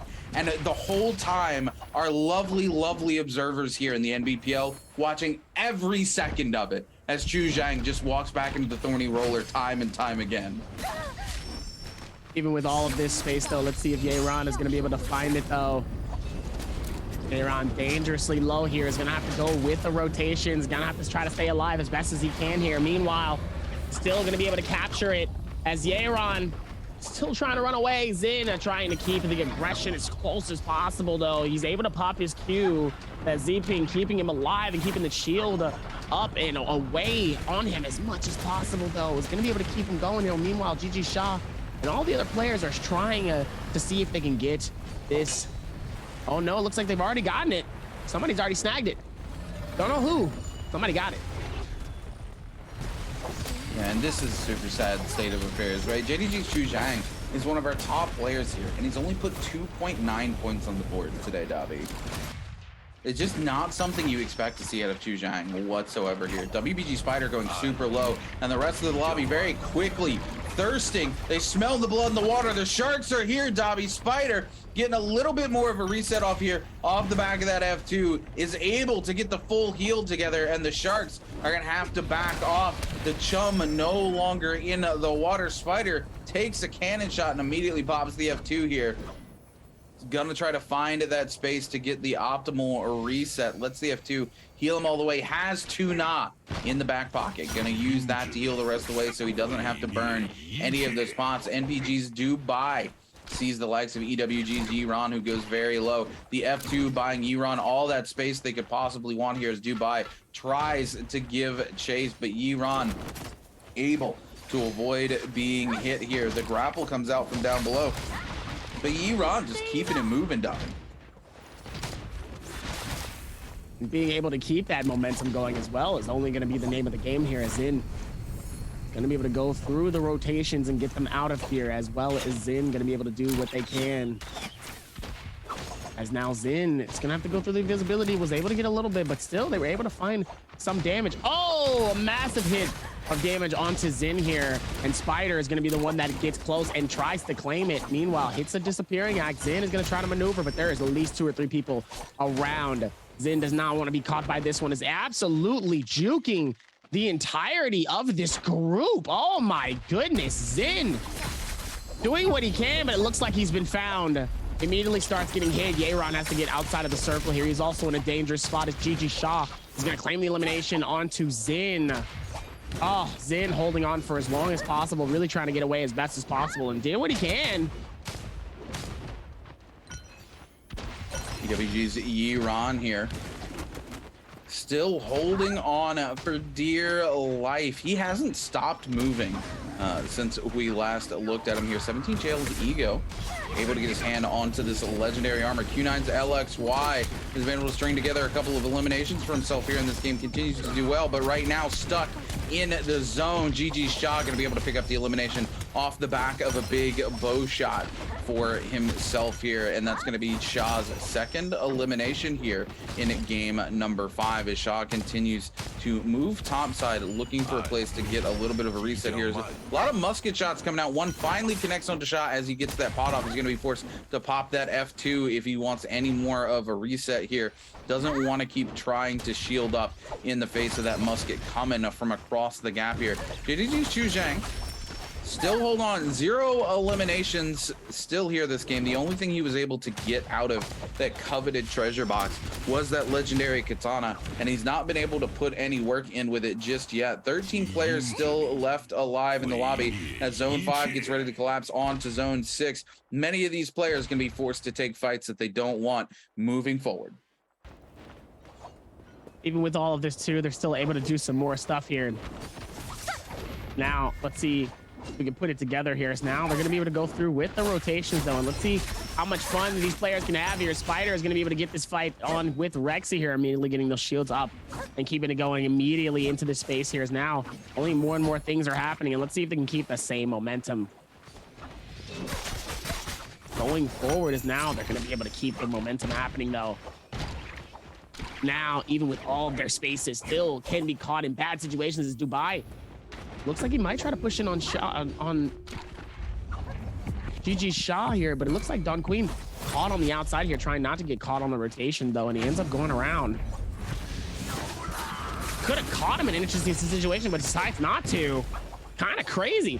Really thought he was going to push that, but obviously that outside circle can be very, very damaging if you're not paying attention here. But Ego absolutely gets just decimated here. Almost has no more gold shield now. Wow.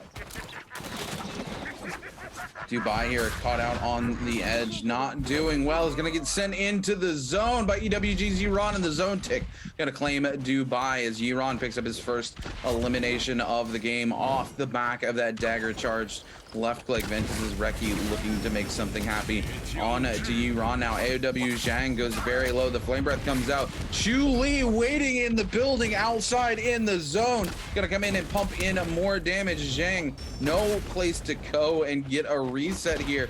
Unlike all the other Z-Pings in the lobby, he's not playing Z-Ping here, so he can't just pop that F2 and keep it moving. He's got to find a place to find a reset. Unfortunately, the sharks smell the chum into the water. Zhang goes down into the zone. There's no place for him to go. Ego Gonna get locked down on some of the other players. Zhang able to get at least one shield pot off here, but it's not gonna be enough. He's stuck in the zone. That zone tick does so much damage. Zhang, he uses the grab, but it's not able to buy him enough time, and it's gonna be WBG Spider who comes in and picks up the elimination here off the back of Zhang. AOW Zhang also picking up the elimination on the JDG's Chu Zhang. Very, very weird. He just picks up the martyrdom kill there. I think he was able to hit him in the zone, and then Zhang goes down, and then Chu Zhang was low enough that the zone able to pick up the elimination, Dobby. Even with all of this momentum, though, even within this small circle, can really be anybody's game here to be able to clutch it up and get the dub for. Can Spider claim his third? Are we gonna see a new winner here? But it's gonna be a massive heal off though for a lot of these players. So no massive ultis except for maybe Takeda. Takeda maybe, but even then it's still a short end. Oh, massive dive all the way down to the ground. That takedown is absolutely massive. I can hit some massive damage onto these, and you love to see it though. As now they're gonna be able to go through with the rotations in here and making it look real nice here. As now gonna be able to rotate this in here. See if they can figure this out. As now GG Shaw trying to keep this alive here, figuring this out all towards the end of it. Yeah, but it's gonna be Ventus' Reki who picks up the elimination onto Shaw off the back of a dagger after all that flame breath that comes out here. We do have one Takeda left alive. Chu Lee here just trying to hold on for dear life. He wants to lock down as many of these Z-pings in the final circle as he possibly can. 8 players remaining alive here in game number 5 as zone 7 starts to collapse. There's no place to run, no place to hide. What you see is what you get. A lobby full of Z-pings. We're gonna see the RKO come out from Ventus's Reki. Chu Lee just trying to hold on. He wants to wait till all of these Z-pings are clustered together here in the final zone so he can throw out one massive ultimate and try to lock down this final circle. There comes the ult out from Chu Lee. He's just waiting for them to bunch together, but it looks like they're all just gonna have a heal off here in the zone. Oh, we might see a big tie battle. Swampfly picked up by Ventus's Reki. Reki making it happen here in these final circles. Yiron picks up one. Zhang Yu picks up one. Ego. Reki picks up another. Ego picks up Reki. WBG Spider picks up Ego. Kai Bao picks up WBG Spider. And if I'm not mistaken, it's gonna come up Ventus's Reki. It might be. This could be anybody's game, really, though, for this one. No, it's gonna be Kai Bao. Kai Bao. Kai Bao claims this one. Game number 5 for Naraka Blade Point Season 2, our bi-weekly. The wolves are howling as Kai Bao is going to be able to claim this one for our game number 5. Very interesting coming in. I was not actually expecting that though, but I know he's got to be feeling decent, at least being able to clutch that clutching not only those eliminations, but getting that dub. This has to be very close. This has to be close. Oh, absolutely. This is a very, very tight lobby. With all the eliminations Reki picked up in this final circle, I really thought it was going to go to him, quite honestly. It's going to be interesting to see that final scoreboard when we get to it, because, man, it's going to be tight. I'm very surprised. I think Spider had 4 elimination, goes out in second.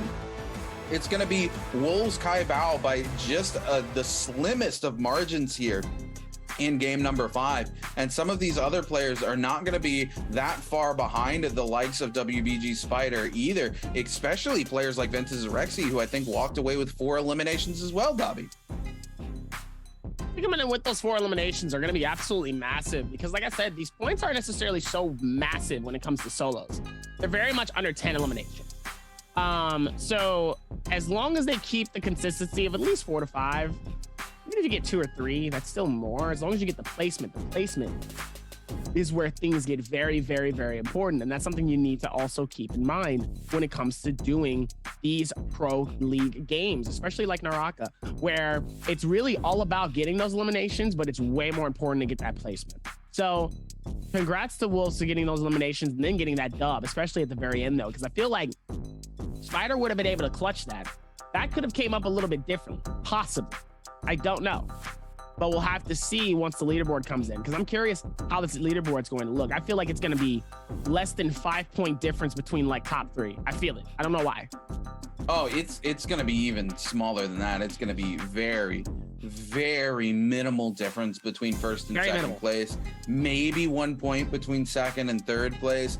Just a super tight game. Love to see Wolves Kaibao coming out on top, though. Player you very much can never, ever count out as Kaibao, the comeback king, as it were. We love our boys over at Wolves Esports. Absolutely just coming through and making it happen here in game number 5. Can't wait to see what happens in game 6. But I want to get to the scoreboard. I think this might be our tightest game yet, Dobby. I think it will. I personally will add to that, and also think it will also be just as close as well. With more of it happening, though, and more things to be able to consider, I think they're still able to push out more information towards each other, especially with all of the eliminations that were happening. And there was a lot of chases, a lot of chases. Way more chases than what we're used to seeing, especially close to these like ending circles where it's really just all about staying alive towards the end. People were really brave. Oh yeah, well, I mean, you know, that comes down a little bit to that old Z-ping meta. There were quite a few Z-pings in this lobby, and when we got to the end there, it was literally one Takeda and everybody else was a Z-ping, right? So when you've got a little bit more of that buffer, you've got that huge safety where you almost can, you got to kill Z-ping twice almost, right? So when you know you can just pop that F, you can pop that ultimate and you're going to be okay. You can keep it on the move. A little more willing to take some of those risky engagements and commit just a little bit more to some of those fights, especially with how fast that Z-ping F2 comes back up off a cooldown. Because, you know, you think about it, they pop that and the whole time that it's running, it's already ticking away on the cooldown. I think it comes back. I think it's a 16-second cooldown. I think it lasts for 8 seconds. So there's really only 8 seconds of downtime on that ability before they can just pop it back again. Brings a lot of confidence to some of these players that otherwise wouldn't be willing to commit so much to some of these chases. But here we are, gonna take a look at the scoreboard. Kaibao gonna come out on top. Oh, Spider didn't get 4 eliminations. He got 3, so it's gonna be an 8.8 to a 7.8. Third place going to be a 7.5. Fourth place with a 6.4 is going to be 17 jails. Ego Huang Fly with another 4-point game. Huang Fly keeping the consistency coming. And unfortunately, speaking of consistency, JDG's Chu Zhang has been consistently terrible today with another goose egg on the board, Dobby. Zin also, sadly, our first place dub winner, also taking away 1 point on the board here. Still unfortunate, though, to see, as he was our first winner of today for our solos. So to see him kind of all the way at the bottom, only being able to collect 1 point here, it's tough, man. That little bit of that first win curse is actually feeling a lot more realistic now than it ever has before. As now should be able to lock it in for the next couple, but we still got 1 more left here, and that really is going to be a massive deciding factor. Meanwhile, Kaibao, his second MVP, 6,300 damage, 3 eliminations, trigger, attack Soul Jade, 2 attack Soul Jades, and 2 melee resist Soul Jades. Not too much of a stacked Soul Jade list, but it's enough for him to be able to stay alive, keep it going, and get the dub, and making it his second MVP. Oh yeah, absolutely. He's got to be very, very happy about that performance coming through here. But man, these games have been so tight today, Dobby. Literally everybody within 1 point of the next person above them. When we look at these scoreboards, every single elimination is going to matter this week for our solos with how tight all of these games have been. WBG Spider comes in almost able to clutch it out, but it comes down to our boy Kaibao from Wolves. And I know all my Wolves fans over in chat howling, especially girl Sam Sarah, one of the biggest Wolves fans over in chat. Shout out to our girl Sam for always supporting Team Wolves even when they down. Love to see it. You love to see the support. It's almost like the Raiders here in football. Anyway, that's my own pain though. Anyway, as we walk towards the next space, we still have 1 more game left. I think the only thing that's missing now at this point is either a bunch of Valdas or could see a bunch of Tarkashis again, because there was only 3 or 4 that had Tarkashis in that first map. So I can see us getting another full map of like almost a bunch of target-Gs, and that could be really fun. I want to see more fireballs. That's what I want to see. Yeah, let's get the let's gentleman's agreement. Everybody shake hands.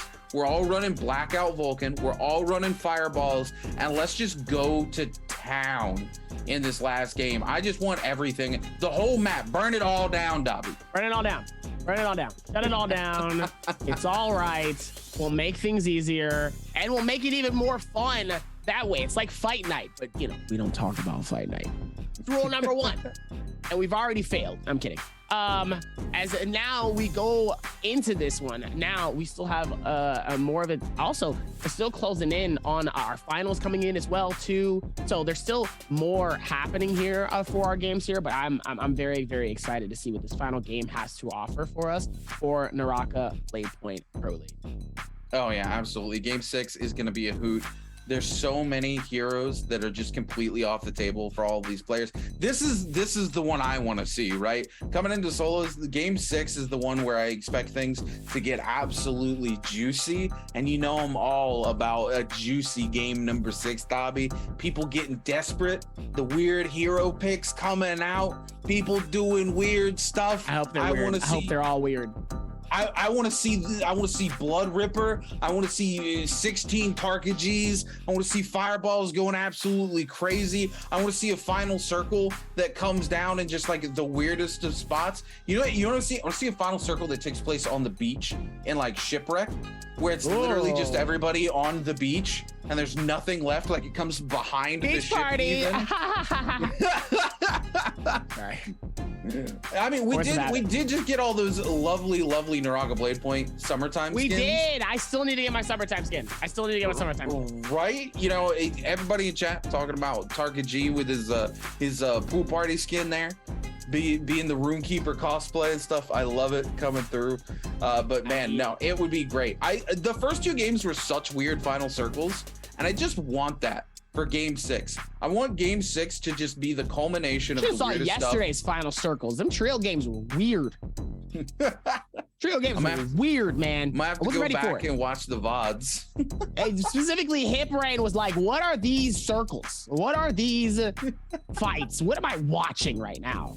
But the one thing that I will never take away, though, was the sure happiness and pride seeing that there was no zip hangs at all on that final game, and he just screamed with utter pure joy like it was Christmas morning. He said I felt like it was Christmas.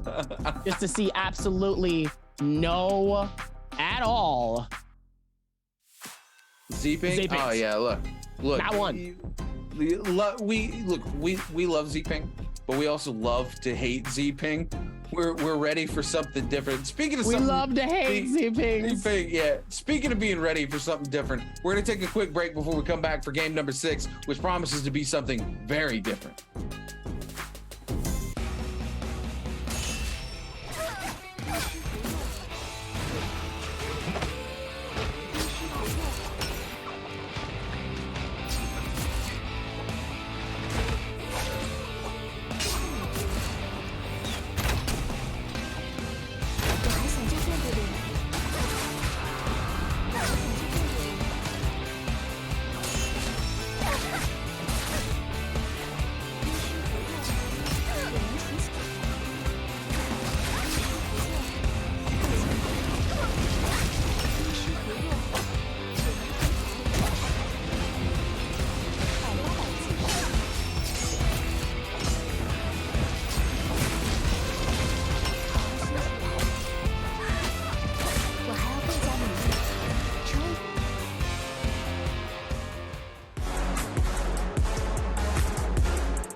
Making it 2 worlds. They've only got 20 points, so it's not like a massive one, but it is still a threat to them. And Zay able to pick up 2 kills there. My name is Baptiste. My IGN is Revelia, and I'm the captain of the Volume team. Okay, my real name is Ayub Kushida, and I'm playing for Volume team. So I'm Zay. I'm 23 years old from the Netherlands. Daily life, I'm a software engineer, and at night I'm a gamer, and I love to play Naraka Bladepoint. So when we started to play as a team, we basically just wanted to improve ourselves and have fun, basically. I see this tournament as a great opportunity to learn about the playstyles of the other regions. Also, not gonna lie, it kind of looks good to be a world contender, so yeah. I think the reason is that we have good teamwork together and we put in quite some practice together. But yeah, the reason why we even got like top 3 is because yeah, we just have good motivation and a good mindset. If you look, like I said earlier, if you look at Rivelia, I think he's a really intelligent player, so Rivelia has a lot of information that he shares with us, maybe even more information than like some Chinese players. Other than that, I think we're all like really flexible players. We both have experience in trios and solos. We all have great movement, and I think that's our main advantage. And I also think our motivation and mindset will get us through like the top rankings. I think that we have a really good mindset, all of us. The most regions I will pay attention to mainly will be the Chinese mainland players, because I think they are obviously the favorites. I want to play against all the Chinese teams and learn more about what makes them better than us, basically. So I'm looking forward to compete against FTX, Baoda, all the Chinese teams pretty much. Also looking forward to compete against Greyhounds in NA. I know they are good, but I think we could beat them if we practice enough. To prepare, I think we will practice in all the scrims we can, and also ranked, and we will also watch closely the Nbpl streams. We basically have nothing to lose, so yeah, just enjoy the experience, and like if things go south, doesn't matter, just enjoy it. And if we perform, we perform. If we don't, doesn't matter, we have a good experience there. I'm gonna try to remind them how good they are. I always try to encourage my teammates. So before every game, we always have a little talk, I guess, and we always talk good to each other, and like we always try not to blame each other, even if we lose. If we lose, we do it together. If we win, we win together. I think that's the most important part. And also just having fun, I think is really fun. Well, as for NA, I can't wait for the next longer drama in NA. I will have popcorn ready for the occasion this time. I can't make his name out. How quick they're moving around. Zay, though, is looking to get himself a second kill for Volume Pink. When we go to NBWC, we're gonna show you guys who is better. There's no need for trash talk. And yeah, we're coming for you. Alright, hello, I'm Coach RavenPLZ. I cast regularly for EU and NA. So the second team going to represent EU is Volume Pink. One interesting thing about Volume Pink is that they run a Monk to Mulch comp, which is currently evolving into a new meta within CN. I think it's going to pay dividends for them because the comp is able to take boxes in mid game and lead to end game. I think what kind of differentiates themselves is their box comp with Matari to Mulch Justina. With these 3 comps and their aggression, I think they're going to be able to do super well at Worlds if they play to win and they play to their strengths with their aggressions. Now, if they get off spawn and gain some momentum, I see them going really far if they're able to deal with the CN Pros neutral game. Good luck to them, and I'll be cheering you guys on at Worlds.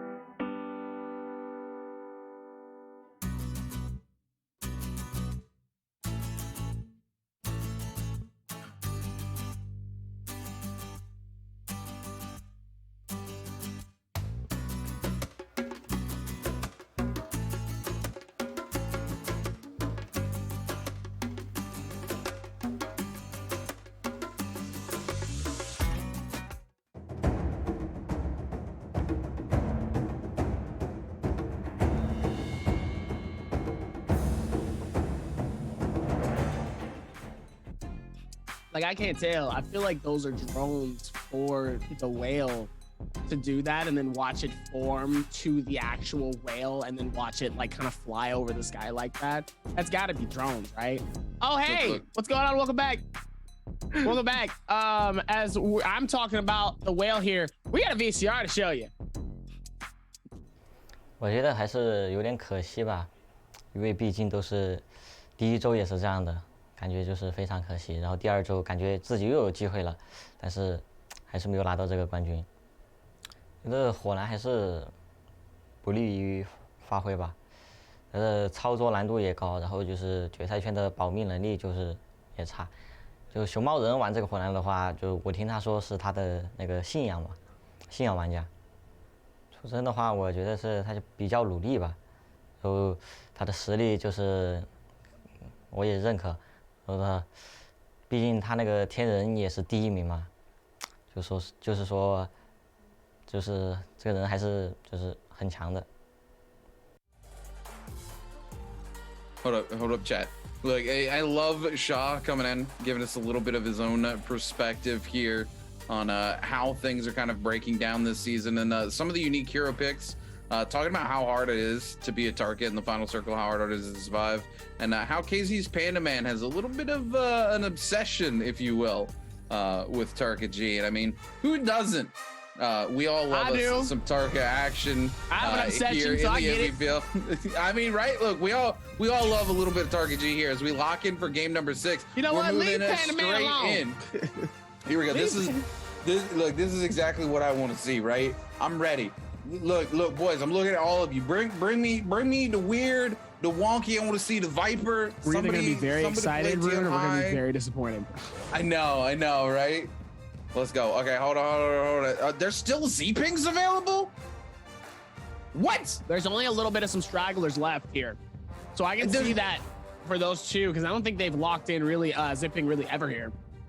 As now we're seeing some of the Justina, a full line of Justinas. Wait, I definitely thought Justina would probably get mused up as we see our first Balda coming in to these games.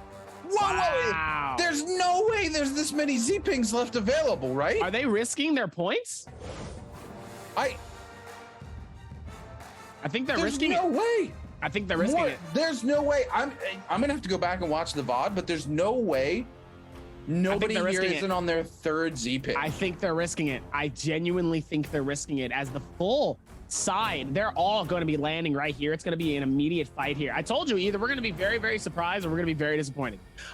Victims, Mayhem, Zeph's Winery, Pool of Cleansing, Artesian Grove, all within that left side of Celestra here.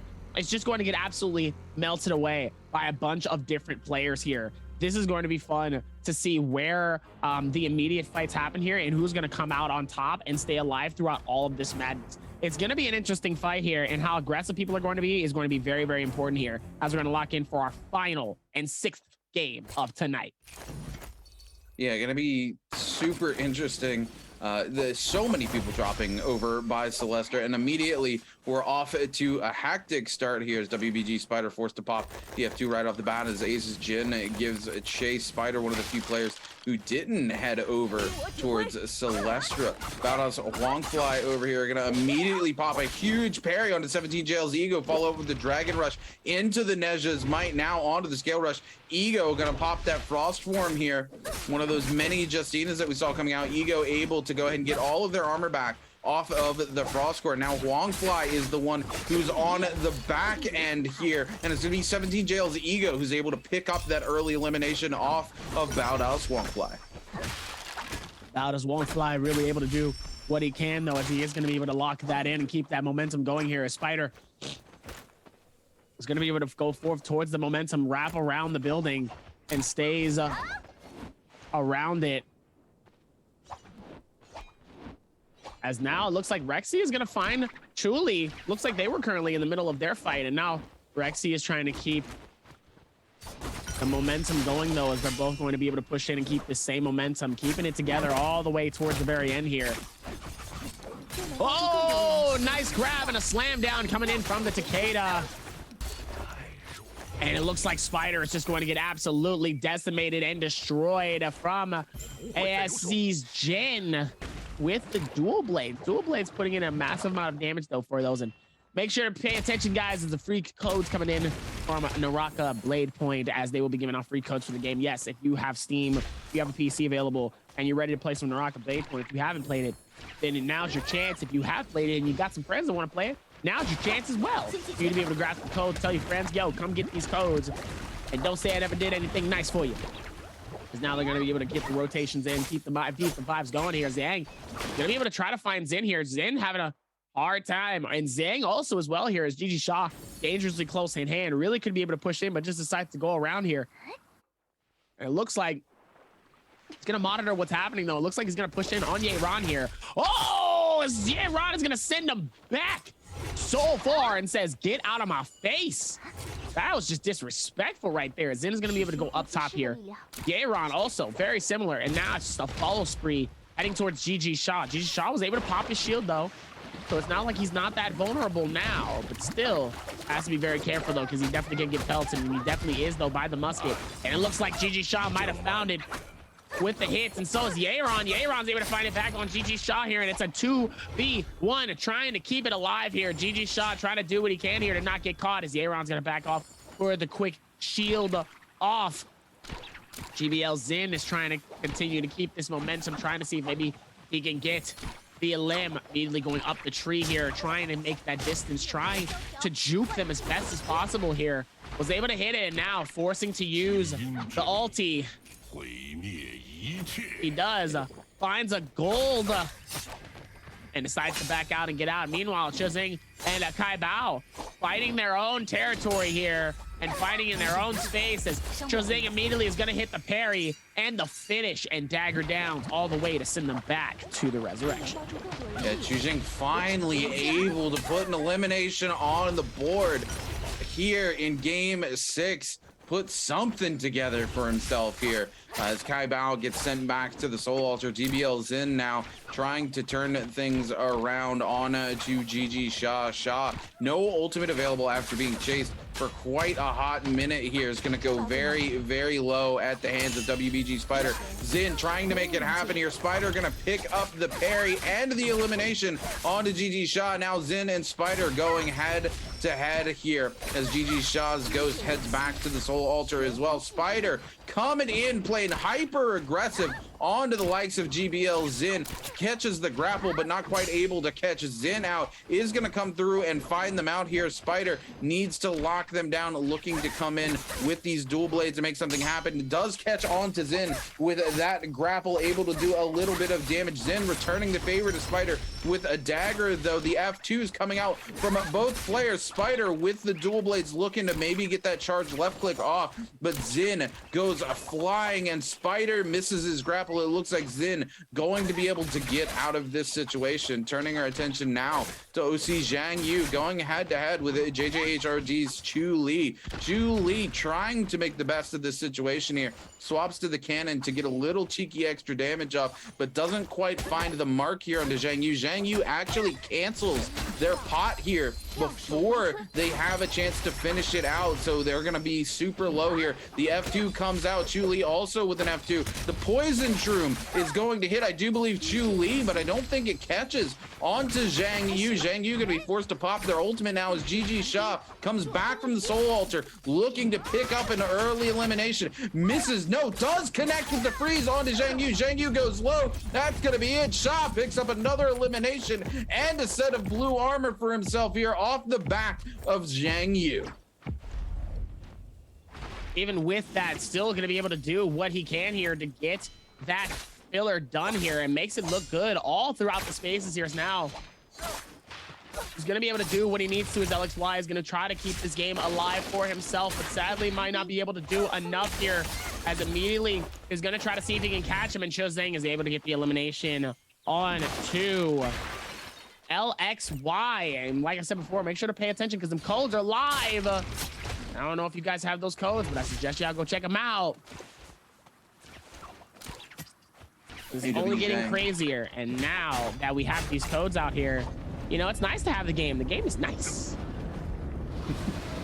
Ace's Jin here giving chase to AOW's Zhang. Zhang coming in with the charge. Right click off of the spear. Going to hit Jin with the overhead and knock those shields down. Zhang trying to stop them from getting a reset here, but is not able to connect a single bolt from the repeating crossbow on to Jin. Jin now trying to give a chase to Zhang after being able to get most of that reset. Jin gonna finish the reset in their face before turning to finish the chase. Chul coming in here trying to lock down something from the box here. Unfortunately, not being able to get anything before Ventus's Reki finishes him off. Oh my goodness. We talk about how fast these pros can loot. Unfortunately here, It was not the case this time around, and they were gonna lose themselves to it and be eliminated from the lobby. Also, Wolves Kai Bao picks up an elimination on about Huangfly, and Huangfly is eliminated from game number 6 here. GG Shaw turning their attention over to OC Zhang Yu, looking to pick up their 3rd elimination of the game. Zhang Yu, a little bit of armor left. The freeze comes out, but Shaw can't follow it up as they fall off the side and are going to be forced just to take a reset here as Zhang Yu finds an armor swap and the opportunity to reset themselves. WBG Spider now on the hunt for NPG's Dubai. Meanwhile, Spider is able to get the parry immediately onto Dubai here. Is going to catch him slipping in a very dangerous position here. Very, very low as Dubai is immediately able to pop his F just to try to keep him alive just a little while longer here. Spider is just trying to push in and get this elimination. And this is what I mean, though, by how many people can get so much damage. And I mean in the 20s to 30,000s and all that in between here. And sadly, just cannot secure these kills. And sometimes it's a lot harder than what it needs to be. It's really tough. Try to claim those eliminations here. And that was a perfect example of why that can be so hard, though. Yeah, WBG Spider still trying to lock down this elimination on NPG's Dubai. Brings the flame breath out, but not able to secure it completely as Dubai keeps it moving. That F2 buying them just enough HP so that the burn tick doesn't kill them. Literally a single tick more and Dubai would have been eliminated here. Now turning our attention to JDG's Chu Zhang, GBL's Zin going head to head. Chu Zhang in rare form this game, after struggling all day, able to put together 2 eliminations already. Dominating the neutral here into this fight with GBL Zin. Zin now giving chase after popping the F2 and taking control of the neutral, but Chu Zhang waiting in the wings with the pistol, waiting for Zin to push into them here with that dagger. They want to control the narrative. They want Zin to make the mistake. Chu Zhang going to be able to fully get out here and find the opportunity to get a full reset. GBL Zin here, though, with only 1 armor powder to their name, no shield pots available for them, are in a situation. Ooh, they're gonna find 2 here though by breaking some of the breakables here in Celestra.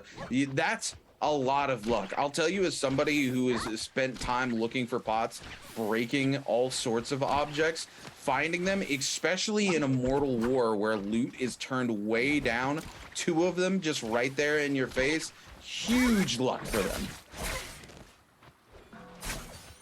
Huge luck, but also good timing though as well here. Spider still trying to see if they can claim it though, but look at the difference though between this and the last one. 5 people have 2 eliminations, 4 people have 1 eliminations. The split off of the aggression here has been pretty absolutely massive here. So let's see if they can keep that same momentum pushing in to the rest of these games here, or to the rest of this game, especially with the other ones though. We would love to see if they're going to be able to figure this out, as now GG Shaw is going to be able to find more here.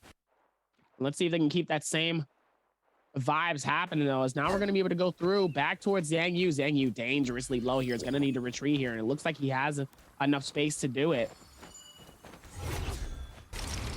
And now we are here, ladies and gentlemen. Let's see. Maybe they can figure this out here. Spider is going to be able to have that Flamebringer this early in the game? Wow. I haven't seen a Flamebringer this early in the game in a while. Zhang is going to get absolutely pelted and decides to back off here. And does a good job of getting away.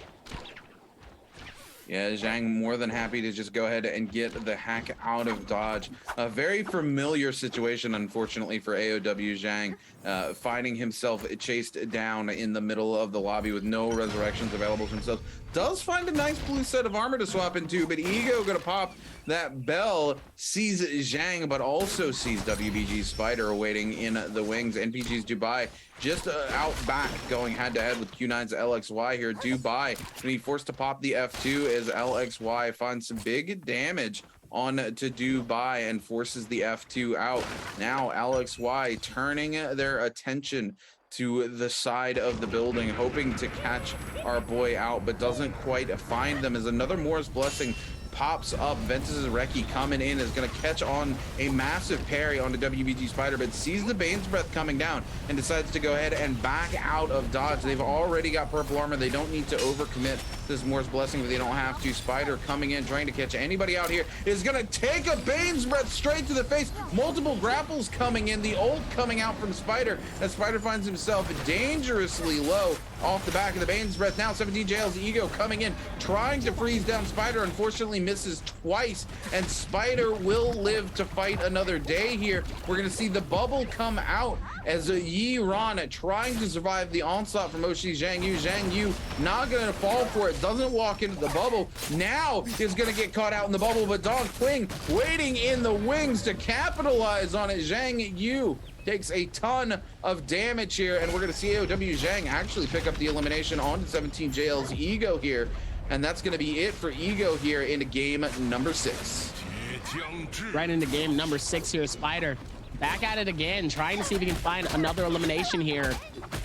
Looks like Zhang is going to be able to put some massive damage with that nunchucks. Spider dangerously low is going to be able to pop their Q and get back to where they were though with that F3, but obviously Shazang is a little bit closer to Zhang and claims the elimination here, as Spider's going to be able to go through these rotations, get away, and play smart towards the end here. Definitely is probably the best call though, but that's the unfortunateness of being able to try to secure those eliminations, but sadly can't, but gets so much damage behind it too. A whole lot of that, and sometimes that can be very, very tough, and sometimes probably frustrating with these players as well here. More of it's going to be coming in.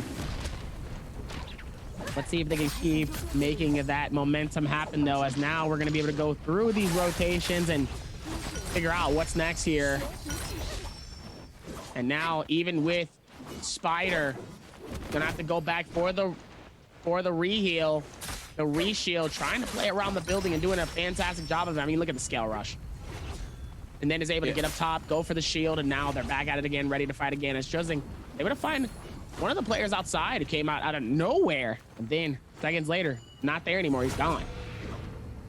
Yeah, JDG's Chu Zhang here, finally finding a little bit of momentum. 3 eliminations under his belt, has almost tripled his score for the day off the back of that 2.7 that we saw earlier. He's very, very happy about that, though he needs just an absolutely blitz of a game for today not to be almost a complete and utter loss for him here. EWG's Yiran gonna get locked down in the bubble as they come in and try to pick up that Moore's Blessing, but it's Zhang Yu who gets the legendary armor and is gonna back off and is able to find that full reset here. Many of these players still just trying to pick scraps here from Moore's Blessing. Zhang Yu gonna come back in, see if anybody left him any goodies here. Doesn't look like he finds too much, as he is down to 1 shield pot left, and he needs those resources if he wants to stay together. We're gonna see him actually pick up some shield powders here, that he's so low on resources, he's willing to take even whites that he can find to fill his inventory. Ventus's Reki coming in with the bow shots here is gonna pop the bell, so he's got that lovely information. WBG Spider disappears as Dong Quing throws a ballista bolt from downtown straight through the head of WBG Spider and crucifies him here in game number 6. That is unfortunate coming in. Spider has been putting in so much work to try to keep the momentum alive here, and to see them get him eliminated just that quickly in these games is so unfortunate. He's been doing such a fantastic job of it, and now sadly just isn't able to do just that. Very, very tough coming in. He did such a fantastic job with all of that momentum and madness, and sadly it's just not enough. You know, sometimes that's just the way it goes. Sometimes that's how the ballista falls, if you will, as Dong Quing puts 1 giant bolt down on WBG Spider and makes him disappear, almost as if the wrath of God strikes him down, and that God's name is GD's Dong Quing. Absolutely, though. GD Shaw up top here, looking for a little bit of a reset. Struggling on those resources as well, is down to just healing powders. No healing pots for GG Shot. He's going to be forced to burn both of them just to get a full reset. 10 players left alive as Zone 4 collapses onto Zone 5. Even with that as well, they're still surrounding this massive amounts of this building here, as there's still going to be a lot of maneuvers. I love when buildings sometimes end in these spaces, the circles, because then we see a lot of this maneuvering and movement, and oh my god, the movement can be so insane with all of this going on, though. So I'm excited to see where they keep this momentum going, though, is now it's only going to get better here, as we're going to be able to lock this in here. You love to see where the rest of it goes here. Ooh, Chu Zhang forced to pop the frost core there, but Dubai catches him out of it with the great sword with a massive scale rush. Chu Zhang then forced to pop the ultimate to create some distance, and Chu Zhang going very, very low. He's going to be forced to pop more of these pops over and over again. Luckily, GBL Zin going very low takes the attention away from JDG's Chu Zhang, and he's able to get a full reset here. Ventus Zareki with the Soul Slash Soul Jade from the Katana coming out, doing a ton of damage to GBL Zin, but unfortunately not able to lock him down. Reki a little happy to just hold on to that space on the other side of the wall there, but knows he can't stay there for too long and knows he can't rest on his laurels if he wants to continue to put up good points today. He's had a fairly decent day with 25.6 points under his belt thus far, and he wants to keep that momentum going. OC Zhang Yu over here with that legendary armor, putting in work with that flame breath, trying to just push these players away from him. GBL Zin gonna punish JDG Chu Zhang as the frost core comes out with a flame breath of his own, and now the soul slash comes out. Oh my goodness, Chu Zhang is just put in the blender on the barbecue. 5 different players lock him down in the courtyard, and he might as well have taken his hands off his keyboard and his mouse because he didn't even get to play the game, Dobby. Damn, that's unfortunate. Sometimes, even in these situations, though, it's really, really hard to figure out what do you want to do next and how do you want to complete it with everything else going on. And sometimes it's just not enough. And sadly, it doesn't look like it is, as now they're going to be able to put more of that patch into other spaces, as now they're going to be able to shut that in and shut that down. Like I said before, you love to see it. And now, looks like Dubai is going to be able to go through. He has that flame, he has that pistol. Gonna see maybe if he could try to do something, maybe. But question is, will it be enough? We don't necessarily know. But it'd be good to see him try, though. As now, we'll be able to go through with the rotation. Zhang Yu, oh, immediately gets found by GG Shot. GG Shot hits him so hard and just goes, hey, whoa, calm down. Immediately starts to go through with that one, though. And let's see how he's going to be able to go through with the rotation, though. And now Zhang Yu still trying to find it, finding any chance, any space, realistically, to do something maybe here. But let's see where he's going to be able to top this off here with the final circle here, as they're slowly going to be closing in here. Let's see if they can put this all together. Dongqing over here getting set on a fire is going to push Zhang Yu into the zone, but Dongqing goes very, very low. A massive bow shot comes out. He goes for the ultimate, and unfortunately, this is what we were talking about earlier for these vaults, is it's so easy to just tap dodge away from that ultimate. He's not able to connect on anybody. The flame breath comes back out. He's got the white armor. There's no place for him to go. GG Shot able to lock it down. GBL Zin also picks up Zhang Yu, and all of a sudden we go from 9 players to 7. Down to 6 as Dongqing also gets eliminated. It just comes in back to back to back. Now GBL Zin, Wolves, Kai Bao coming in, looking to try to lock down Zin. Zin able to get at least one pot off before the flame breaths come out. GG Shot keeping it moving here. All of the flame breaths putting in work. Dobby, you love to see it. That barbecue coming out. I know you want a number 2 with a spray. Always, even in these spaces, though, you know, I always love it. As now we're going to be able to go through these rotations, though, and see kind of what's going on next here. And like I said, I've been a very, very big fan of how they've been able to make a lot of these ones work here. Is now, let's see if they're going to be able to do it with even more space, as Rexy looks like he almost got hit there, but there was somebody else that actually got hit prior to that one. Because now the absolute barbecue #2 coming in with that Sprite though, and it looks like it's gonna be able to claim one. Absolutely insane. We actually haven't been able to see any of the claims before with the Flamebringer, but you don't usually see it, and we don't usually get it too often though. But now that we finally got it here, it's been amazing to finally be able to make it all happen. Now things are just only getting better and better here, and let's see what else they can bring to the table here for the next steps. You love to see it as the final circle starts to come in. Rexy doing that crowd control as best as possible, telling them to get back, back off. Got to be able to play it to the best of their abilities here. Is now going to be able to go forth and get that space around it, but this really could be anybody's game here. GG Shaw, Rexy, Kaibao, Jin, Dubai, and Yeron. Honestly, I feel like this might be GG Shaw's game. Honestly, I really do. I think if he plays this smart and he keeps this going, he has the Flamer, he has the advantage here. Rexy absolutely destroys Jin. Jin actually was going to come in and try to get that impact, but Rexy just doesn't even give him an opportunity to strike at all and gets the finish and says, see you later there, buddy bucko. As now, we're going to be able to go back towards these rotations, though, and make it look good. All within the same space, though. Good googly moogly. Now, let's see where the other ones are here. Is now we're going to be able to rotate this in and figure this out. And Kaibao is going to be dangerously low here. Dubai also in the space as Kaibao is going to be able to get caught by the water from the Valda. Beautiful Valda timing from the ulti. This is why I'm telling you that Valda sometimes can be very nice. As GG Shaw sadly dies to the storm, Kaibao is able to claim the elimination onto Dubai, and Ventus's Rexy claims it. No, Kaibao claims Rexy's elimination, as it looks like this could be Ventus Rexy's game to win it. This man popped off at the very end of that game. You can see absolute relegate him. You see some nice little exhausted breath coming out at the very end here, showing green for Rexy all over as he finally gets his dub for solos for our final game.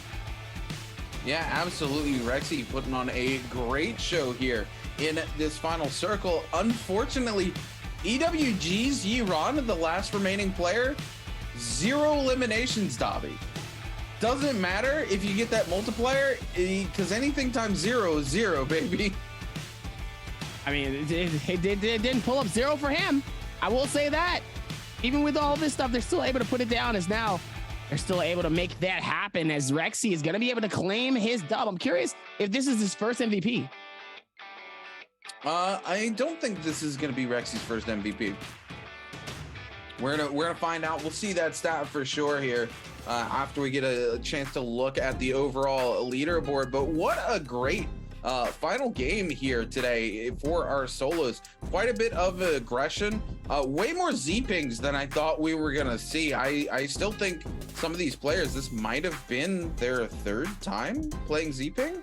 I'm not sure on the stats. I'm gonna have to go back and look for myself there, but way more Z-ping than I expected to see still available off the back of both those Holoroth lobbies, having so many Z-pings. And then our 3rd game when we went to Morris Isle, there were quite a few Z-pings in that game as well. So very shocked to see how many that we saw there in the end. But Wolves Kaibao also coming alive, picking up quite a few eliminations there in the end of this game. Not quite the MVP he wanted. GG Shaw gets eliminated, but doesn't get eliminated by anybody. Just the zone tick is enough to kill him at the point that he was at. Nobody had hit him. Very interesting final circle for game number 6, Dobby. Even with all of that too, it's still very impressive to see them be able to lock that in and make it look good. Rexy finally able to clutch up a dub here. I'd love to see how the standings are for his MVP title card.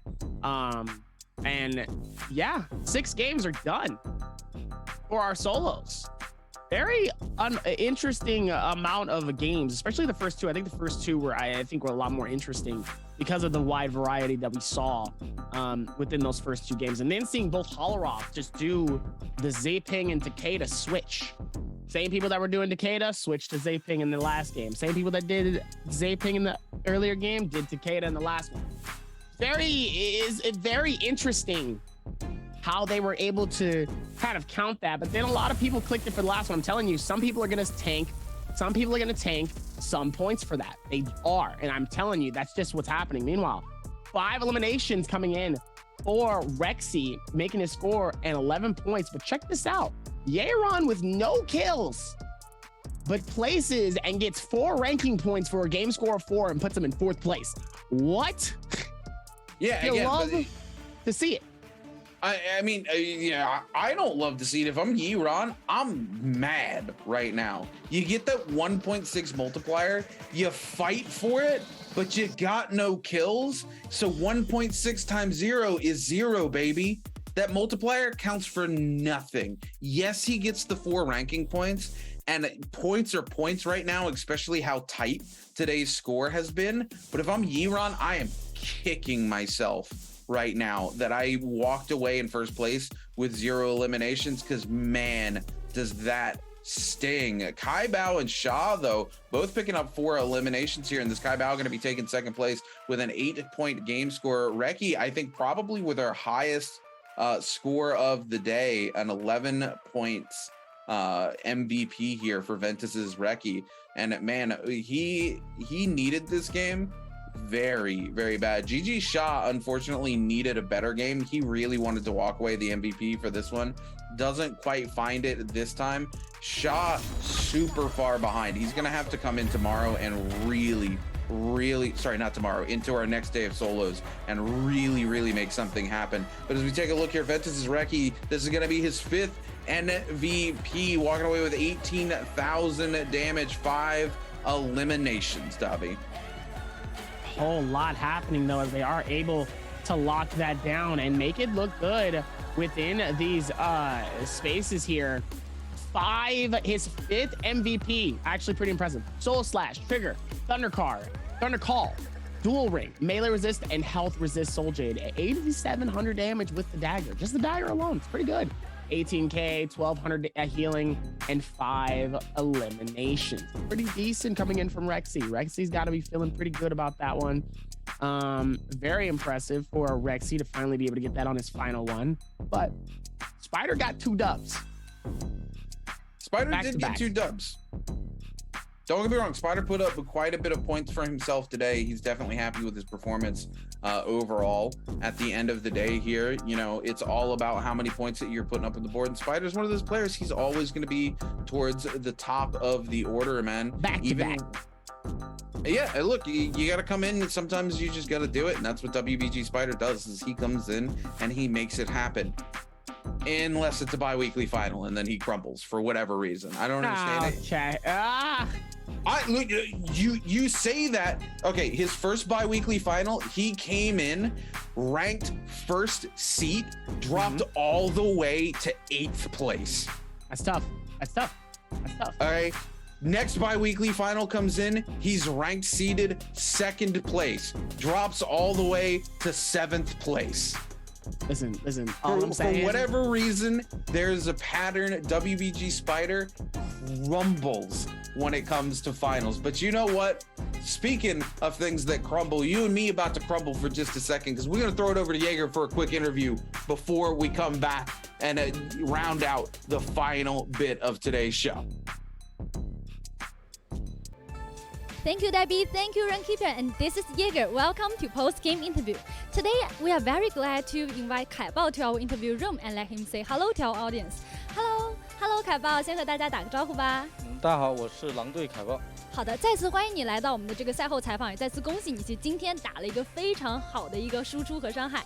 So first of all, congratulations that 凯豹 is the highest score for today's solo game.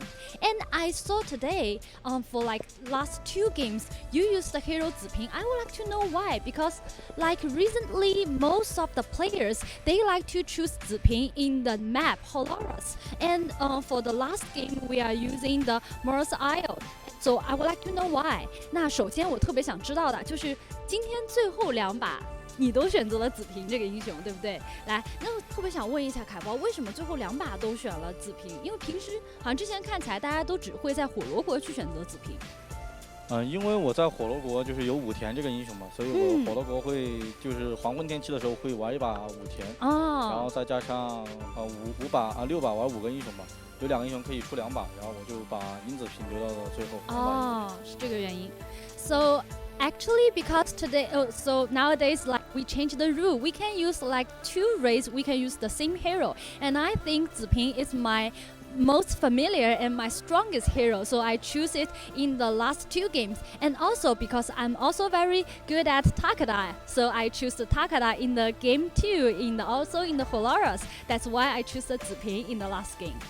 Okay, so also because like the last game we saw at the final circle, there's only left Justina and Ziping and Velda. So I would like to know how you comment on these 3 heroes, their strengths in the final circle or in the solo game. 那我们也看到，其实最后一场的时候啊，就最后的时刻，就场上只剩下了我们的顾清寒、还有崔三娘、还有子平。我特别想问一下凯豹，你如何评价当前版本当中这3个英雄他们自己的表现？包括你觉得在决赛圈他们3个相比之下，就是哪一个会更有优势呢？这3个英雄，首先我觉得最强的还是殷子平吧，就是综合能力是最强的。但是如果要按梅花桩的话，就是第7个圈开始缩的时候来评价的话，其实崔三娘是最强的，因为她开大以后把别人卷到是有2条的血量的。顾清寒的话呢，就是比较就是各个方面决赛圈的话没有那么厉害了。好的，了解。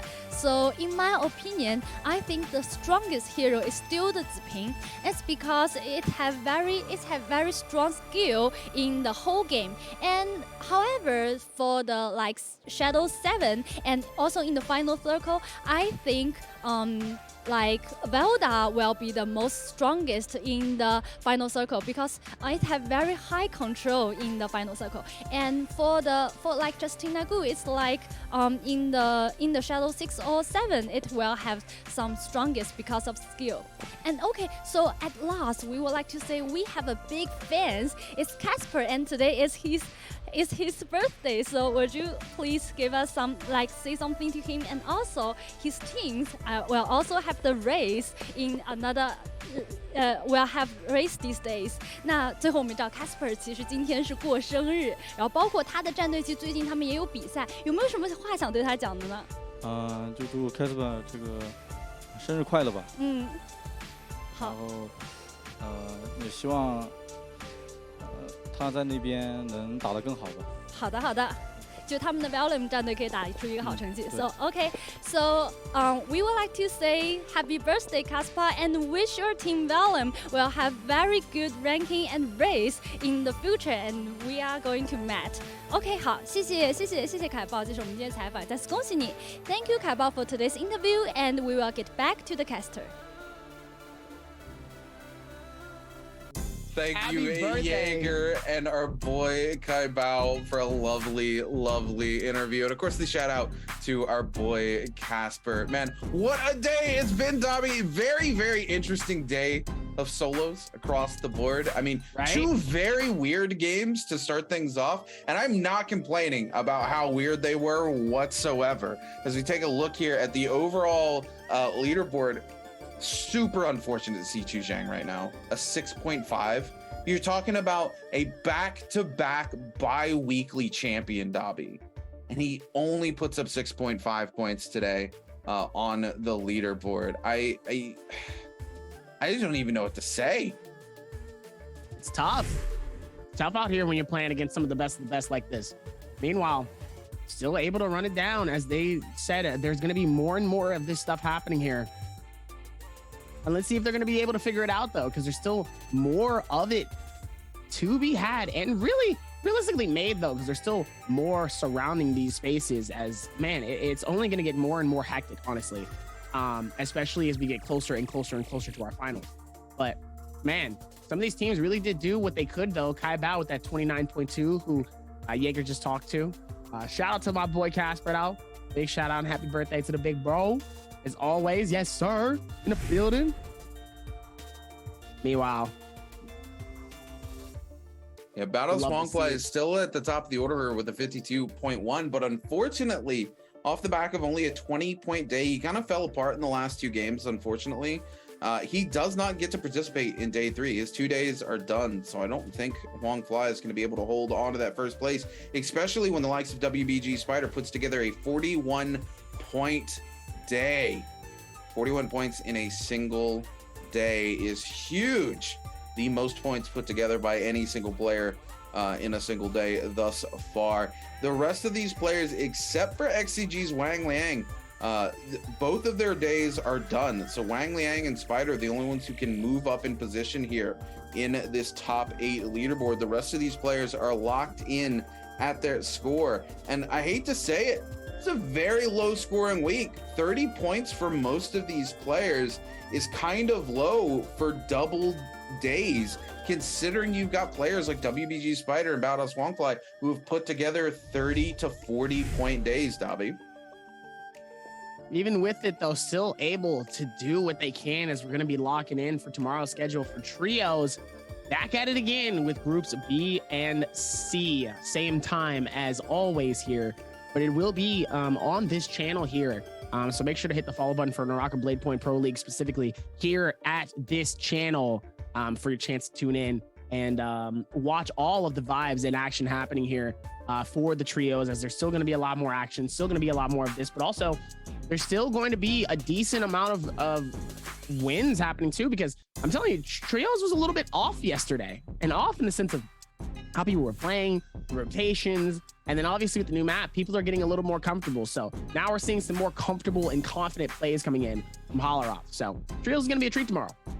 Oh yeah, love trios coming through. And you know, speaking of, there's going to be a lot more. There's going to be more of me tomorrow. Unfortunately, Dobby is not going to be here casting with me. I do believe Fox will be my co-caster tomorrow. But like Dobby said, make sure you drop a follow right here on the Naraka Blade Point Pro League Twitch, because we're going to be here tomorrow and we're going to be giving away more of those special in-chat giveaways for everybody. Don't forget again. Right? I know, Dobby. Yeah, but again, don't forget, tomorrow we're going to be here, twitch.tv/Naraka Blade Hit that Point follow button right Pro now. League. Yeah, if you're here, hit the follow button right now. We're live the same time we always are. Just go ahead and hit it. I'm talking to you in the Twitch chat. You watching this video, this live stream right now. Yes, you. I'm poking your nose. Follow, hit the follow right now. Don't even look right now. Look, even if you're not live, if you're here for the VOD, if you haven't hit follow, what are you doing? If you're here for the VOD too, if you're watching the VOD still, yes, you. Oh, this is just the VOD. No, you that's watching this VOD right now. You go hit that follow right now. Absolutely. You know what, ladies and gentlemen, but that's going to be it from me and your boy Dobby today. That's been it, your solos. Again, make sure you join us tomorrow for trios. Same time, same place. We're going to see you guys then and there. Till then, stay safe, stay easy. Better hit that follow. I ain't playing with you.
Though the odds aren't in my favor, I will soar above the mountain. I won't give in nor surrender. I'm the phoenix in my head. All the scars beneath my armor, I will wear them like an honor. They remind me to be stronger, like the phoenix in my head. And they can try to bring me down or push me to the edge, but it won't work. Oh no. And they can try to bring me down or pull me to the deepest grave, but I will rise 1,000 times. Oh, rise 1,000 times. Oh, see, my blood is in the shade of a burning scarlet sunrise. The end is my beginning. I will rise 1,000 times. I've fallen and rise from ashes. This time I'll come back stronger. I know life is getting harder, not like I would choose another. My tears need healing powers, just one drop to recover. Can't stop me cause I'm the phoenix. I've fallen and rise from ashes. This time I'll come back stronger. I know life is getting harder, not like I would choose another. My tears need healing powers, just one drop to recover. Can't stop me cause I'm reviving. From the ashes, from the brokenness, whoa, and all the pain. They can try to bring me down or push me to the edge, but it won't work. Oh no. They can try to bring me down or pull